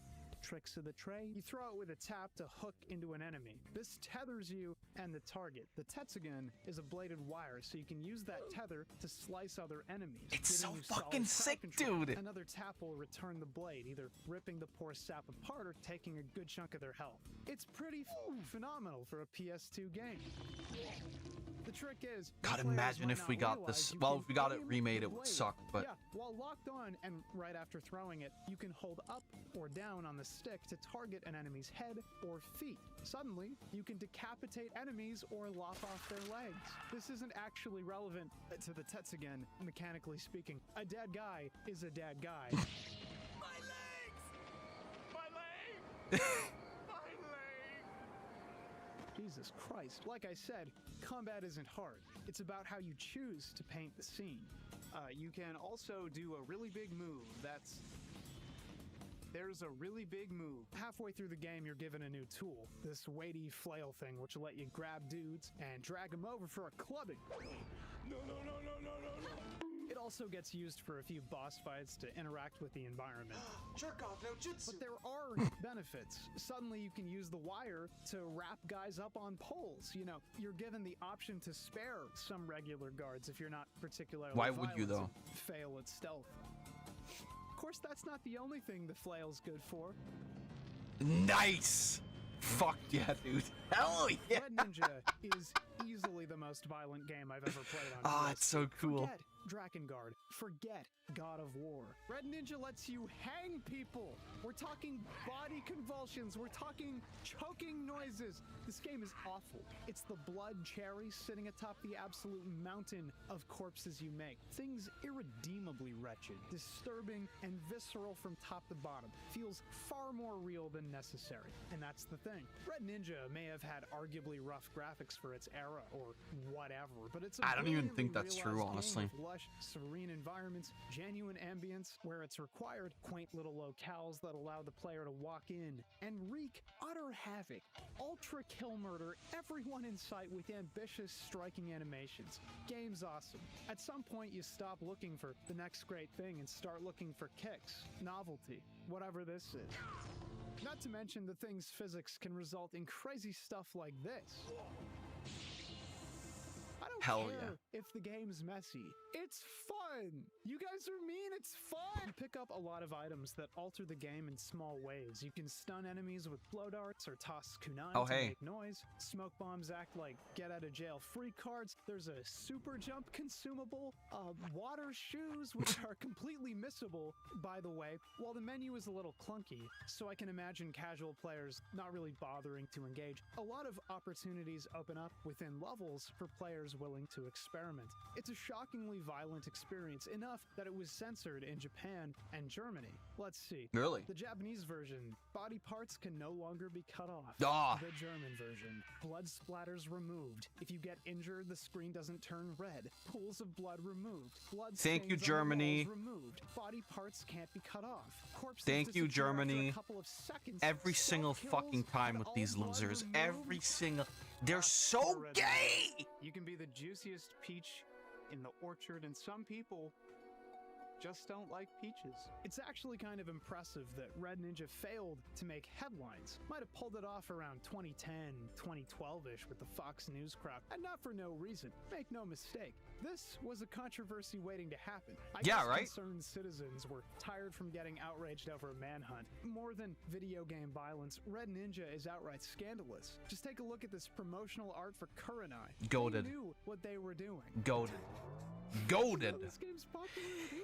10 out of 10. 12 out of 10. Violently strangle men, to be honest. As the precursor, let's say, to Senran Kagura, Red Ninja, or more accurately, KuruChuu, appeared in a 2004 issue of Playboy. A professional model was sent in KuruChuu cosplay to the desks of various Japanese gaming editorial departments. Bruh. These people ran a promotional campaign Golden in an age of Akihabara gaming. maid cafe, dressing the waitresses up as KuruChuu, which, man, I'm sorry. Kurenai is not that kind of character. She's a human being. She has feelings. But Red Ninja is not a happy story and ends with Kurenai effectively exiled and in conflict with the man she loves. Denied love. It feels questionably respectful to the character concept. Of course, I guess they couldn't run a maid cafe where they kill you. Maybe well, they I mean... should. Now, I don't think a lot of people roll credits on Red Ninja or care about anything as high-minded as respecting a character. Oh shit, boys, look out, the character respecter is logged on. People are shocked gamers treat games as just games and not art, when publishers and devs alike treated them explicitly as products. You know, Odin Sphere's Gwendolyn is a character perpetually escaping the control and ownership of other men, desperate to navigate herself and love on her own terms. And that didn't stop people from making purchasable statuettes to keep in your house. Yeah.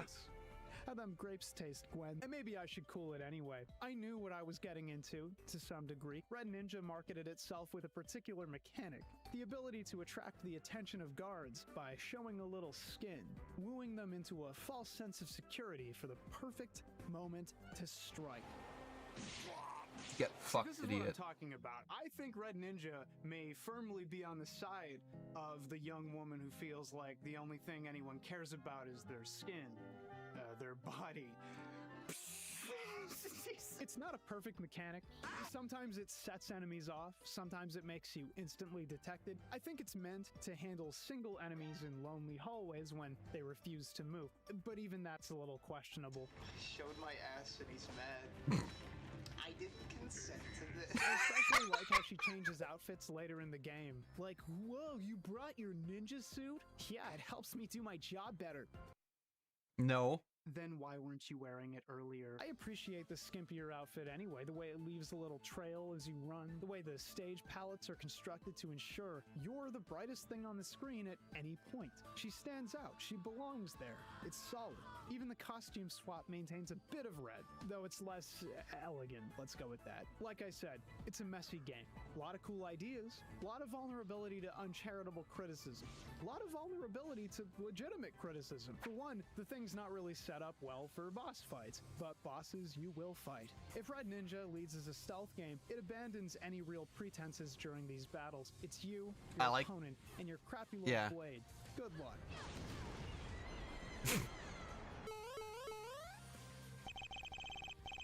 The first boss can be a challenge if you aren't minding your combat mechanics, but it's a good stumbling block, ensuring that players are tending to that aspect of play before much harder encounters. The witch, I'm gonna let you in on a little secret here. You're supposed to blow up her statues 3 and target the trees with the Tetsugen to shake her down.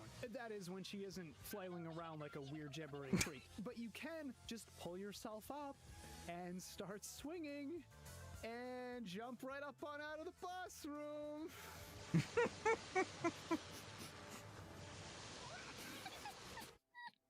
Awesome. You fight this dude, the armor god, a couple of times, and let me tell you, excruciating, disgusting. Excuse me, I didn't realize I was playing Dark Souls.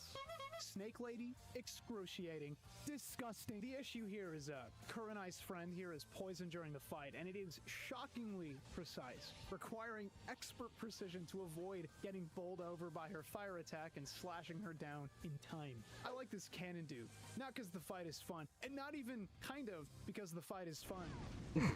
By the way, in the script it says, show unfun, so I hope that's been communicated. No, I like the fight because you're meant to grapple his neck and hang him a few times to end the thing. You know, incorporate those mechanics, those early PS2 3D physics into the challenge. All of these fights are made easier if you take the time to level up your Tetsugen. Yeah, that's right. There's a set of weapon experience bars you'll see between story chapters showing your general progress. If you don't engage in a particular way, if you split your attention between the blade and the flail, you might end up with a significantly weaker weapon that'll turn fights into a slog. It's doubly annoying because the flail doesn't unlock until partway through, meaning you'll already be leveling up the Tetsugen. Not really a great case to also level the flail, you know? I'm already fighting desperately to keep competitive with the hardest bosses and enemies, so why bother? Kurenai is meant to be a master of this weapon already. It is incredibly bizarre that anyone thought to include this system when they could have just flattened the damage values, ignored leveling outright. It's meant to be a measure of player choice, but it has no real benefits. So we've painted the picture of a game with issues, and admittedly, a lot of it was smoothed over because I ran the thing 3 times. It's the kind of game that sticks with you. Man, those animations were cool. I could have done better there. This part sucks, but man, that was so awesome. They say whether a game is good comes down to whether or not it has swag. Well, this game is only swag, honestly. The defense rests. Red Ninja's story isn't particularly well delivered, big surprise, and another easy dunk for reviewers. Budget voice acting always sets people off. Lord Shingen's Agate has spoken with clarity. We must have the blueprints! Am I the only one who understands the complexities of this ambitious cinematic masterpiece? It's not fantastic, but the framing is clean. The models look good. Cutscenes are either dramatic or action-heavy, and like you'd expect, the cinema-minded direction lends weight to something that's kind of budget and kind of amateur. You get the sense that they were trying to cram one medium into another, as the game quickly switches from powder keg moment to rapid escape play segment that lasts 20 seconds and has a fail state. Awesome, guys. It easily could have remained a cutscene, but when devs start incorporating filmic techniques into their games, we understand that they want to pull us into the frame, make us an active agent in the story. All at a time when games weren't quite able to provide that. Kind of breaks down when the protag's momentum is what it is, and jumping full throttle in sequence is easily more efficient than playing the thing realistically, but that's the beauty. The tension created by trying to hybridize the game, action and stealth, film and game. It's so awesome, though, like, Ninja's honestly. story is basically a ninja flick brought to life on the PS2. The young pupil is ordered to recover something from the enemy, finds out there's more to the situation on both sides, she's reassured by friends, and makes enemies of old ones. She struggles, she loses, and she exacts revenge on her enemies. Kurenai is a character in lockstep with her master, out of gratitude for her salvation and tutelage, who's made to choose to walk her own path when it contravenes the person she trusted above all else. It's worth mentioning that Red Ninja is effectively a Warring States period romanticized historical drama, with the central conflict revolving around the empire of Shingen Takeda and the upstart Nobunaga Oda. Despite using an ultra mega gun as the contested MacGuffin is something that would apparently warp the conflict for one side without question, the story doesn't really interrogate the place of technology and ninja as a dying concept in that the way many successful period pieces do. But the plot is usually that's what it is. It's like they talk about how guns so significantly altered you know, just generally war and the way war was wrought in Asia. Tradition.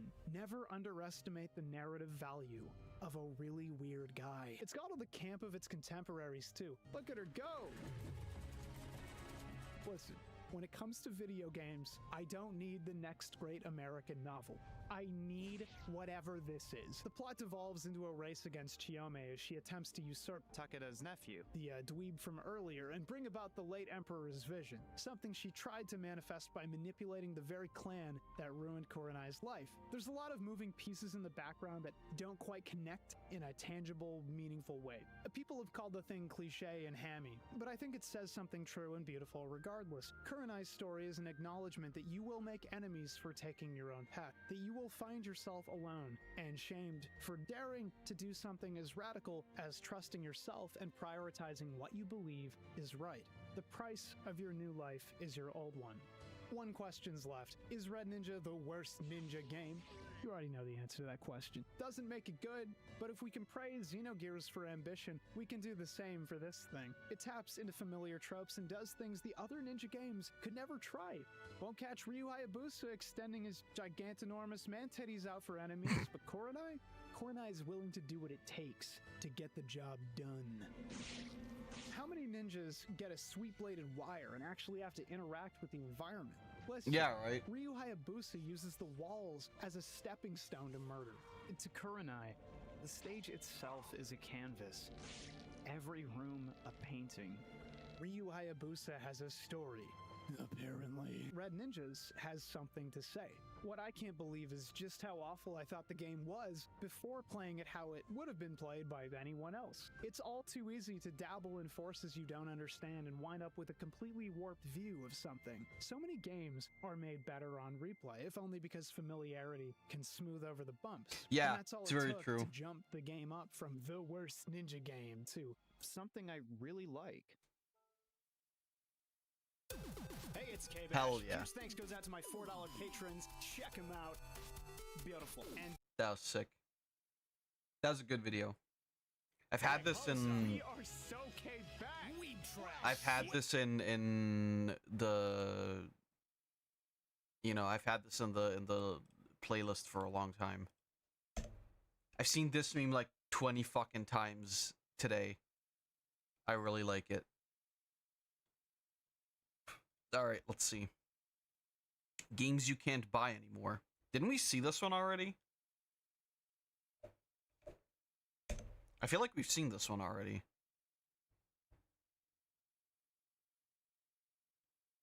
What happens when a game releases and then years later it gets unreleased or delisted? This is something that happens surprisingly quite a bit, with digital storefronts just dropping games from I don't know, time we to might time have. for various different reasons. And it's really weird. Now, in the past, we've explored a lot of games We'll that see. have been shut down, but today we specifically want to take a look at other games, ones we didn't talk about in our shutdown video, because surprisingly enough, there's a lot of games that have been removed from various digital storefronts. And while most of this video won't focus on live service games, I just want to point out Anthem, a game that was supposed to be a really big deal and was in development for 8 years, then it released and then got abandoned, officially delists January 2026. So that's like Damn. a very, very soon one, or recent, depending on when you're watching this. Now, I do have to point out, Anthem was very, very hyped early on. Everything you're about to see was captured in-game, running in real time. 3 FPS. In-game, look at this. I'm getting some Horizon Zero Dawn vibes right there, too. Okay.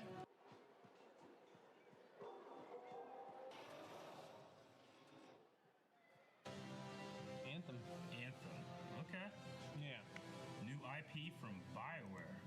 Looks fucking great. Finally, fans of Destiny had a different option to kind of Yeah, scratch that same well, type of itch. And Anthem does look ambitious from the early reveals. In this video, I was only going to give a passing mention Destiny to Anthem, players but don't then even I get to fell play down this Destiny rabbit anymore. hole, and it is something else. I found a YouTuber named Astro Tater who went to the Anthem midnight launch, and there is some gold in this video, all things considered, knowing what we know now about how Anthem turned out. Yeah, I can't wait. I played the beta. You played the beta? Is it seem like a lot of fun? It does. The gameplay was really smooth. The only, there were server issues, but it was a beta. And how is the gliding? Because that's the biggest thing I'm super excited for, is the idea that you can literally fly around and do whatever you want. Favorite part of the demo. Yeah. Smooth? You just, so basically you jump and you hit sprint and you just take off. Oh, that's awesome. And you can literally glide around the maps and Yeah, you can everything. fly. Yeah. Just got back from the ride back from GameStop. We already got the downloadable codes here. We're about to go ahead and upload them onto the EA server. Okay, so nowhere in this video does he actually show the physical version of Anthem. Wait, did he just buy just the code for the game? Did GameStop do that? To be honest, I was surprised at the lack of people that came in with all the downloadable content nowadays. Like, not that many people show up. So if you guys like this video, please give it a like, a thumbs up. If you aren't subscribed, go and hit that subscribe button. Okay, fine.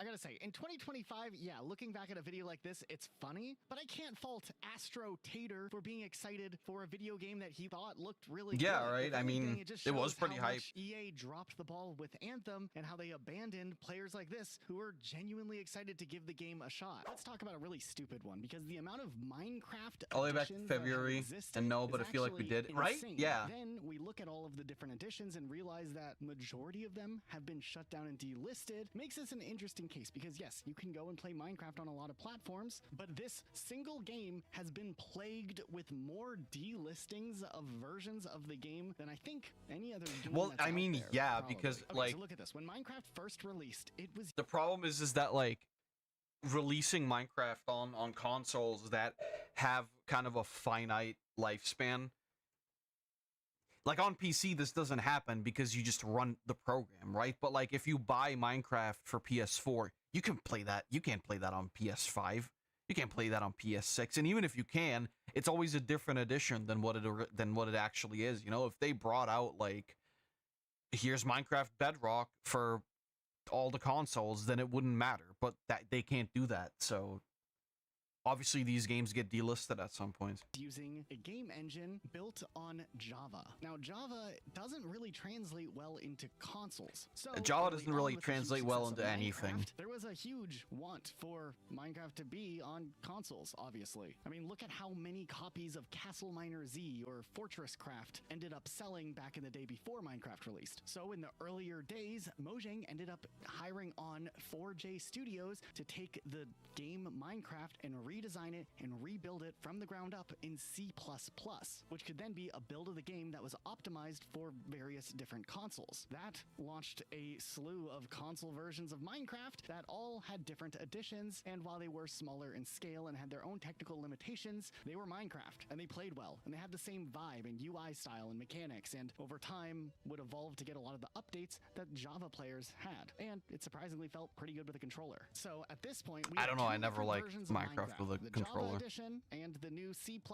version of the game, which was used on consoles. Now, just before 4J Studios was working on the console engine, Mojang was working on a C++ version of Minecraft as well for Minecraft Pocket Edition, which exclusively launched on the Xperia Play in 2011 and later would release on Android phones before rolling out onto a bunch of different mobile devices. And this game was a very early, primitive version of Minecraft, but it would receive updates over time, and it became explosively popular as Minecraft continued to gain popularity throughout the 2010s. So now we have 3 different Minecraft engines: the original Java edition, the I don't legacy really C++ understand how people can play version made Minecraft by on 4J phone, Studios, honestly. and then the C++ version made by Mojang for mobile devices. Are you keeping up? Because it gets really stupid. Somewhere along the way, Mojang and then later Microsoft, after they acquired Mojang, realized, hey, we can just print money if we put Minecraft on literally everything. So they proceeded to put Minecraft on literally everything. Eventually, every single console had a Minecraft version. Xbox 360, PS3, Wii U all got their own Minecraft versions. Then the Xbox One came out and it got Which is a weird thing to do. Bigger worlds that you could build because in. The PS4 would follow as well, and you like, could upgrade why from would the you want to Xbox put it on 360 edition of consoles? Minecraft to the Xbox One edition I guess for you just could. $5. Wow. Meanwhile, Minecraft Pocket Edition would see releases on more platforms like Windows phones, Chrome OS,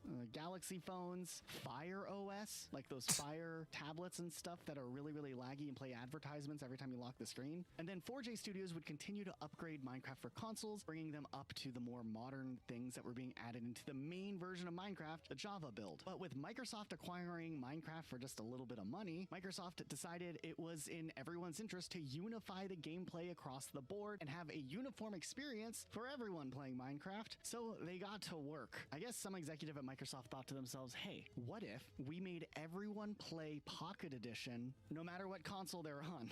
So they started working on that. They started building the mobile version, Pocket Edition, to have more features and to be able to run on like Windows. So they rolled out Microsoft Windows 10 Edition, which is so goofy, by the way. Like, Minecraft's already on PC. Why are they going to do another version of Minecraft that doesn't play with the existing version of Minecraft, the Java version, because they wanted to do this other version that does play with mobile phones? And it's very unclear based on the way that they marketed it and sold it. Like, you could get it on the Windows Store, but you couldn't get the Java edition on the Windows Store, so it was confusing. Meanwhile, console stuff was handled by 4J still. They did a Nintendo Switch version of the game, and this is where things get even goofier, because when Microsoft was ready to pull the trigger and force all console owners to switch over to the mobile version of Minecraft Pocket Edition, then being renamed to Bedrock, there was a mass delisting of a bunch of Minecraft versions to force players to download the new version of Minecraft, or all new players would have to buy the new version of Minecraft that was Pocket Edition, renamed Bedrock. So did you have the Xbox One version of Minecraft? Cool, but now you need to get Minecraft, because eventually Bedrock got dropped and it just got renamed to just Minecraft. So you had Minecraft Xbox One Edition and Minecraft. You can have both of them on your Xbox at the same time. And actually, if you had an Xbox One, you could have the 360 version on there too. All on the same console, which is confusing. But from the store perspective, all of these other versions of Minecraft got That's why you delisted, just with the exception of the fucking PlayStation play it on 4 version, PC. which would stay on the store because Sony was You being just play Java Edition. It's better anyway. Straighten it out. The Xbox 360 version did hang in there for a while, but it was delisted when the 360 marketplace was shut down. The Nintendo Switch version of Minecraft got delisted within like a little over a year of it releasing because they wanted players to switch to the Bedrock version, renamed Minecraft, which was a free upgrade, which is fine. The Xbox One version had a cutoff time, like you had to upgrade within a certain amount of time or else you had to buy the game again. In 2018, the Apple TV edition of Minecraft was delisted. I guess there was a lack of players or whatever. Mojang did a Gear VR edition for a while, and that got removed from the Oculus store when the Gear VR support ended. There was a Fire TV version of Minecraft. Why? That ended up getting delisted. The 3DS edition of the game was a little bit different because can you still play Minecraft in VR? Ports, including the PS Vita version of the game, but the I bet you can, right? Was actually done separately. Maybe like a mod or something. Of the mobile version of the game, Pocket Edition, except this version, which came out after the Nintendo Switch version of Minecraft, would not be compatible with any of the other mobile versions or Bedrock versions in the future. It was its own thing, and it lasted until the 3DS storefront shut down. Also, if you look under the features of the 3DS version of Minecraft, this is a feature. Okay. I don't know. This just feels a little backwards. I mean, I guess maybe it was too much to do a geyser-style bridge that would allow, you know, some sort of engine in the middle, convert Java players to getting to play with Bedrock players, maybe on a separate type of instance. So they decided to move all the console players to mobile, or maybe Microsoft didn't want to buy 4J Studios. It's not like they didn't have the money to do that, but I feel like it would have been beneficial to maybe have some collaborations since both were built in C++. Yeah, right. Console Weird. and mobile versions, and they could have used that instead of making all of the console players switch to a mobile version of the game. And mind you, there were a lot of complaints, especially when Bedrock released, because the game was like way more unstable. A lot of people experienced crashes, and there were just other types of nuanced things between these different engines. There was a lot of polish on the console versions of Minecraft. And to that's why I play Java. Minecraft fans complain that the Bedrock edition is inferior. I guess the only thing that's like cool about Bedrock is that you have all these like mashup packs on any of the storefronts of these old consoles that are kind of sick, but that's sort of it. The amount of editions of Minecraft that would be introduced and then abandoned over time. You could have an entire shelf of just delisted Minecraft games that are no longer available because they would be replaced with something else or just removed because they gave up on it. So we need to definitely talk about Activision in this video because during the late 2000s and early 2010s, Activision was kind of awful with some of the licensing deals that they made for games. They're still kind of awful, but for a different reason and in a different way. Game publishers really thought too much about, like with the rise of digital game sales, what happens when a license expires. But as you'll see in this video, Activision's one of the worst offenders of some of these deals that they made. Like for instance, the way the entire Transformers video game trilogy made by High Moon Studios ended up. So starting in 2010, Transformers War for Cybertron released, which was a third-person shooter game made by High Moon Studios and published by Activision. I think for the most part, people who liked Transformers were probably pretty positive towards at least the first two games. They did have some high scores.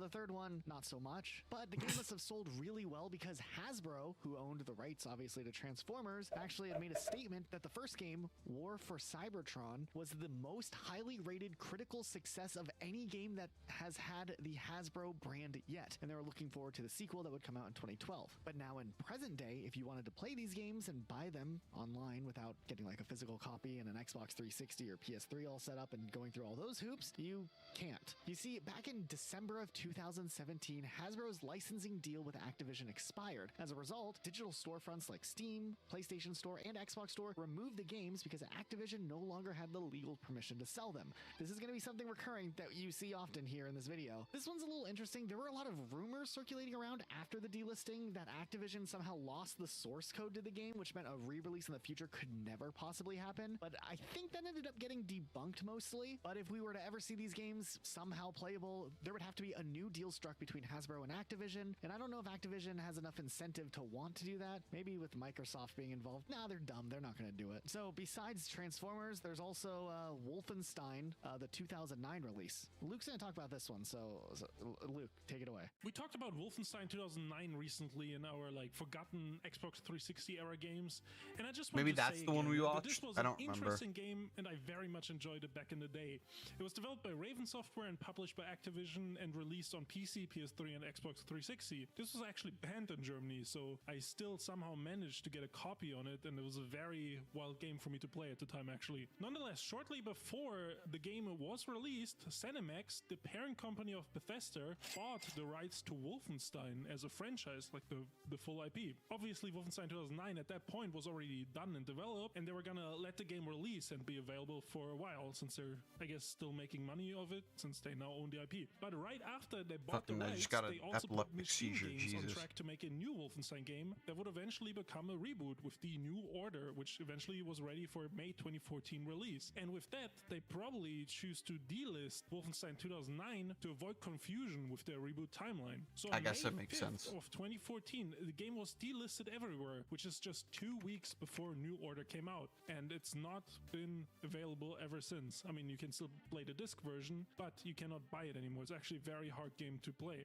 Now, I was looking at the Steam charts of this for some reason, and the I saw Steam there was, like, charts? new pictures added like this Damn, year, bro. and some trailers replaced. I'm like, huh? What's going on? So I don't know. Are they trying to gear up for a charted release some thing? Did I miss Steam something? too. But I couldn't find any official announcement. Just people speculating about the same thing, I guess, that I found on the Steam page. But ZeniMax and Activision are both. It's not owned really by funny, but it Xbox is now, kind so of I funny if you guess think about it. Now would be the time to relist. So I guess fingers crossed. Here's another game that was just a few years after Wolfenstein. Hello, Wolfenstein Deadpool. Green. There was a Oh, 2013 what? Deadpool game developed by, once again, High Moon Studios, who did the Transformers game trilogy, and once again published by Activision. But this time around, this deal was between Activision and Marvel, and once again, it was a timed distribution deal, which meant that eventually it would expire and the game would have to be removed from all storefronts. So ultimately, the licensing deal expired, and Deadpool, alongside a bunch of other Marvel games that you can see on your screen here, we're not going to talk about every single one that got delisted, because a lot did, ended up getting delisted. But Deadpool was like kind of a popular character, and this ended up becoming a really sought after game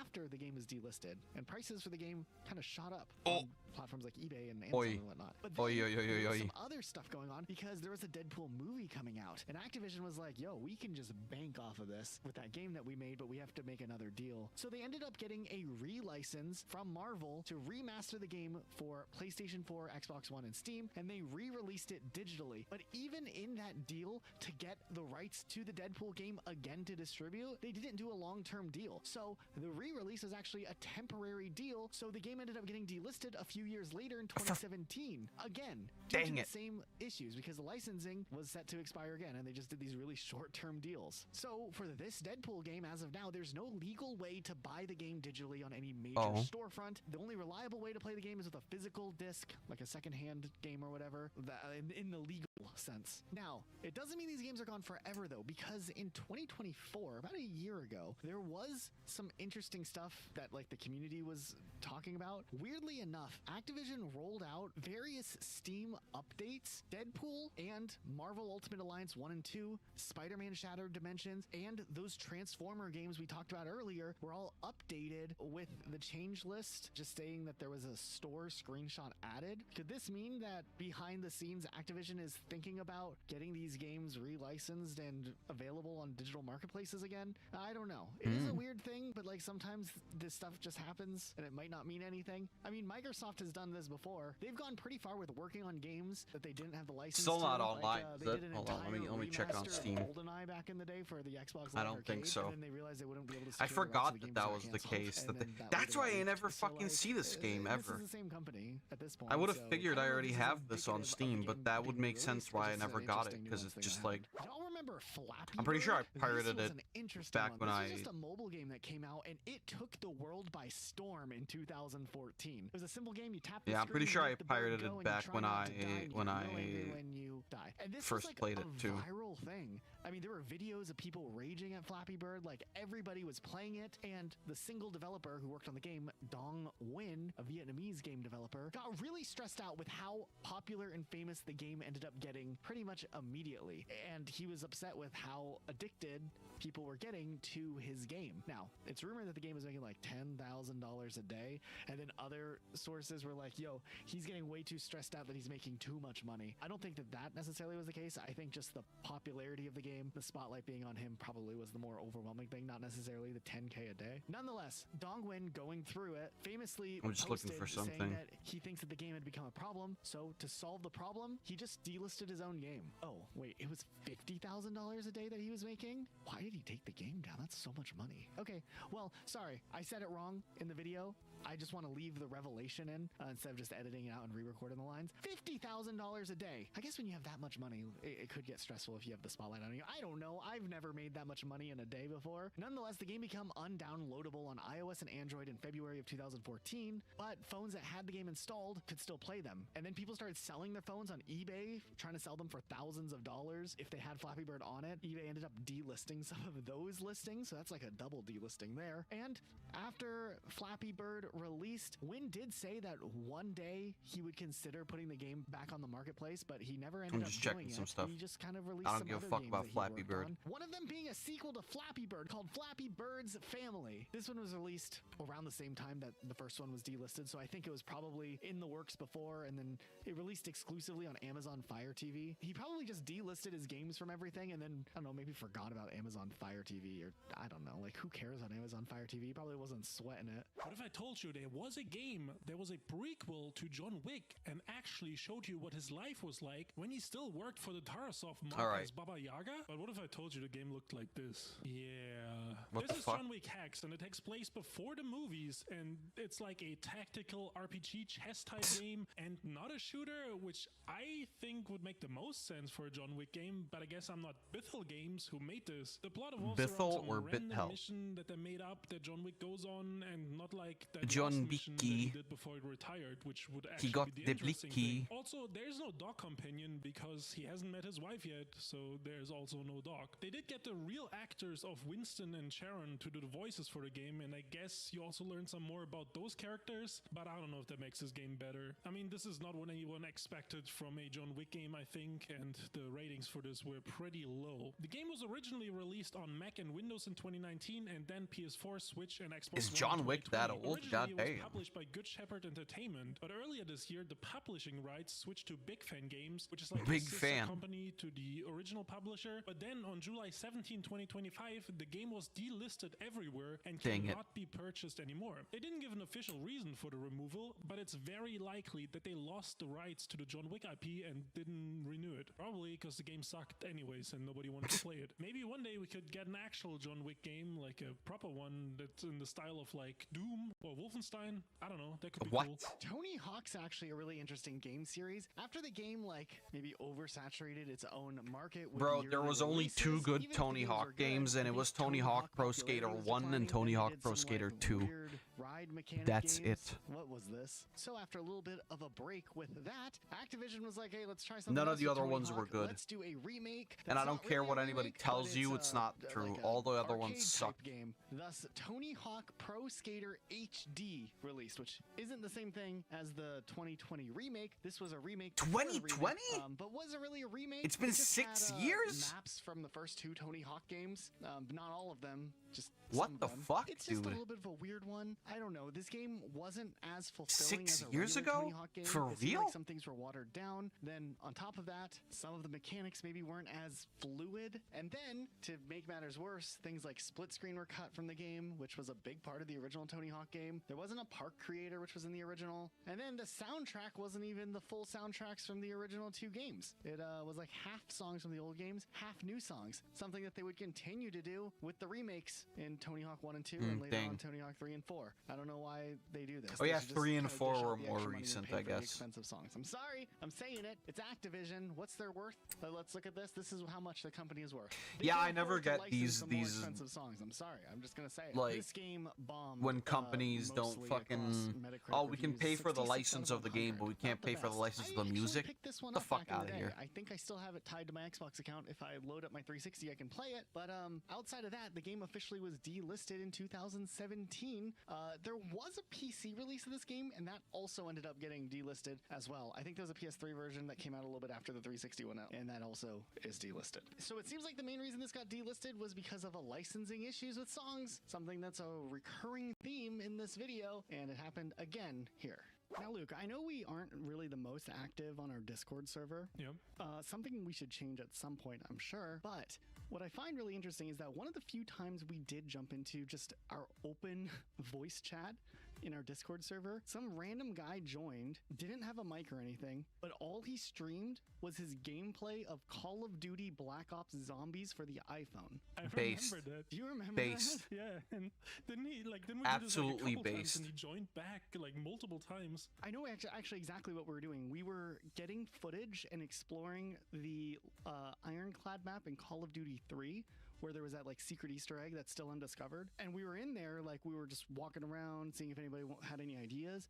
And he was just playing away on zombies. Crazy times, right? Actually now, what's really goated. interesting is I was an early adopter of the Call of Duty Zombies app for iOS back in the day. And this is a wild game because it was actually really, really good for an iPhone in 2009.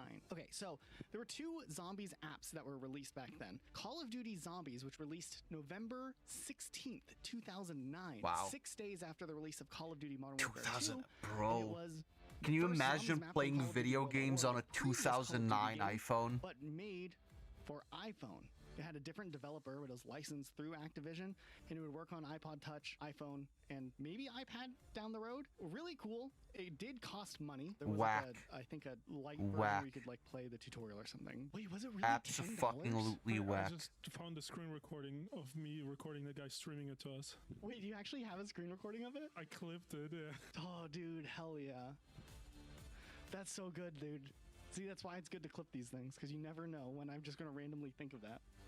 Because I didn't even have that plan. This video and the last one were way better than the one of the previous ones of them that we watched. Call of Duty Zombies specifically, it had a couple of different names. They kept rebranding it. It was Call of Duty Zombies, but for a while it was Call of Duty World at War Zombies, and then it was Call of Duty Zombies, but all capital letters. I don't know. But at some point, the game was $10.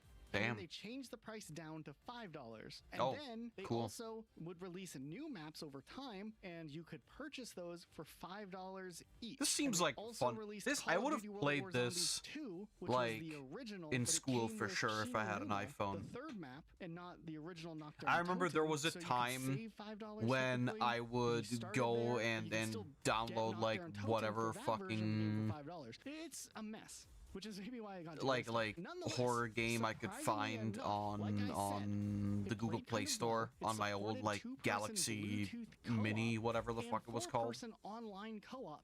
The only And thing there would that be was like a different, ton of besides, like, everything, fucking was, the fact that you couldn't sprint in Slender this Man version, games and but whatever all that I the would zombie play, speeds were where I would just be like, adjusted oh so that your awesome, I can walking play speed Slender Man on is my as if you're phone. sprinting, which I think And I actually works played pretty like well. I don't know, I was so always many impressed different with how ones well of it them, and they all translated. sucked. It Don't get wasn't, me like, wrong, because it perfect was one-to-one, phone games but, like, and this is impressive fucking for what 2009. 20 And then eventually they made all the 2012 previous maps or something, free, but if you or already spend money on 2014 it, or you some don't get a shit. refund. They went all It was the way not through good. and ported Let me say it all like that. 4 Call of Duty It was World not at War good. Zombies Or maps, 2016 Nocturne maybe, I don't know. Verrucht, Shinonuma, God, that's 10 years ago. Did I say Jesus those all Christ. correct? They're all German. Wait, Shinonuma is not German? Well, sorry, that one's Japanese. Close enough, I guess. Okay, how would you say them? You say it again. So we got Nocturne Toten, Nacht der Untoten, Verrucht, Shinonuma. See, that one was pretty good. And Der Riese. Der Riese. That was pretty good, right? Yeah, pretty close. You know Oh, how many this dude's people German? like criticize me in one of our Call of Duty videos for saying like I was so off on Der Riese? That's pretty close. Yeah. Like it's called Der Ries. It's too close to Die Rise, dude. Don't remind me of Die Rise. I meant suck. Oh, dude, we're gonna spend 12 hours on Die Rise again because someone keeps knocking us offline. Never again. Okay, but here's the thing. So that was cool and all, especially for something coming out after World at War was already kind of done because Modern Warfare 2 was out. But then after Call of Duty Black Ops, they did Call of Duty Black Ops Zombies. The same idea for iOS again with the same studio, but they were going to start doing the Black Ops maps, and they started with Kino der Toten. How's my German? That was good, yeah. Kino der Toten. Oh, let's go. Now this one's interesting because right away you'll notice they didn't take 5 and do a version of that, and they did have Dead Ops Arcade, which okay, cool, and they added Ascension in an update, and then they also later on did Call of the Dead Director's Cut, and these released in 2012, which was right before Black Ops 2 released. It was during the Modern Warfare 3's life cycle. Black Ops 2 was I in thought they would have 2012, and done I 5, remember thought they would playing have the fuck done out of Black Shangri-La Ops and 2, Moon, dude. But they just never did. On the They just gave up PS3 and too. stopped. But the Black Ops one did have voice chat. I don't know how that went. I never did it, but Oh my they had god. it. Still, Truly the nonetheless, it fucking was best really times cool. of Call of And, Duty. I I don't mean, they I went don't as care far what as anybody Dead says, before like giving Call up of on Duty it. I don't know nowadays why is they just didn't fucking just, dog like, branch water. out, but I You guess my can't hands out. play No, I those think games. They suck. overall, They're these full games of got sweats. delisted mostly because it's not upkeep fun. The with vibes are iOS so off. constantly evolving just Doesn't changed, matter and if I you think play they would've Black had to Ops. It doesn't matter if continuously you try to play fix it, and I like any think other even today, if you're playing these games on like more modern fucking iPhones, what was the advanced what's the thing called the battle royale version? So I guess they ended up just abandoning it. I think they did a like that one sucks too. remake I played that for a version, while. like, It was ass. Release version somewhere in there, but it didn't stick around long. Ubisoft is a company that we're going to talk about in this video. That's for sure. We can talk about Teenage Mutant Ninja Turtles, Turtles in Time. The online always is dog water, never fun. Of the classic 90s I don't know about Battlefield. I haven't played Battlefield in a long time. I know some people say that the newer Battlefields are still pretty good, but it's a shame too, because I would love to have like a good online shooter to play that isn't like a hero shooter. But I won't lie to you. I won't lie to you. I don't care. But I guess back then digital sales weren't as commonplace. Weird though, right? Another Teenage Mutant Ninja Turtles, TMNT Out of Shadows, first released in 2013. It was like a hack and slash action adventure game where you could play as the Turtles. It's crazy how seemingly Activision's license to a lot of these like games expiring once again. Xbox 360 era games, There's also and Amazing Spider-Man I guess games specifically released. I don't know a lot of Activision people talk games. about the Amazing Spider-Man games that came out around the time as the Andrew Garfield movies, but from what I understand, they were actually got delisted. It's weird. Okay. They're developed by How? Beanox, and mind you, I think it's interesting. Beanox, the Activision Crash developer, Team and Racing, the new Hybrid, ones. the Transformer games we talked about earlier, and Deadpool, and all had their games delisted. Now are like the big support studios for Call of Duty. There's so many support studios for Call of Duty. So both of these games were published under Activision with a license through Marvel. Yeah, it's crazy. However, Beanox are the guys who made the Crash Team Racing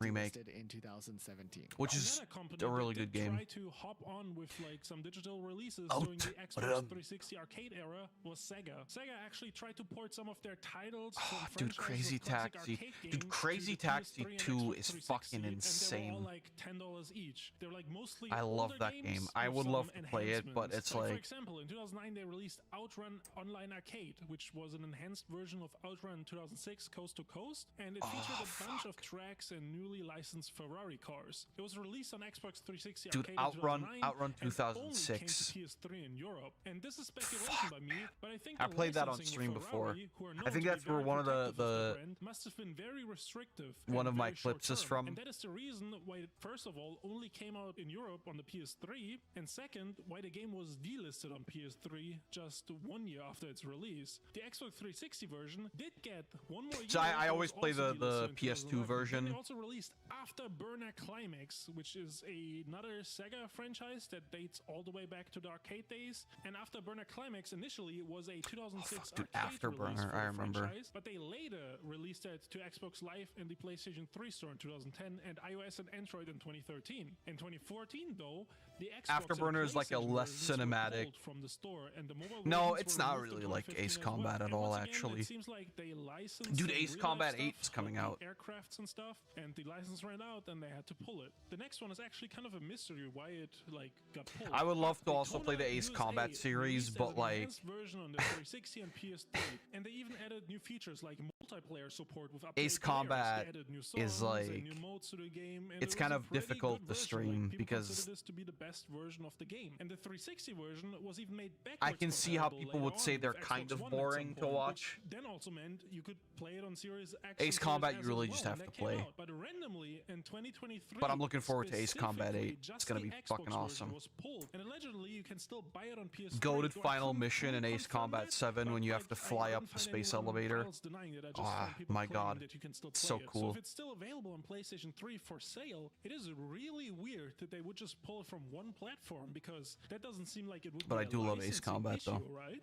If they can still sell it on a different platform. I even No got idea like what happened the with Top Xbox Gun version, Maverick and no idea. I mean, DLC if both for versions it. are pulled, then it's probably licensed. But if it's just the Xbox version that got pulled, then And then I would say just it's a played pretty the big mystery entire on why just campaign this with version. There are a few other with that less notable examples plane. of games that have been delisted. We can mention them briefly, like everything on Nintendo, like the 3DS and Wii U that were digital only published through God, them. All I of just that's fucking listed do you 'cause guys the eShops remember? closed Do you down. guys Also, Sonic the remember Hedgehog used to have some of its games Nintendo posted where Virtual you could buy them digitally, Virtual and console those shit got on the delisted. Wii? So certain games That that you was would like think you would be able to that just was buy one of my digitally easily, like favorite Sonic ways to 2006, you can't, because play, I guess they you know, decided like all older of a sudden, games you know, like we're gonna have Majora's a Mask and threshold as to whatever. how bad a game can get before My we keep God, I selling it, fucking you know? adored that. They're not going to imply that threshold when the game comes out, but a couple of years later, they'll only just sell the best of the best. I wish I could just play Sonic 06 on my Xbox Series. That'd be a lot nicer than having to like boot up on the 360. Why am I doing this to myself? The Simpsons had a popular beat-em-up arcade game in the early 90s, which was later ported God, to Nintendo MS-DOS and Virtual Commodore Console. 64. It was one of those four-player it arcade was cabinets, like, I don't know. for The joysticks, and Wii everyone had has such their an own aesthetic buttons to and it, stuff. you know. And Like those two I don't know. parts that It's just I think a mentioned lot of were it is the only nostalgia. versions that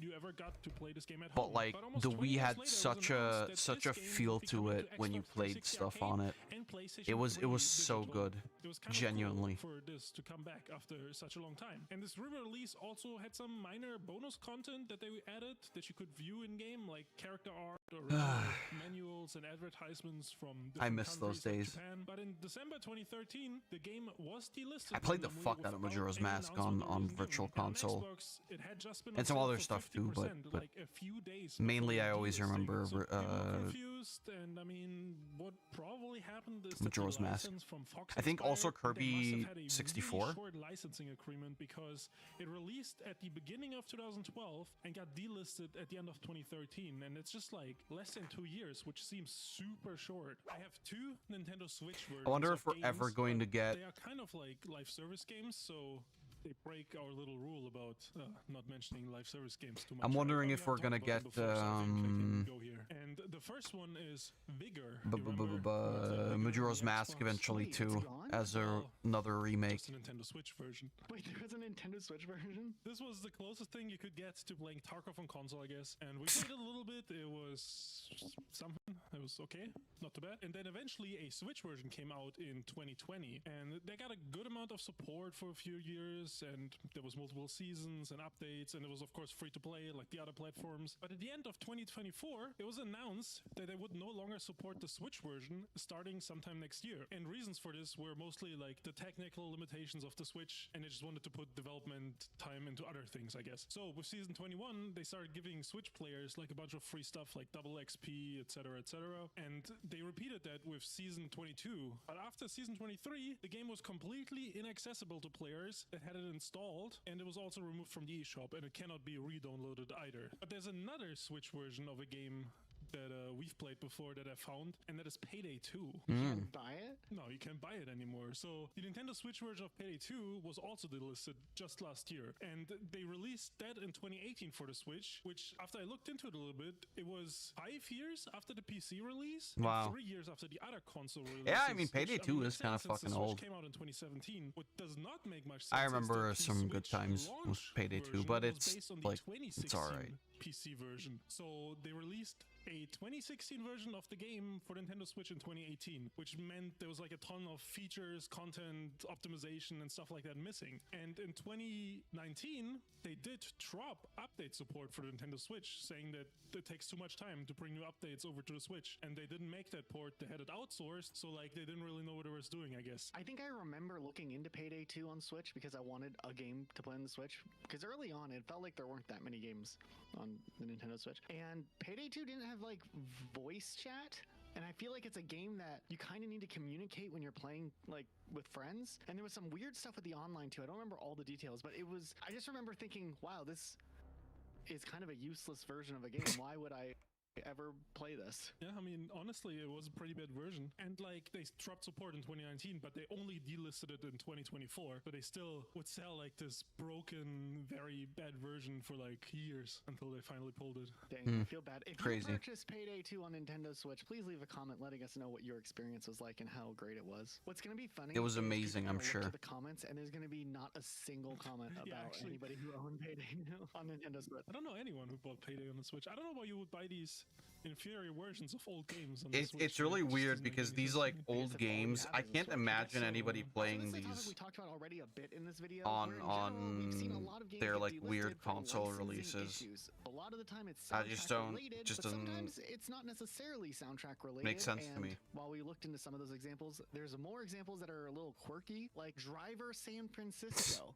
A part of the Driver series, which I've talked about this before. I was a die-hard Driver kid. I'm probably the only person to say that, but we had a PlayStation 1, it was in my brother's room, and we had Driver, the game where you are the wheelman. The game was insane. If you're looking at gameplay footage on your screen, look at how graphically impressive this is for a PlayStation 1 game. This is before Grand Theft Auto True. went third person. This is years before that. It was incredible. Well, And then later on, 2 I got years, Driver but 2.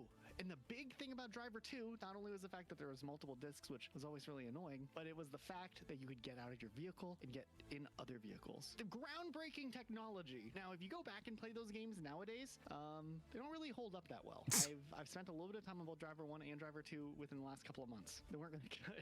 But back in the day, they were incredible. Driver just continued to get iterations. yeah, it was over the GTA years, before and they weren't GTA really was a ever thing. all that good. It always felt like they had an ambitious idea and then didn't know what to do with it, and just kind of got tossed aside. And this is, of course, helmed by good old Ubisoft, which I'm sure you've seen examples in this video about them. But Driver San Francisco is interesting because I think the reason that this game got delisted could be related to the soundtrack in the game. I'm not ruling that one out, but there's a little more speculation because when it comes to vehicles and whatnot, it can get a little more complicated because if they use real car manufacturers and models and likenesses in games, they have to continue to renew the license if they're in a timed contract, unless they spend extra Makes money to get, sense. like, a lifelong contract Why they or would something like that. And I don't think they wanted to do that specifically for Why they San would delist Francisco, that one so then. the game ended up getting delisted. But yeah, Driver San Francisco was a big deal at the time because they boasted the fact that they had over 120 officially licensed real-world vehicles. It kind of backfired with the longevity of the game. Yeah,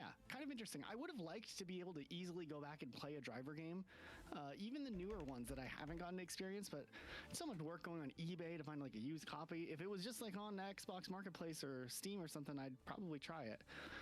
But emulation's getting better, and you can't buy the game, so not saying to emulate these types of games, but you should think of your options maybe. It's funny that you bring up Driver San Francisco, that it got delisted because of the car licensing, because Forza is another series that constantly has games delisted because of this. And I counted between Forza Horizon and Forza Motorsport, there have been 13 games in total. 13? Yeah, they've made 13 games since 2005 between Motorsport and Horizon. How many have been delisted? Wow. 11 out of 13. 11? Yes. They all got roughly delisted 3 to 5 years after their releases, and it's for the same reason as Driver San Francisco. You know, It would make music sense. license I can and kind of see that real-world also car because, like, I licenses believe that expired. after some Obviously, if you bought point, the disc back in the day, you can still play it, but people anymore. The are. only ones you can buy I right don't know. now I guess is the new Forza Forza Horizon 5 games, and that Motorsport the reboot from online is kind of a 2023. point, That's all. but 11 out of 13 games if you just want to gone. replay There's the actually story, one I'm that sure came you out in can. 2022, and Xbox accidentally Forza delisted 5 was Forza Horizon 1 fucking for a very crazy, short dude. time, and they pulled it I think very quickly, Forza but Horizon it was 4 for also, sale, like, again. but I don't actually 5 know was if people who crazy, bought and it looked so get to amazing, keep the dude. copy, because I mean technically it's illegal for them to sell with the license expiring and But, stuff. That's really yeah. interesting though, because I'm now thinking of other games like Madden. I do realize that they delist their games after a few years. At first, I thought it think was these because games of, just are like, destined to the be game just delisted being because number outdated one, and they people just wanna always move not on to plug the into next the one store. anyway. But I bet you it has something to do with music And licensing, right? it's that too, and, definitely like, all for about licenses, I was like actually looking into that, and licensing. I was gonna bring that up later, but I looked at like WWE games, and you know they have like a huge amount of games, and I looked at WWE 2K23, and it came out in March of 2023, and it got delisted in November. Because like you got to think about the logistics here too, because if you have all these games up, then you have to pay licenses for every single one of these games, and obviously companies don't want to do that, so they bring out a new one every year, and then they delist the other ones. 2024, which is like 20 months after its release. And I was like, damn, that seems very short. But then like I looked into Madden and FIFA and I realized the 23 versions of all of them aren't available anymore digitally. You know what I mean? They took them all down. And I just never realized how quickly that is. But yeah, it's probably music and maybe the player. But I feel like even back in the day, the digital versions used to be up for way longer. I don't know. At least like a couple years, not like 20 months. Yeah, now I'm starting to wonder, like, is this... Like, licenses exist out there where a company can buy the rights to the song and keep the game listed for a long time, right? Like, I feel like this is something that's not universally applied to every video game. I think there might be a thing where like they have these like contracts where maybe they don't pay like a flat sum for, you know, for the licensing, but rather they go for like sort of like a royalties type of contract. I would assume maybe that's the issue, you know, like, oh, the more copies it sells, the more money the licensing partner gets, which is why they delist them so quickly, because then they only have to license it for the new game and not the old one, because, you know, you can't buy it anymore, which means there can't be any royalties anymore. It would make sense to me. And maybe back in the day, it was more common to just, like, you know, pay a flat rate or pay a flat sum of money and then whatever. It would make sense. I don't know. Since music, right? But I just can't think of examples of games, like older games that haven't had to deal with music licensing expiring. I'm trying to think of like long games that haven't had to be delisted that used licensed music. Saints Row 2? Yeah, you could still buy Saints Row 2, can't you? So they must have bought the license or like had a deal with where they could use the license for that game. Because like look at GTA for example, right? They have a fuck ton of like stuff, right? Yeah, I just double checked too. Yeah, you definitely real can. songs, So and they definitely have must like a had billion better different licensing versions. So agreement than, I would other assume companies. Maybe it's cheaper not a if you don't go royalty. for the long license. I mean, obviously, that's what I think it is. Or I That's guess my theory, I is guess that could also be it. It's like they buy a license for like 2 years and then that's it.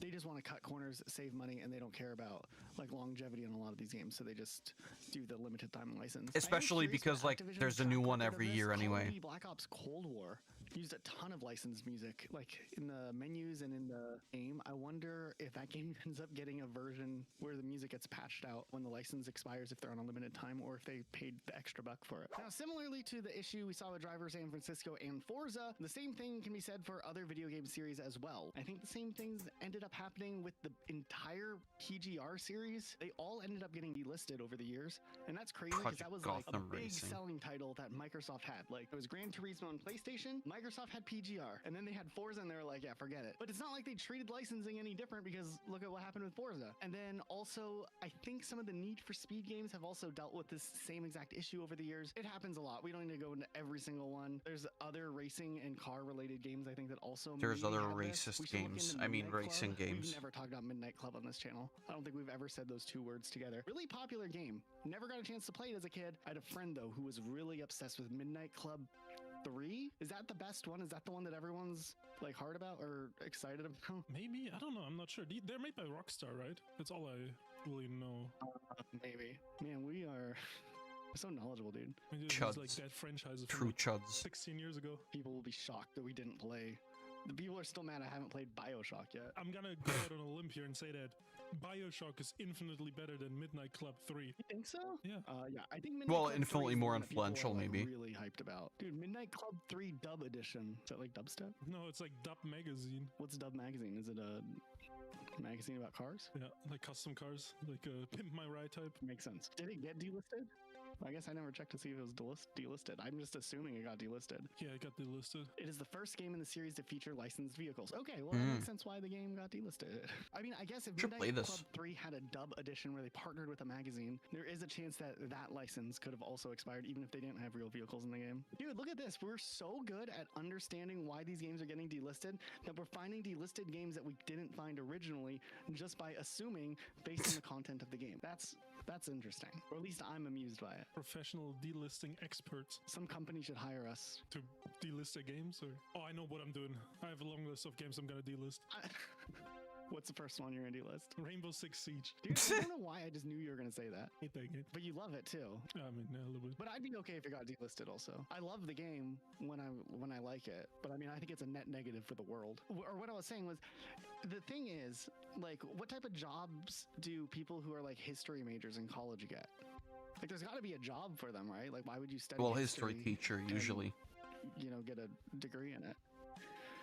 If you're not going to go like get a job as a historian or something, right? Well, I was trying to say, like, we're so knowledgeable on delisting games, we could get like hired by some company to like know about games that were Bro, just keep delisted. doing YouTube. It's Or, fine. like work on a documentary, get hired by a documentary company. A documentary, that one sounds more reasonable. Yeah. Yeah, or at least like a YouTube video. Yeah, like this. Not ours. Like someone else should hire us. Like I want money. Let's just go to I want money. Another game joining the list of games that got delisted without any reason being given is Battlestar Galactica Deadlock, which came out in 2017 for PC, PS4, and Xbox One, and later on for the Nintendo Switch. I honestly was kind of shocked to learn that there was anything new in the Battlestar Galactica franchise after like 2010. But yeah, somehow this game released and they made it. And it was a turn-based strategy game where you control ships in space. Like, I feel like there's so many of these types of games. I'm trying to think of another one, but I can't think of the name. It was a pretty good game and even got several DLCs. But just last month in November, they announced that the game and all its DLC would be delisted. There was never any reason given, so maybe it was another case of Get it the license fuck out of expiring, here. I guess. I mean, it is a franchise that they licensed, so I guess that's it. I don't know. And it's been 8 years since the original release, so I don't know. Battlestar Galactica, I thought that died after the reboot and like ended in like 2009 or 2010. And there was one other game I wanted to talk about that also was a game that got delisted and then came back. It took a little while, but it wasn't like a long time. That's actually Alan Wake. Oh, which never got mind, delisted Alan in Wake. 2017, and it looked like that was going to be it. I think they put the game on like a super sale even right before. I guess we You pick it up for played like the $1.99 or something on Steam. remaster because, or the game was something, gonna go right? away. So this was your chance to get some Alan Wake in. Once again, when they make these statements, hey, we're delisting the game, buy it while you can because licenses are expiring. They're never really clear. They don't like explicitly say in their press statement, this specific song is causing us issues. So you know what I mean? You have to kind of Well, I think they don't want people to know. Figure it out. Now, there's speculation that Alan Wake was getting delisted because of some of the music that was used in the game. It looked like some of the songs like Space Odyssey by David Bowie and a few others were probably the reason why it was going under. And Remedy was a little bit clearer about what they were doing and why the game was getting delisted than other game studios. So kudos to them for at least like being straight up, because you never get to see companies just be like, hey, this is what's going on, right? But I can't help but to wonder the full deal that was happening behind the scenes with Alan Wake, because the game did end up returning a year later after it was delisted. And when you would expect something like this to happen, like even when Grand Theft Auto changes out the music for licensing stuff, or they, add new music to replace music, it's because they're addressing some of the things. And people suspected that Alan Wake would just do an update and remove the music, because most of the game could still stay intact without having the copyrighted music that their license expired for. But the music was still there when the game came back. So did they make a deal to reacquire the music Probably, licenses? maybe. I think they did, which is impressive, but then it gets a little more interesting. But in the original Alan Wake, there were sponsored brand placement, product placement in the game. There were Energizer batteries, which Alan Wake uses for his flashlight, and there were like signage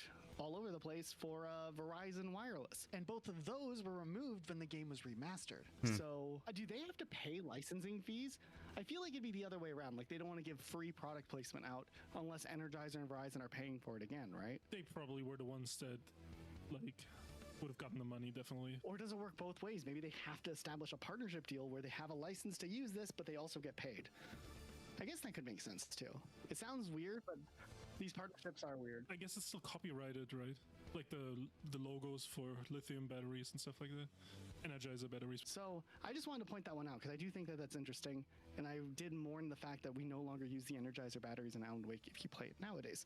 So it is what it is. Now we get them cheap Dollar Tree ones. would find in the forest. Dude, have you ever used the Dollar Tree batteries before? Yeah, or Dollar General ones. Yeah. Okay, back on the Xbox 360 days, I needed batteries because my controller kept dying. And my dad went, and he just happened to be at like the Dollar Tree or something. I don't know why. I think it just had opened in town. And he picked up the Dollar Tree brand AA batteries for me. Those things would die after like 40 minutes. I went through the entire package in like 1.5 days. It was insane. It was like a big thing, but it was $1. But I guess that's why. I guess you get $1 performance, right? Yeah, it was so annoying. Nowadays they'd be $1.50 or something, I bet. Is it $1.25? That's what their thing is now, right? Is it still 25 or did they increase it to 50? Dude, I don't know.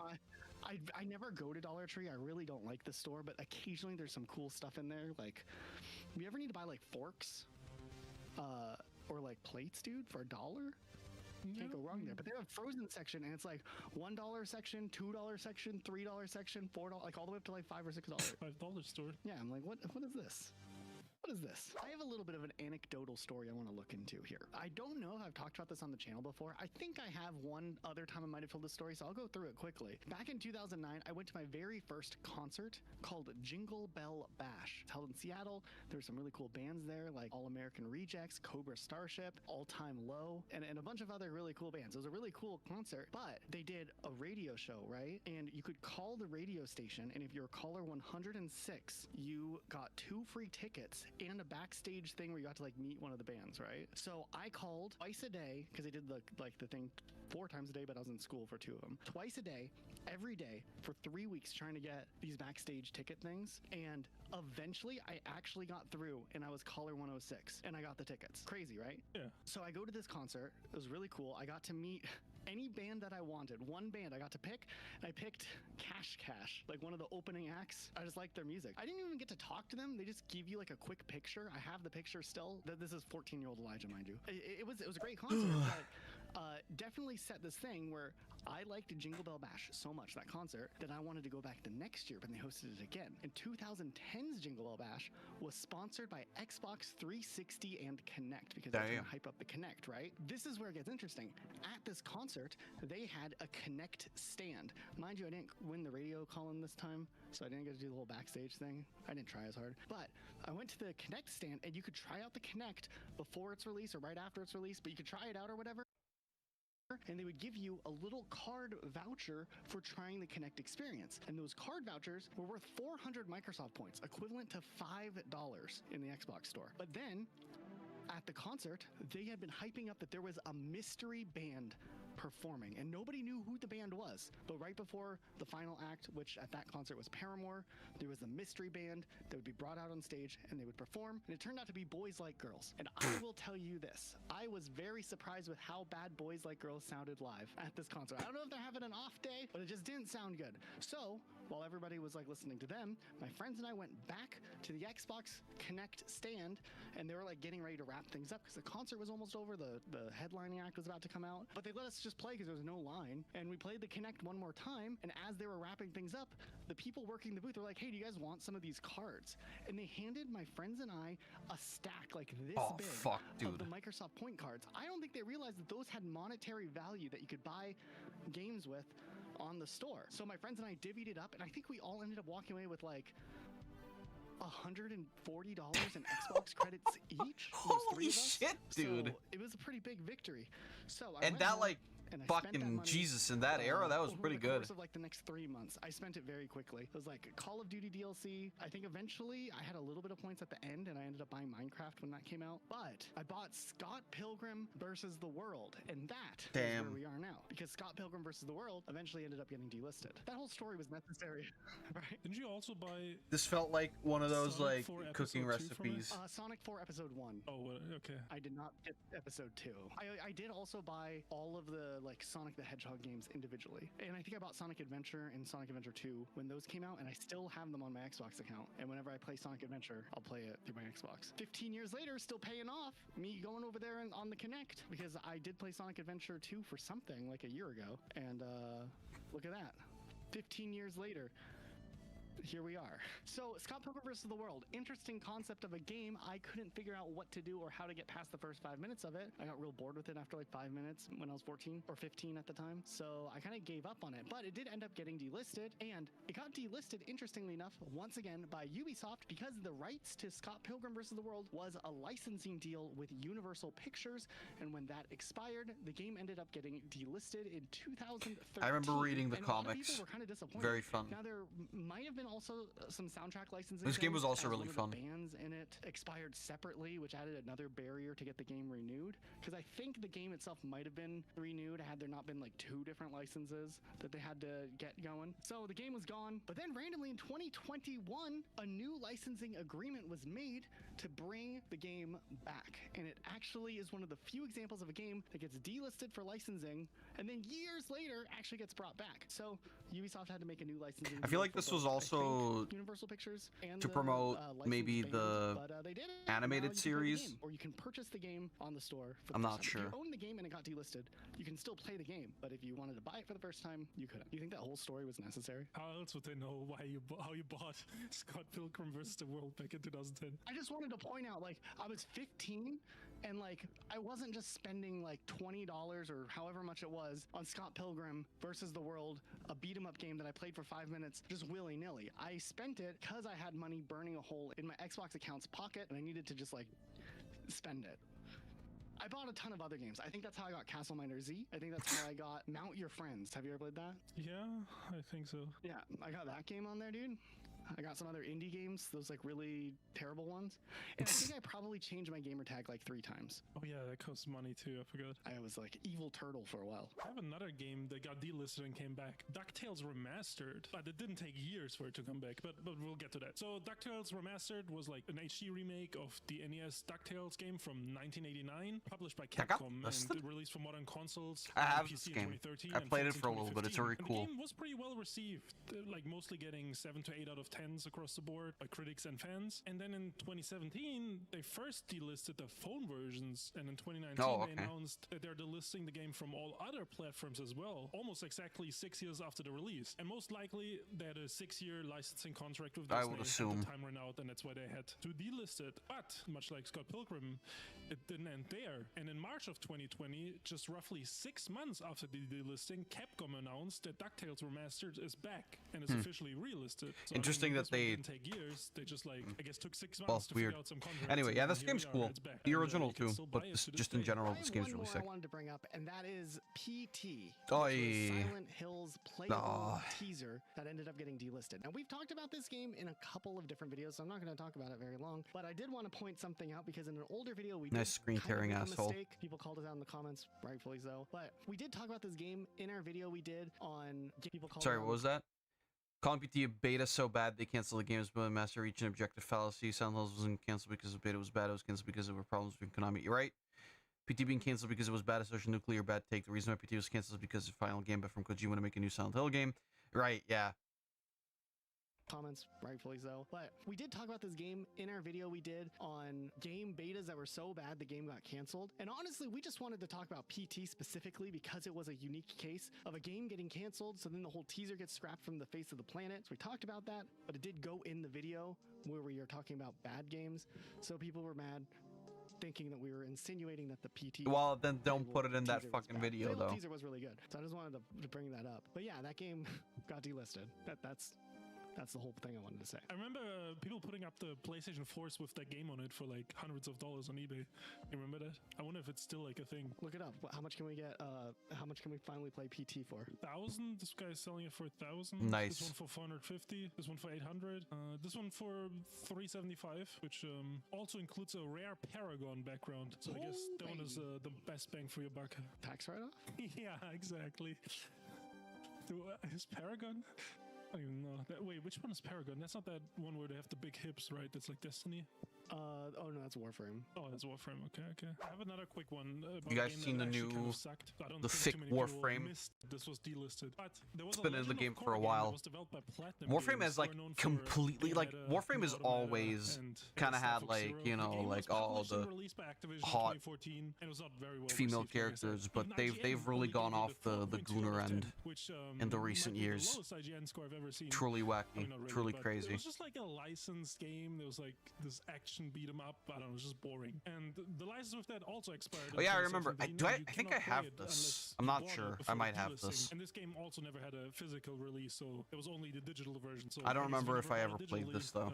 rest in peace. You'll never be able to play this. So I guess have one more thing the that I Avatar kinda wanna games talk about at the on end. And PlayStation it's not something that has been delisted yet. that are but like it's an announcement for something getting delisted. RPGs, kind of. Oh, dude, I we started guess. with one and we're ending with one. What is it? It is the PS4 version of Genshin Impact. Oh no, how could they do this? You know, that made me kind of realize that there's a ton of like PS4 and Xbox One generation games that are gonna get delisted or a service shut down like soon. And I think there's already like a couple that I've heard about, like Black Desert Online for the Xbox One shutting down its service or shut Okay, down well, they its should service just and stuff shut like down that. Black This game Desert delisted. Online I in think there'll be, general. like, a That's huge not flood even. of, They like, should just last delist that whole generation, game.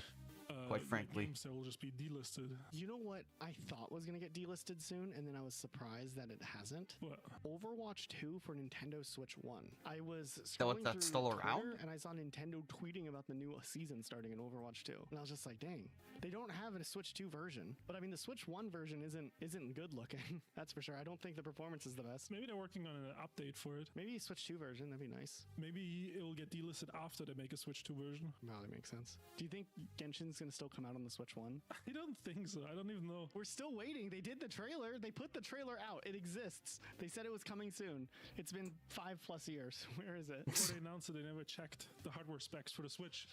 And they just went ahead and announced it. They're just like, Here we are. people forget.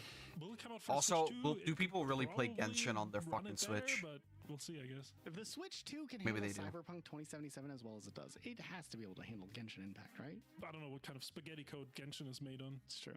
Okay, well, if you enjoyed this video, check out our Patreon or YouTube. All right, that members was pretty if neat. you are a longtime supporter. And you It's wanna pretty continue to support us, interesting. but financially. Otherwise, if you're new, a subscription is. What should we?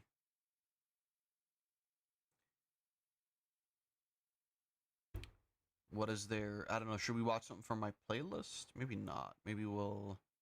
How about some food videos? We haven't done that yet. What is this? Is a good face. How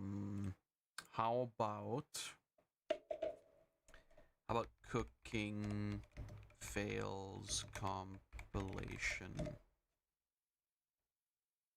I think Brain Time was the one that was like the AI video. Everyone, if you can manage to fry an egg or whip up a sauce without turning your kitchen into a war zone, give yourself a pat on the back. You're already way ahead of the stars of our new compilation. Get ready to laugh your way through some of the most hilarious and cringe-worthy cooking fails. Let's get it on.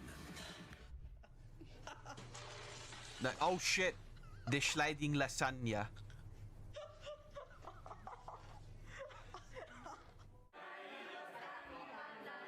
Is that a fucking Curious George cake?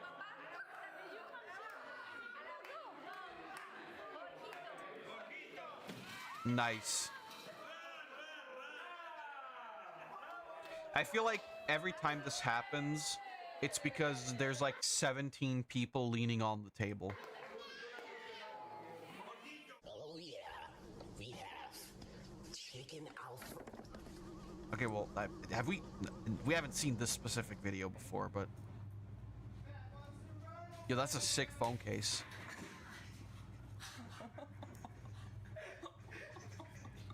Based. I would do that to my sister or Rose.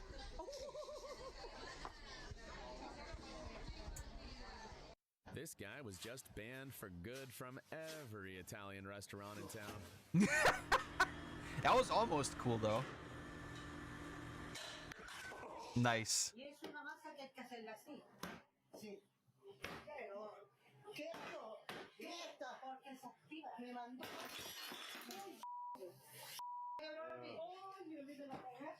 I mean, to be fair, why the fuck would you do that on the glass table? That's, I don't know. Sorry, Grandma. I can't. Oh, nice.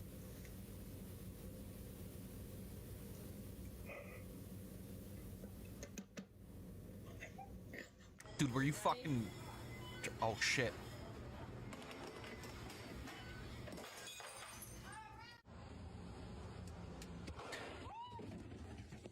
Sweet. Sweet. Sweet. Nice. Actually, honestly, fucking... That was like... Dude, look at how fucking lucky that was. That's not a fail at all. That's like a fucking win. Dude, the like none of the food spilled out. Just the little grill thing fell to the floor.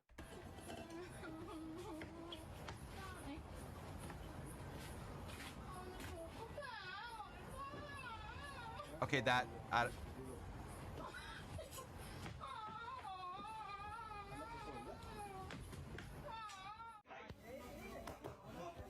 nice one.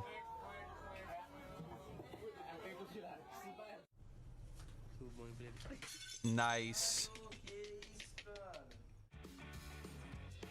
We've seen this one like a billion times before. This is the classic. I like the hitbox view.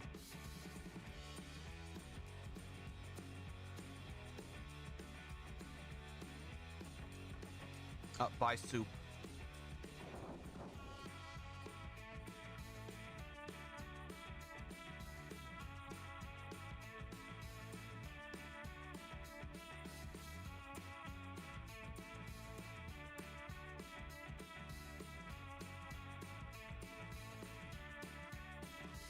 Is this gonna be the classic?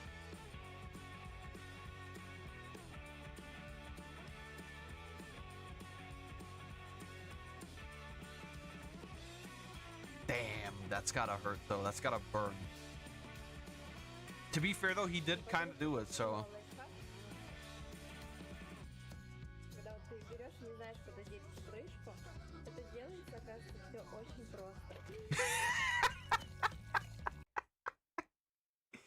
Oh my god, what a fucking moron.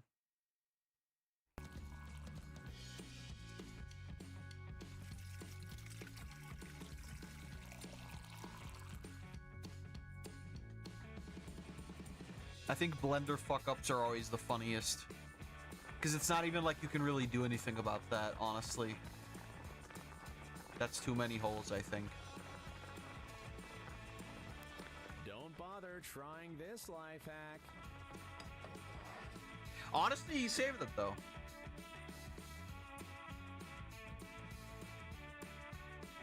Yeah, samurai movies when they cut someone. Ah, fuck.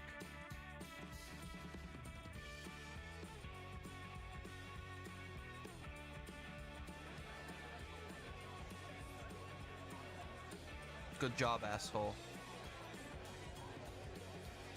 Why did she reach in? Oh, damn. Dude, that looked like it fucking hurt. Is it gonna break? Yep. I always wonder, like, what do people put in here for them to break their fucking blenders?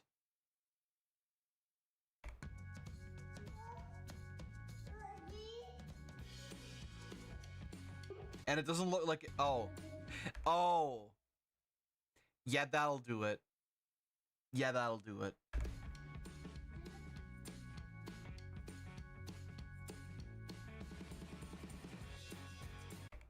Human instinct, like when you drop some, you try to stop it with your feet? I guess so.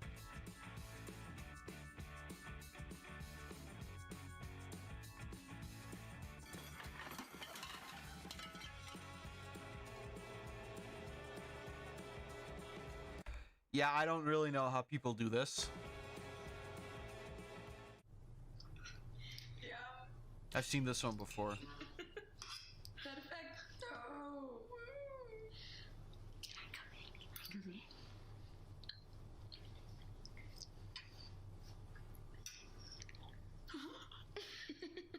This delicioso cake is. And bye.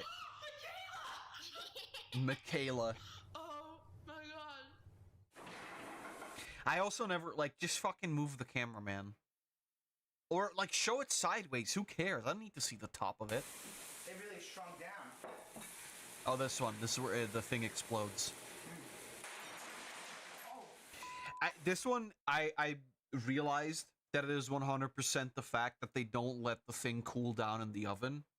You can cook in these glass containers. I don't. I have terracotta containers. But, like,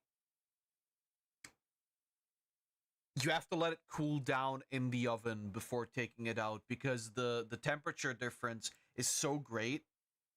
It's the same as when you, like, pour hot water on your frozen car window, right? Like, you don't do that because it'll the sudden temperature change will fucking make the glass explode. So this is the same concept here. You have to let it cool down over time in the oven, and then once it's like actually properly cooled, then you take it out. Or once it's not as hot anymore. That's why these always explode. Wow. Be careful cooking. Yeah, or just don't be a fucking moron and cook it in some terracotta shit. Yeah, okay, we've seen this one too. Oh, so funny. This has never happened to me, but I would be so mad. Got loads of stains on this, I can't get it off, so I've put hot water in it. Oh, yeah, that's same concept. Why is that expanding? The bottom of it's sticking out. Oh my god. Because you put hot water in it.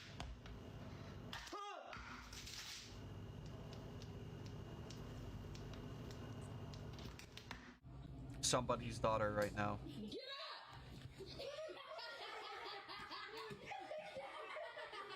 How's this a food fail exactly? It's all group chat. I'm sending it to you. He ice skated.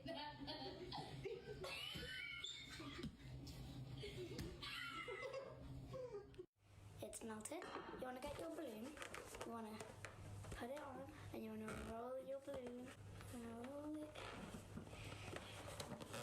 The better explode. What's this?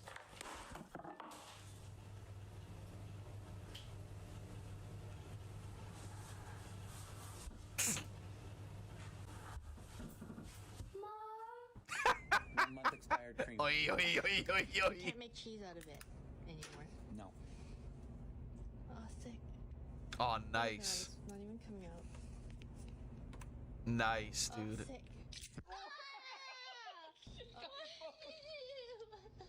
Get fucked, idiot. That's what you get for standing so close to the goddamn bottle, you asshole. Let him live, let him live. Sound like we gotta come back. Oh shit, Crave.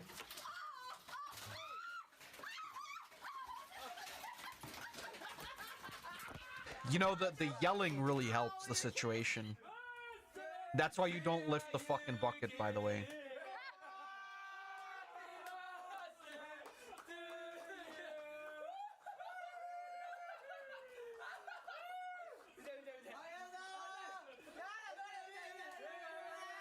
Nice, you fucking idiot. Okay, that's a good one. That's happened to me before too. It's really funny. Oh, okay.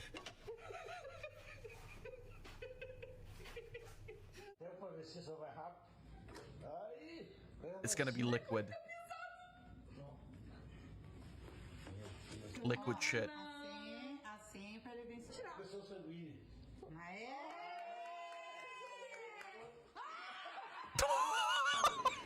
Okay, actually, that's way funnier. Nice one. This is why Grandma stopped asking for help in the kitchen.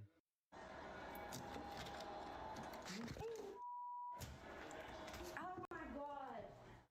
Every barista's worst nightmare when there's a massive line at the coffee shop.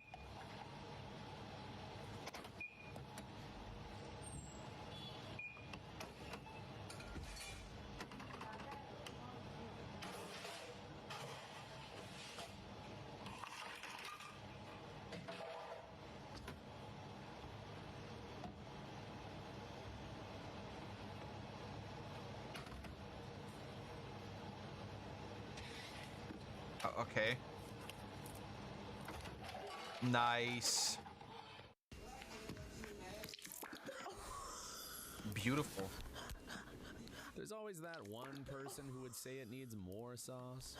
I never get pizza with more sauce. Like, why would you put like ketchup on your pizza? Why would you put like I don't know. I feel like it doesn't really add to the experience.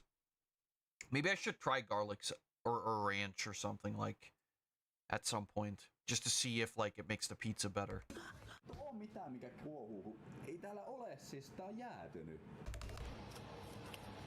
That's ranch? I would assume so, but like, I don't really, like, why would you want ranch on your pizza?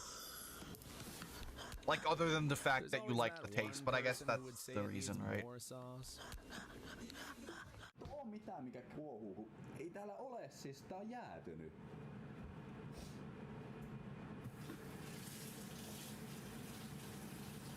Is it gonna explode?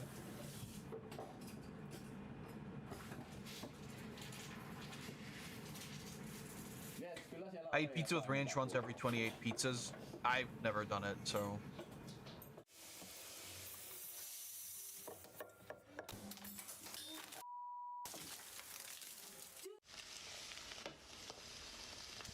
Egg fall funny.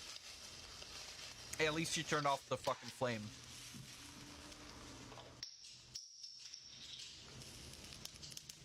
It's an accurate face. By the way, should I ever do... I'm just saying this right now. Should I ever do cooking streams in the future? I'm not doing any of these fancy, like, fucking shit moves, right? I'm cooking normally.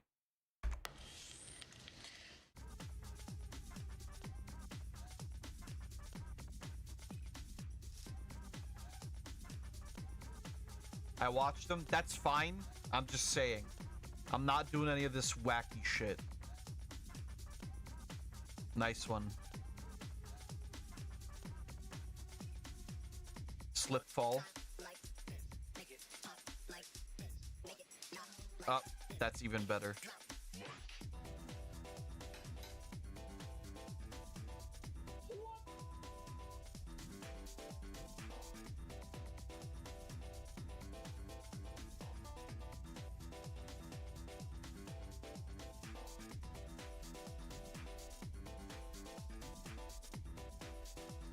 Nice one.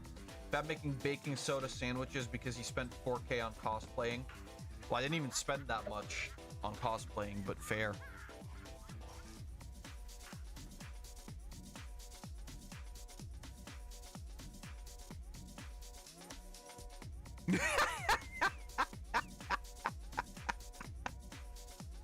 Okay, but that's funny though, come on.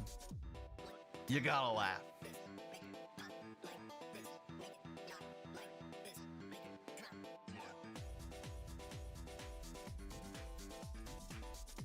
Yeah, don't fucking do that.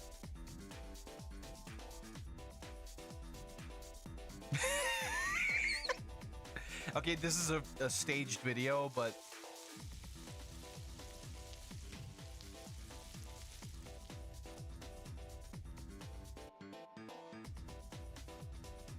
Hot pot phone.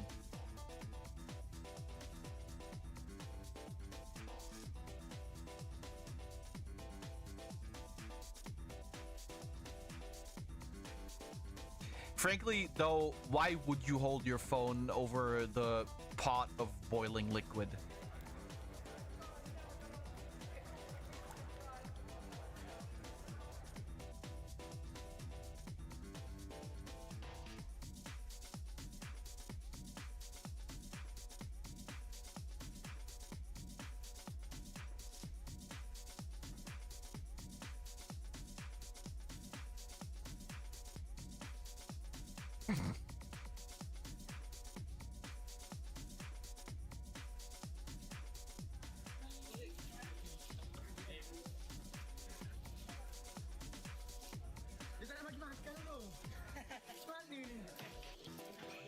Nice diarrhea orb.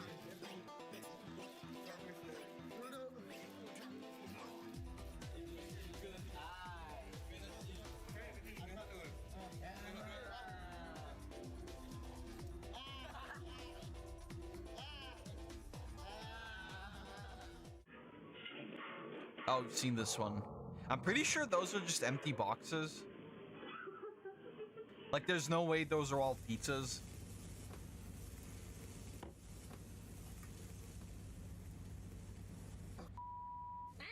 Little did she know, her stove had its own plans for the second course. I mean, like, fucking, you don't put shit on the stove.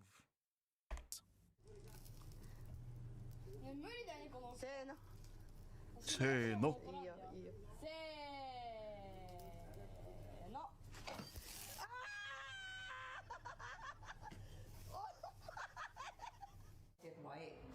Well, if you, oh my god. Me when I use the power of shattering plates instantly.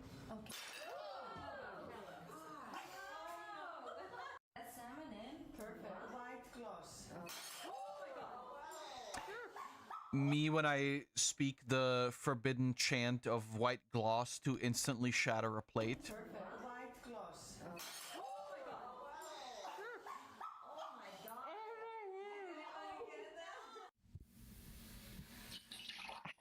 Nice. Even the universe is shaking its head at Soup in a Mug. One of the greatest plot twists of all time. Soup in a mug is fine if you like made it in a mug.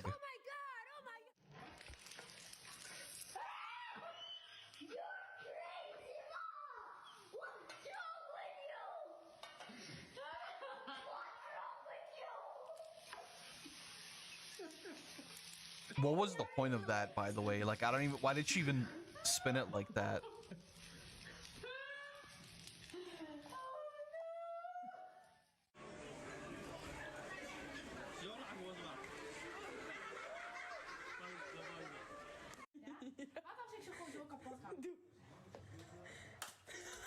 Nice one.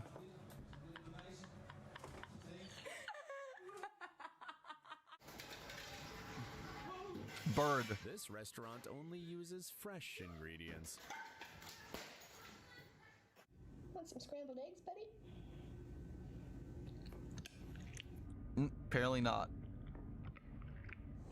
It's fall. Time for garbage soup. Oh, I burped on my hand. Not that bad. Hey! Gek. Kom je weer eten? Ja, ik ga je doodmaken. Ik ga je... You fucking moron. Oh. Why aren't the eggs in the fridge?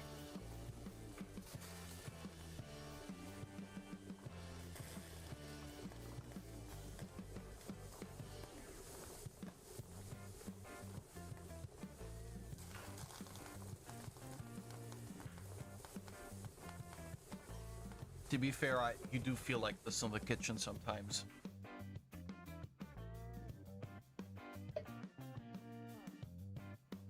Sick eyebrow, dude.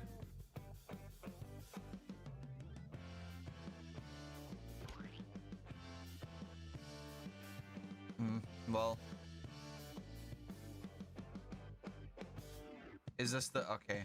So this is just a fucking trend of videos.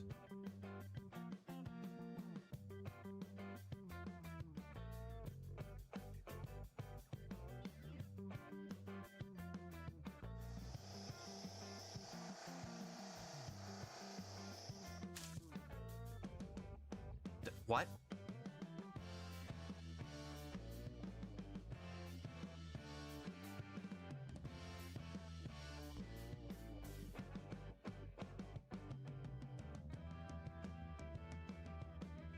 I mean, shit, I guess that works.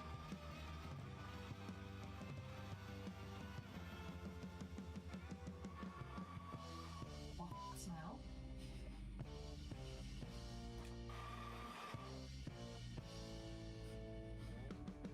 I'll go to think it's the fridge.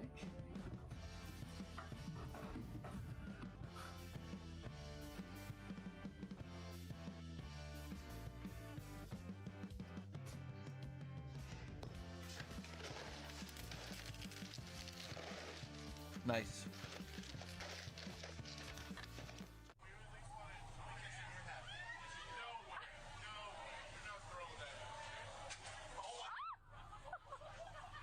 Sick.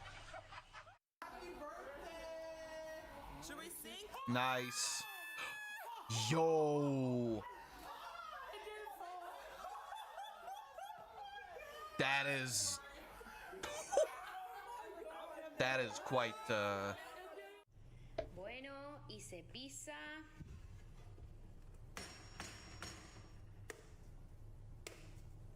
I would argue if that's true.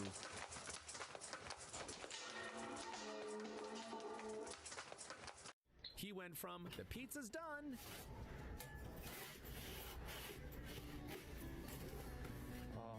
to the pizza was done in 1 second. That looked like good pizza too.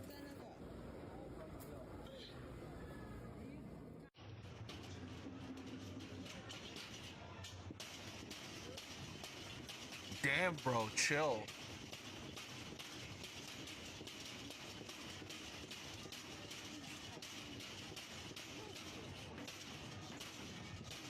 Something tells me he's not exactly loving his job. Bro. Shakira, ¿eres tú?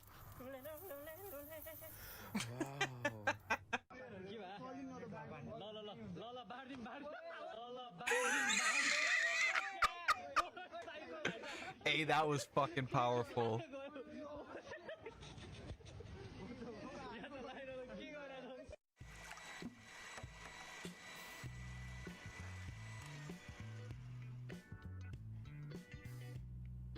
For my kitchen, I'm definitely getting a fucking, you know, like one of those KitchenAid things. Buying a fancy dumpling maker only to find out you're a better cook than it is. Okay, people actually just use this one wrong all the fucking time. Yeah, stand mixer, basically. I've been thinking of, like, shelling out for, like, an actual KitchenAid because they come with, like, a billion things and they're kind of... Like, I know they're expensive, but they're kind of sick. Why on earth does she have so little chocolate in that bottle?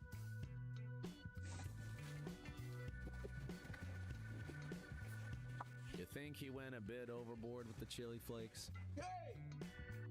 No. By the time he's done cooking, the wok will be almost empty. Bruh. Penis. Kitchen full with ninja cooking devices. I guess that would work too, but those are even more expensive. There's some cool ninja stuff.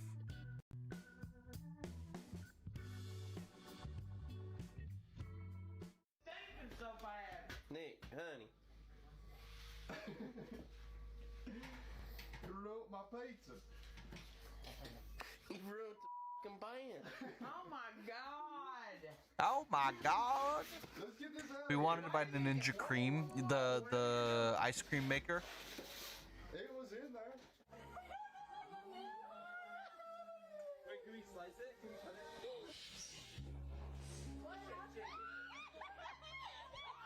This gadget is even worse than McDonald's ice cream machines.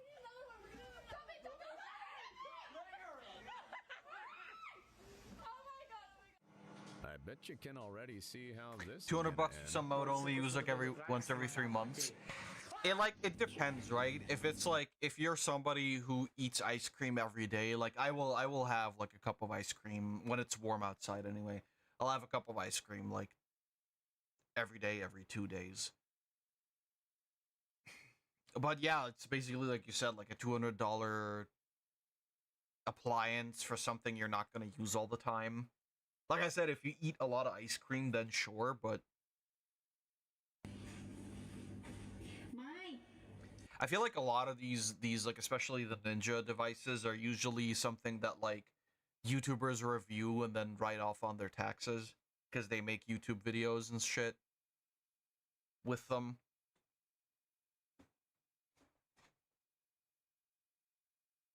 But, like, I mean... I don't know, I'll have to, maybe one time we'll look through, like, some Ninja Kitchen devices and how much they are and what they can do.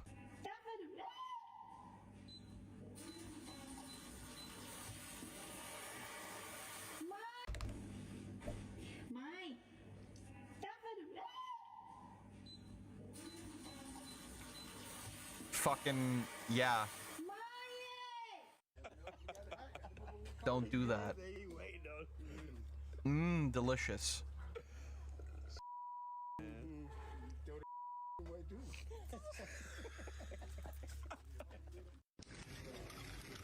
These yokes have better protection than the most expensive car film.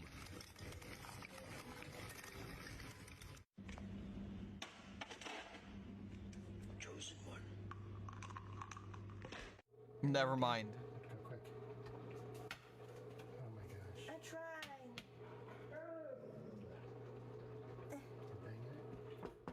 Who's there? A ruined flan. Wow. That wasn't even that bad.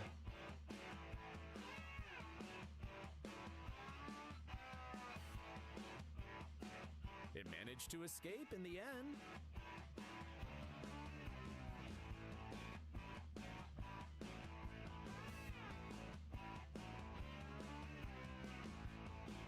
Oh, nice.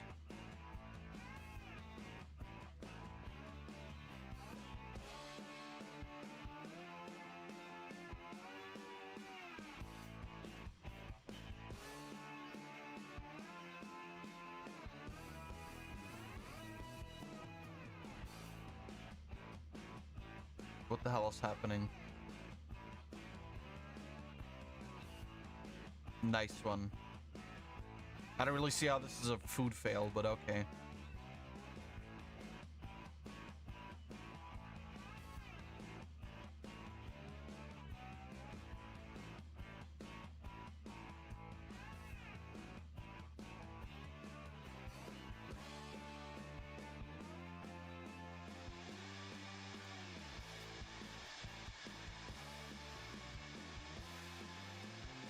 Oh, nice. Damn.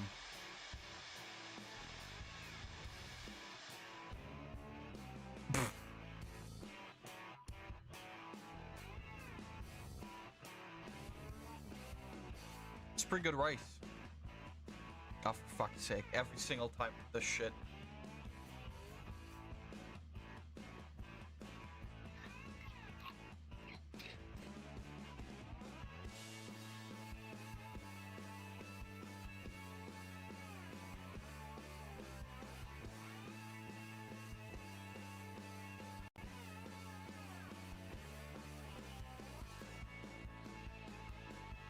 What the fuck did he even do? He like did it? Oh, he dabbed. Okay. But I'm pretty sure this is a skit, right? Okay, ready?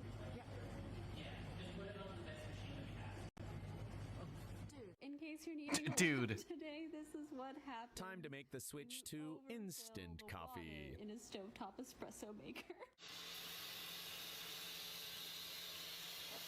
Pretty good. Pretty good. Good job with the fucking pressure cooker. Mmm. Sounds like this is gonna be very tasty. Perfect. Beautiful. NASA's next space photo will feature this pancake. So pretty.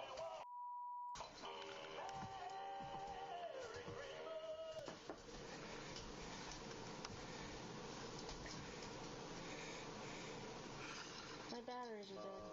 Almost. What the fuck is going on in this kitchen, dude?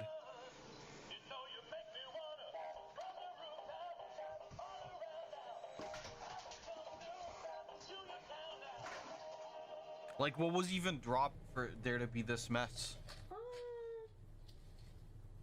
Just like Grandma used to make them burnt.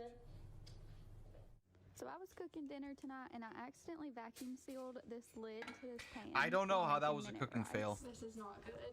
So y'all just enjoy this video of my husband trying to get the lid off. I don't think this is it gonna explode.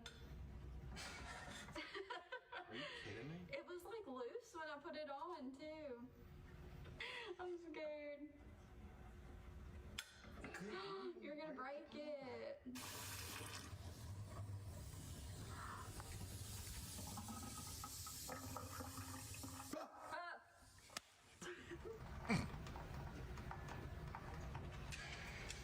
Damn.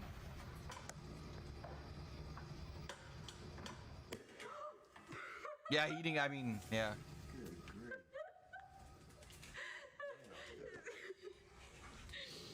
That was so scary. It'll work. Decent rice, though. Nice. You know, they call that chocolate lava cake these days.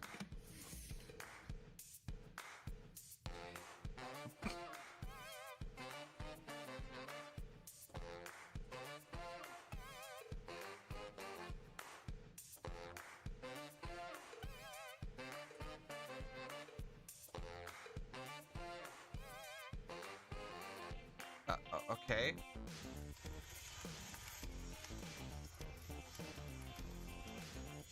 I don't know why there was a diaper on the pizza box. It was kind of gross, I agree. Oh, bye.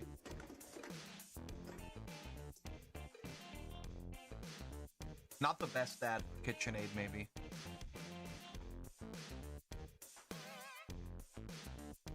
Like, I mean, that just melted through. I mean, that happens.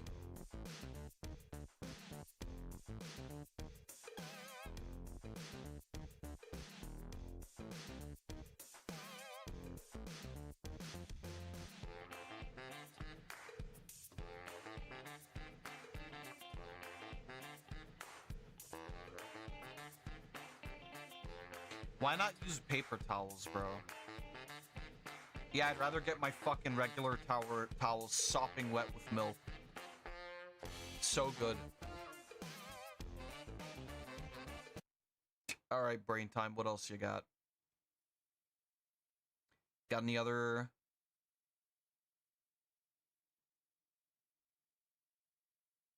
Alright, let's maybe go back here and see what else. Funniest cooking fails. Try not to laugh. Alright, I won't. 24.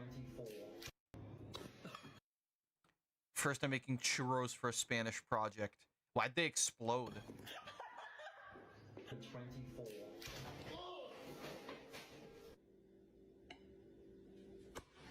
Nice. I need context on some of them, right? We're like all out of wit.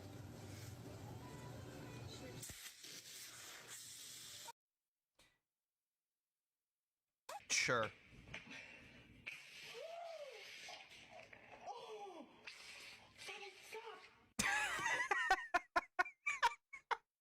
Okay, that one that was like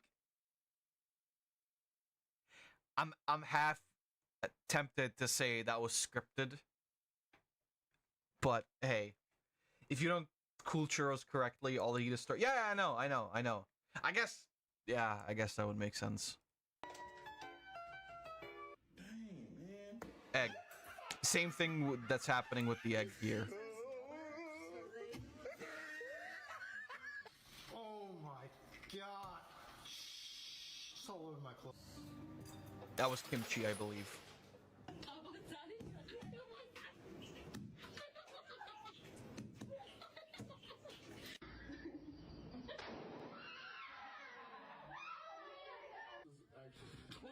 Oh, bye.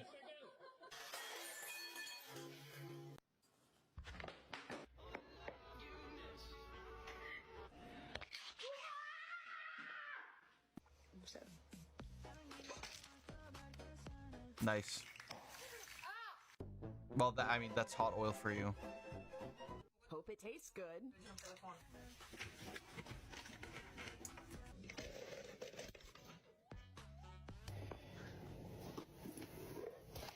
Yep.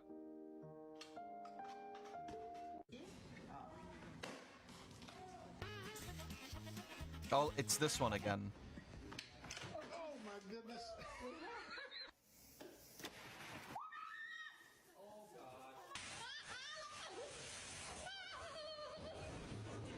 What the fuck?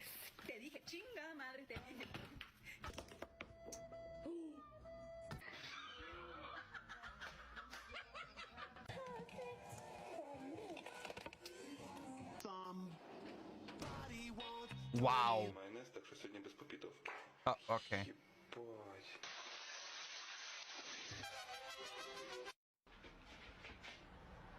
I guess sometimes the heat can like activate some of the muscles, I suppose. That's why you tie your hair, literally. Trauma made another one. DA got no hope. Depression took it to 10. Yo, Pierre, you wanna...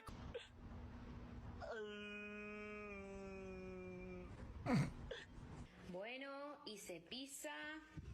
No, it's not.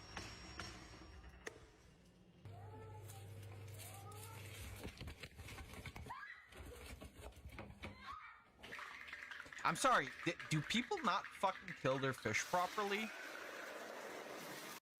Like, what the fuck are you doing? Cut off the head. Are you stupid? I know that, like, sometimes heat can activate the muscles and whatever, and it'll, like, you know, move a bit, but what the fuck? Vamos a dar la vuelta, Pablo. Sick. Crab. Dude, he fucking blocked that.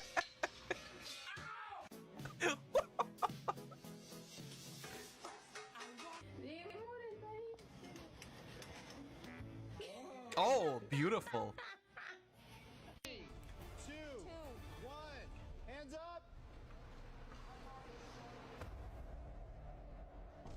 Nice one.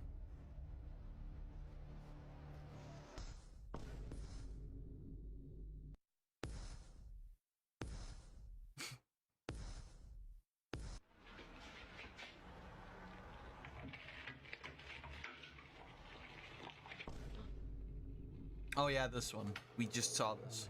I tried.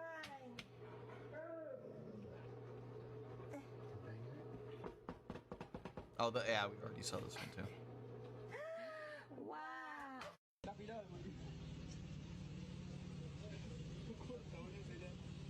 Damn.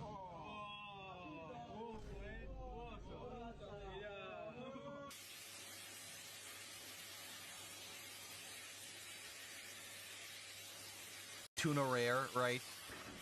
When you drop the macaroni and cheese noodles. Yo. This really just happened. Yo. I don't know how, but it happened. You don't know how. Stop playing.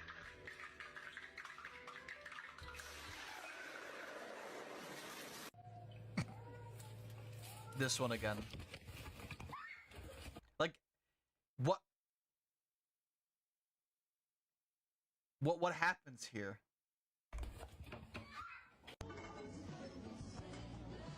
Because that wasn't even in the oven. It was just like not fucking dead. And also just cut off the head, bro. Nobody... you don't need to cook it with the head on. Just cut it off. Nice one, dumbass. 2 tablespoons of olive oil, about, I don't know, I'm not gonna measure it, whatever. And I'm gonna add in some minced garlic. Oh my god, what the fuck? Now we'll give this a shake. Oh wait, I forgot I do have a shaker.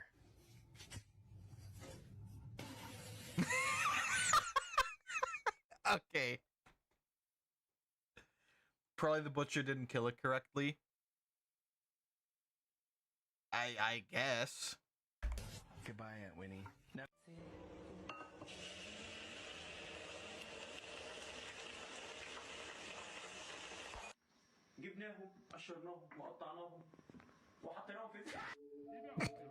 Fucking flashbang.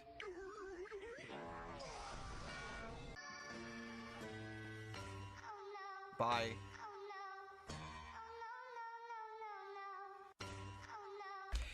By the way, phones in the kitchen since fucking only in like the most dog water ass kitchens ever.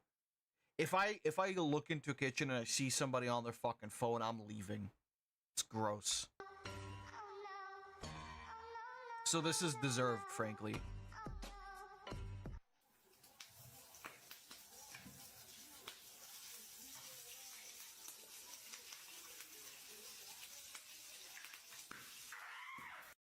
So you don't cook with your shirt off. It's marginally funny.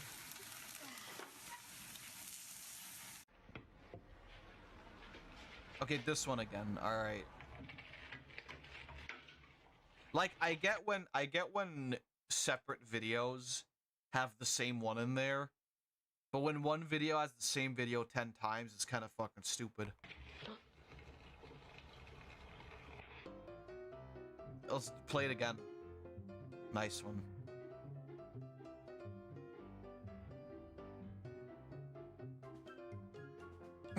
Well, okay, that was a skit, but... Oh, cool, this one again.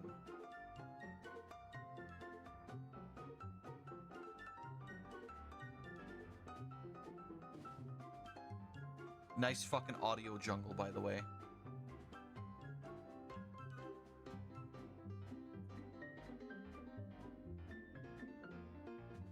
Okay, alright, bro.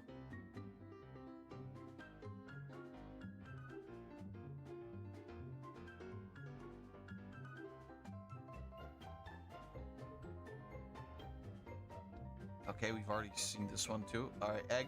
Nice.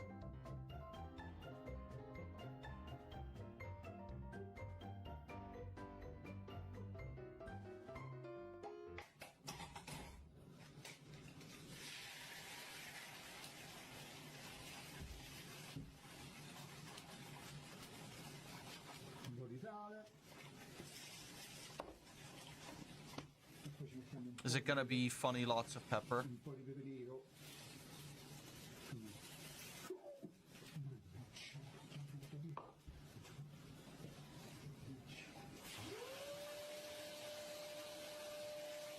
Oh, he's gonna suck up the whole egg. Well, almost. Yeah, some of these feel like they're definitely on purpose.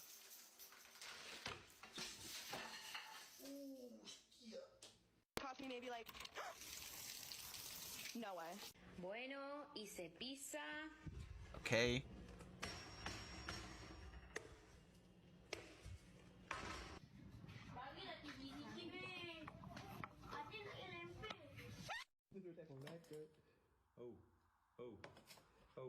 Y'all, if the top of the pot starts spinning, what that mean? Like what I'm supposed to do at this point?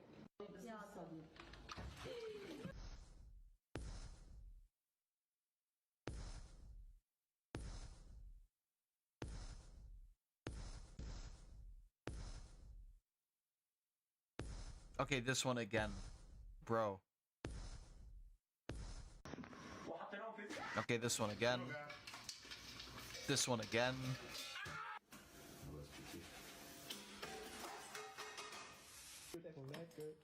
Oh, it's fucking 3 seconds ago we saw this one.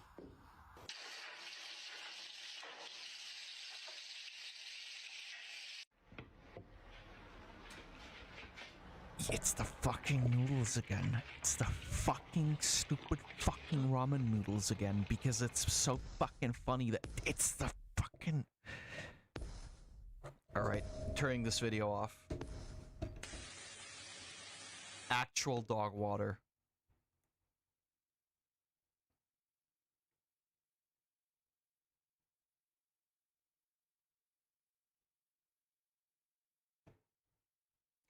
Okay, this one might have... Welcome to the kitchen, where common sense gets sautéed and gravity is the main ingredient. Nice AI Cooking voice, you fire. fucking asshole. From flippin' pancakes to flippin' disasters, grab your apron, your fire extinguisher, and your sense of humor. Oh, because it's time nice. for funny cooking fails, where the only thing we're serving hot is chaos. Open mouth smile man cook collision. Open mouth smile man cook collision. Fart. Nice. We've seen this one a couple times too. Alright, pickle lady.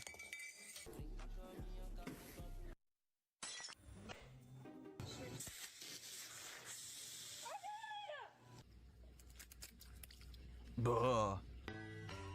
God, the smell, dude.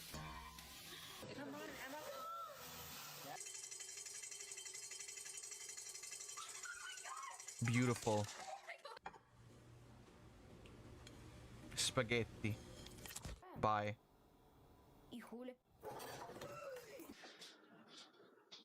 Yeah, that's why you don't do that.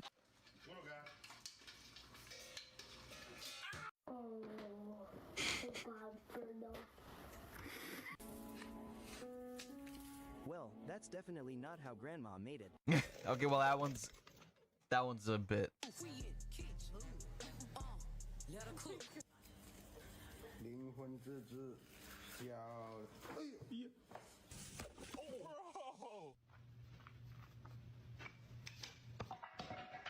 This one's also a bit though because this has been done like 17 times. Congratulations, you've invented disappointment.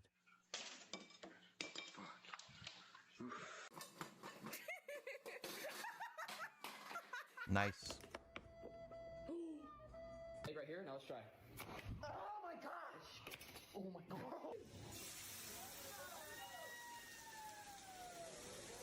Oh my gosh! I never get why these people like fling it across the fucking room, you know? Like, it's just a flick of the wrist.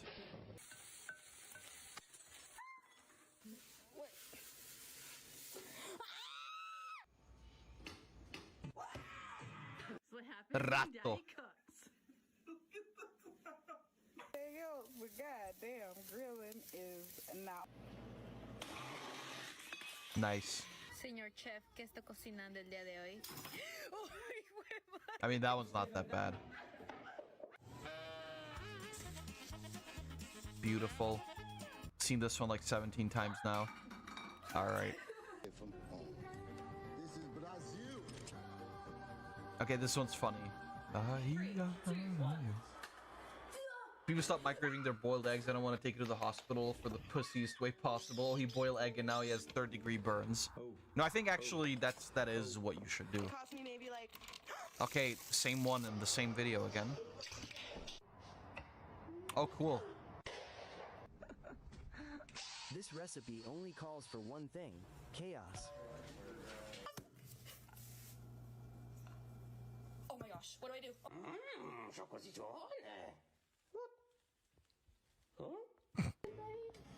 It's like in a cartoon, you know, when somebody lifts the lid off something and the character who's hiding is like hiding in the top of it. What that mean at the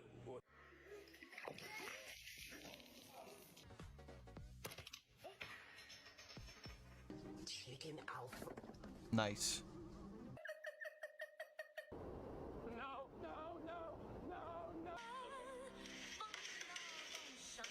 Seasoned with salt, pepper, and a little bit of panic.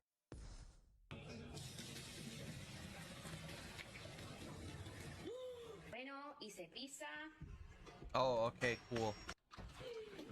I feel like, you know, there's got to be like more funny cooking fail videos, but then everybody just uses the same exact shit.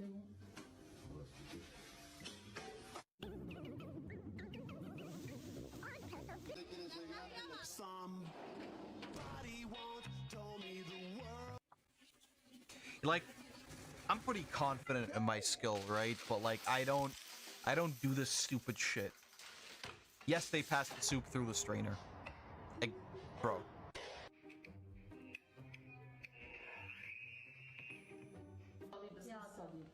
Oh, cool. Again.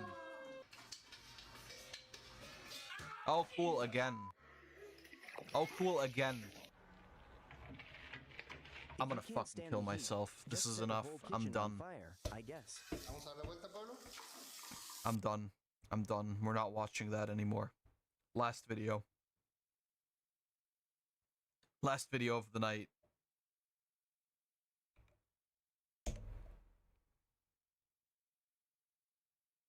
Guys, everybody likes churros. There's no debating that, but there is a debate on how to make a really good one. That's actually... This man literally ate a steam bomb. So to avoid this, you gotta cook the dough fully before you even think about piping it. Steam bomb. I found this one girl on TikTok who like rearranges company logos to make them accurate to how Mexican people pronounce certain brands. You know, like she'll do like Sprite. She'll take like Sprite and then she'll switch it up to Espray. Or like she'll do cornflake and then what was it, like cornflake? Something like that. I don't know. Payne, you know what the fuck I'm talking about. You guys pronounce things weird. Dough is smooth and pulls away from the pot. Now when you're frying it, if the oil is too hot, it will create a seal on the outside way too fast, perfect for trapping steam. So make sure to fry at 350 to 360 to avoid. And you don't want them too thick either. Half an inch to 3/4 of an inch is perfect. Another thing to keep in mind is that the air bubbles inside of the bag need to be released. Press the dough firmly in the piping bag and squeeze out those extra air pockets. I like to freeze mine, not just because they look more beautiful, but because when they start off cold, allowing more time for the steam inside those churros to come out. Really delicious and surprisingly non-combustible. Guys, everybody likes churros. Very nice. There's no debating that, but there is. Valentine's Day is coming up, and this is all I gotta say. Creme brulee. 4 egg yolks. Use the egg whites for some protein. We're gonna put them in a separate container, to which we'll add 2 ounces of that sugary and a very appropriate, so not expensive dollop of vanilla bean paste. A little bit of that ocean. 4 ounces whole milk. 4 ounces of full fat whipping cream. Now we don't want to boil the milk. Heat it up till little bubbles start to form, and then we're gonna begin tempering, which just simply means slowly add a hot liquid to a cold one, mix it up, let that incorporate, then put a little bit more, mix it up, and then put in the rest of it, mix it up. You pretty much get it. Keep doing this process until you have no milk left. Mix it up, mix it up, mix it up, mix it up, mix it up, mix it up. Don't feel bad if you don't have a Valentine's. I had my first one when I turned 18 years old. Now we're gonna put these in a water bath and then bake them at 325 degrees for 30 minutes. And let me tell you something, if you don't cool these properly, it's gonna come out like poop. Little plastic on it, so cool they go.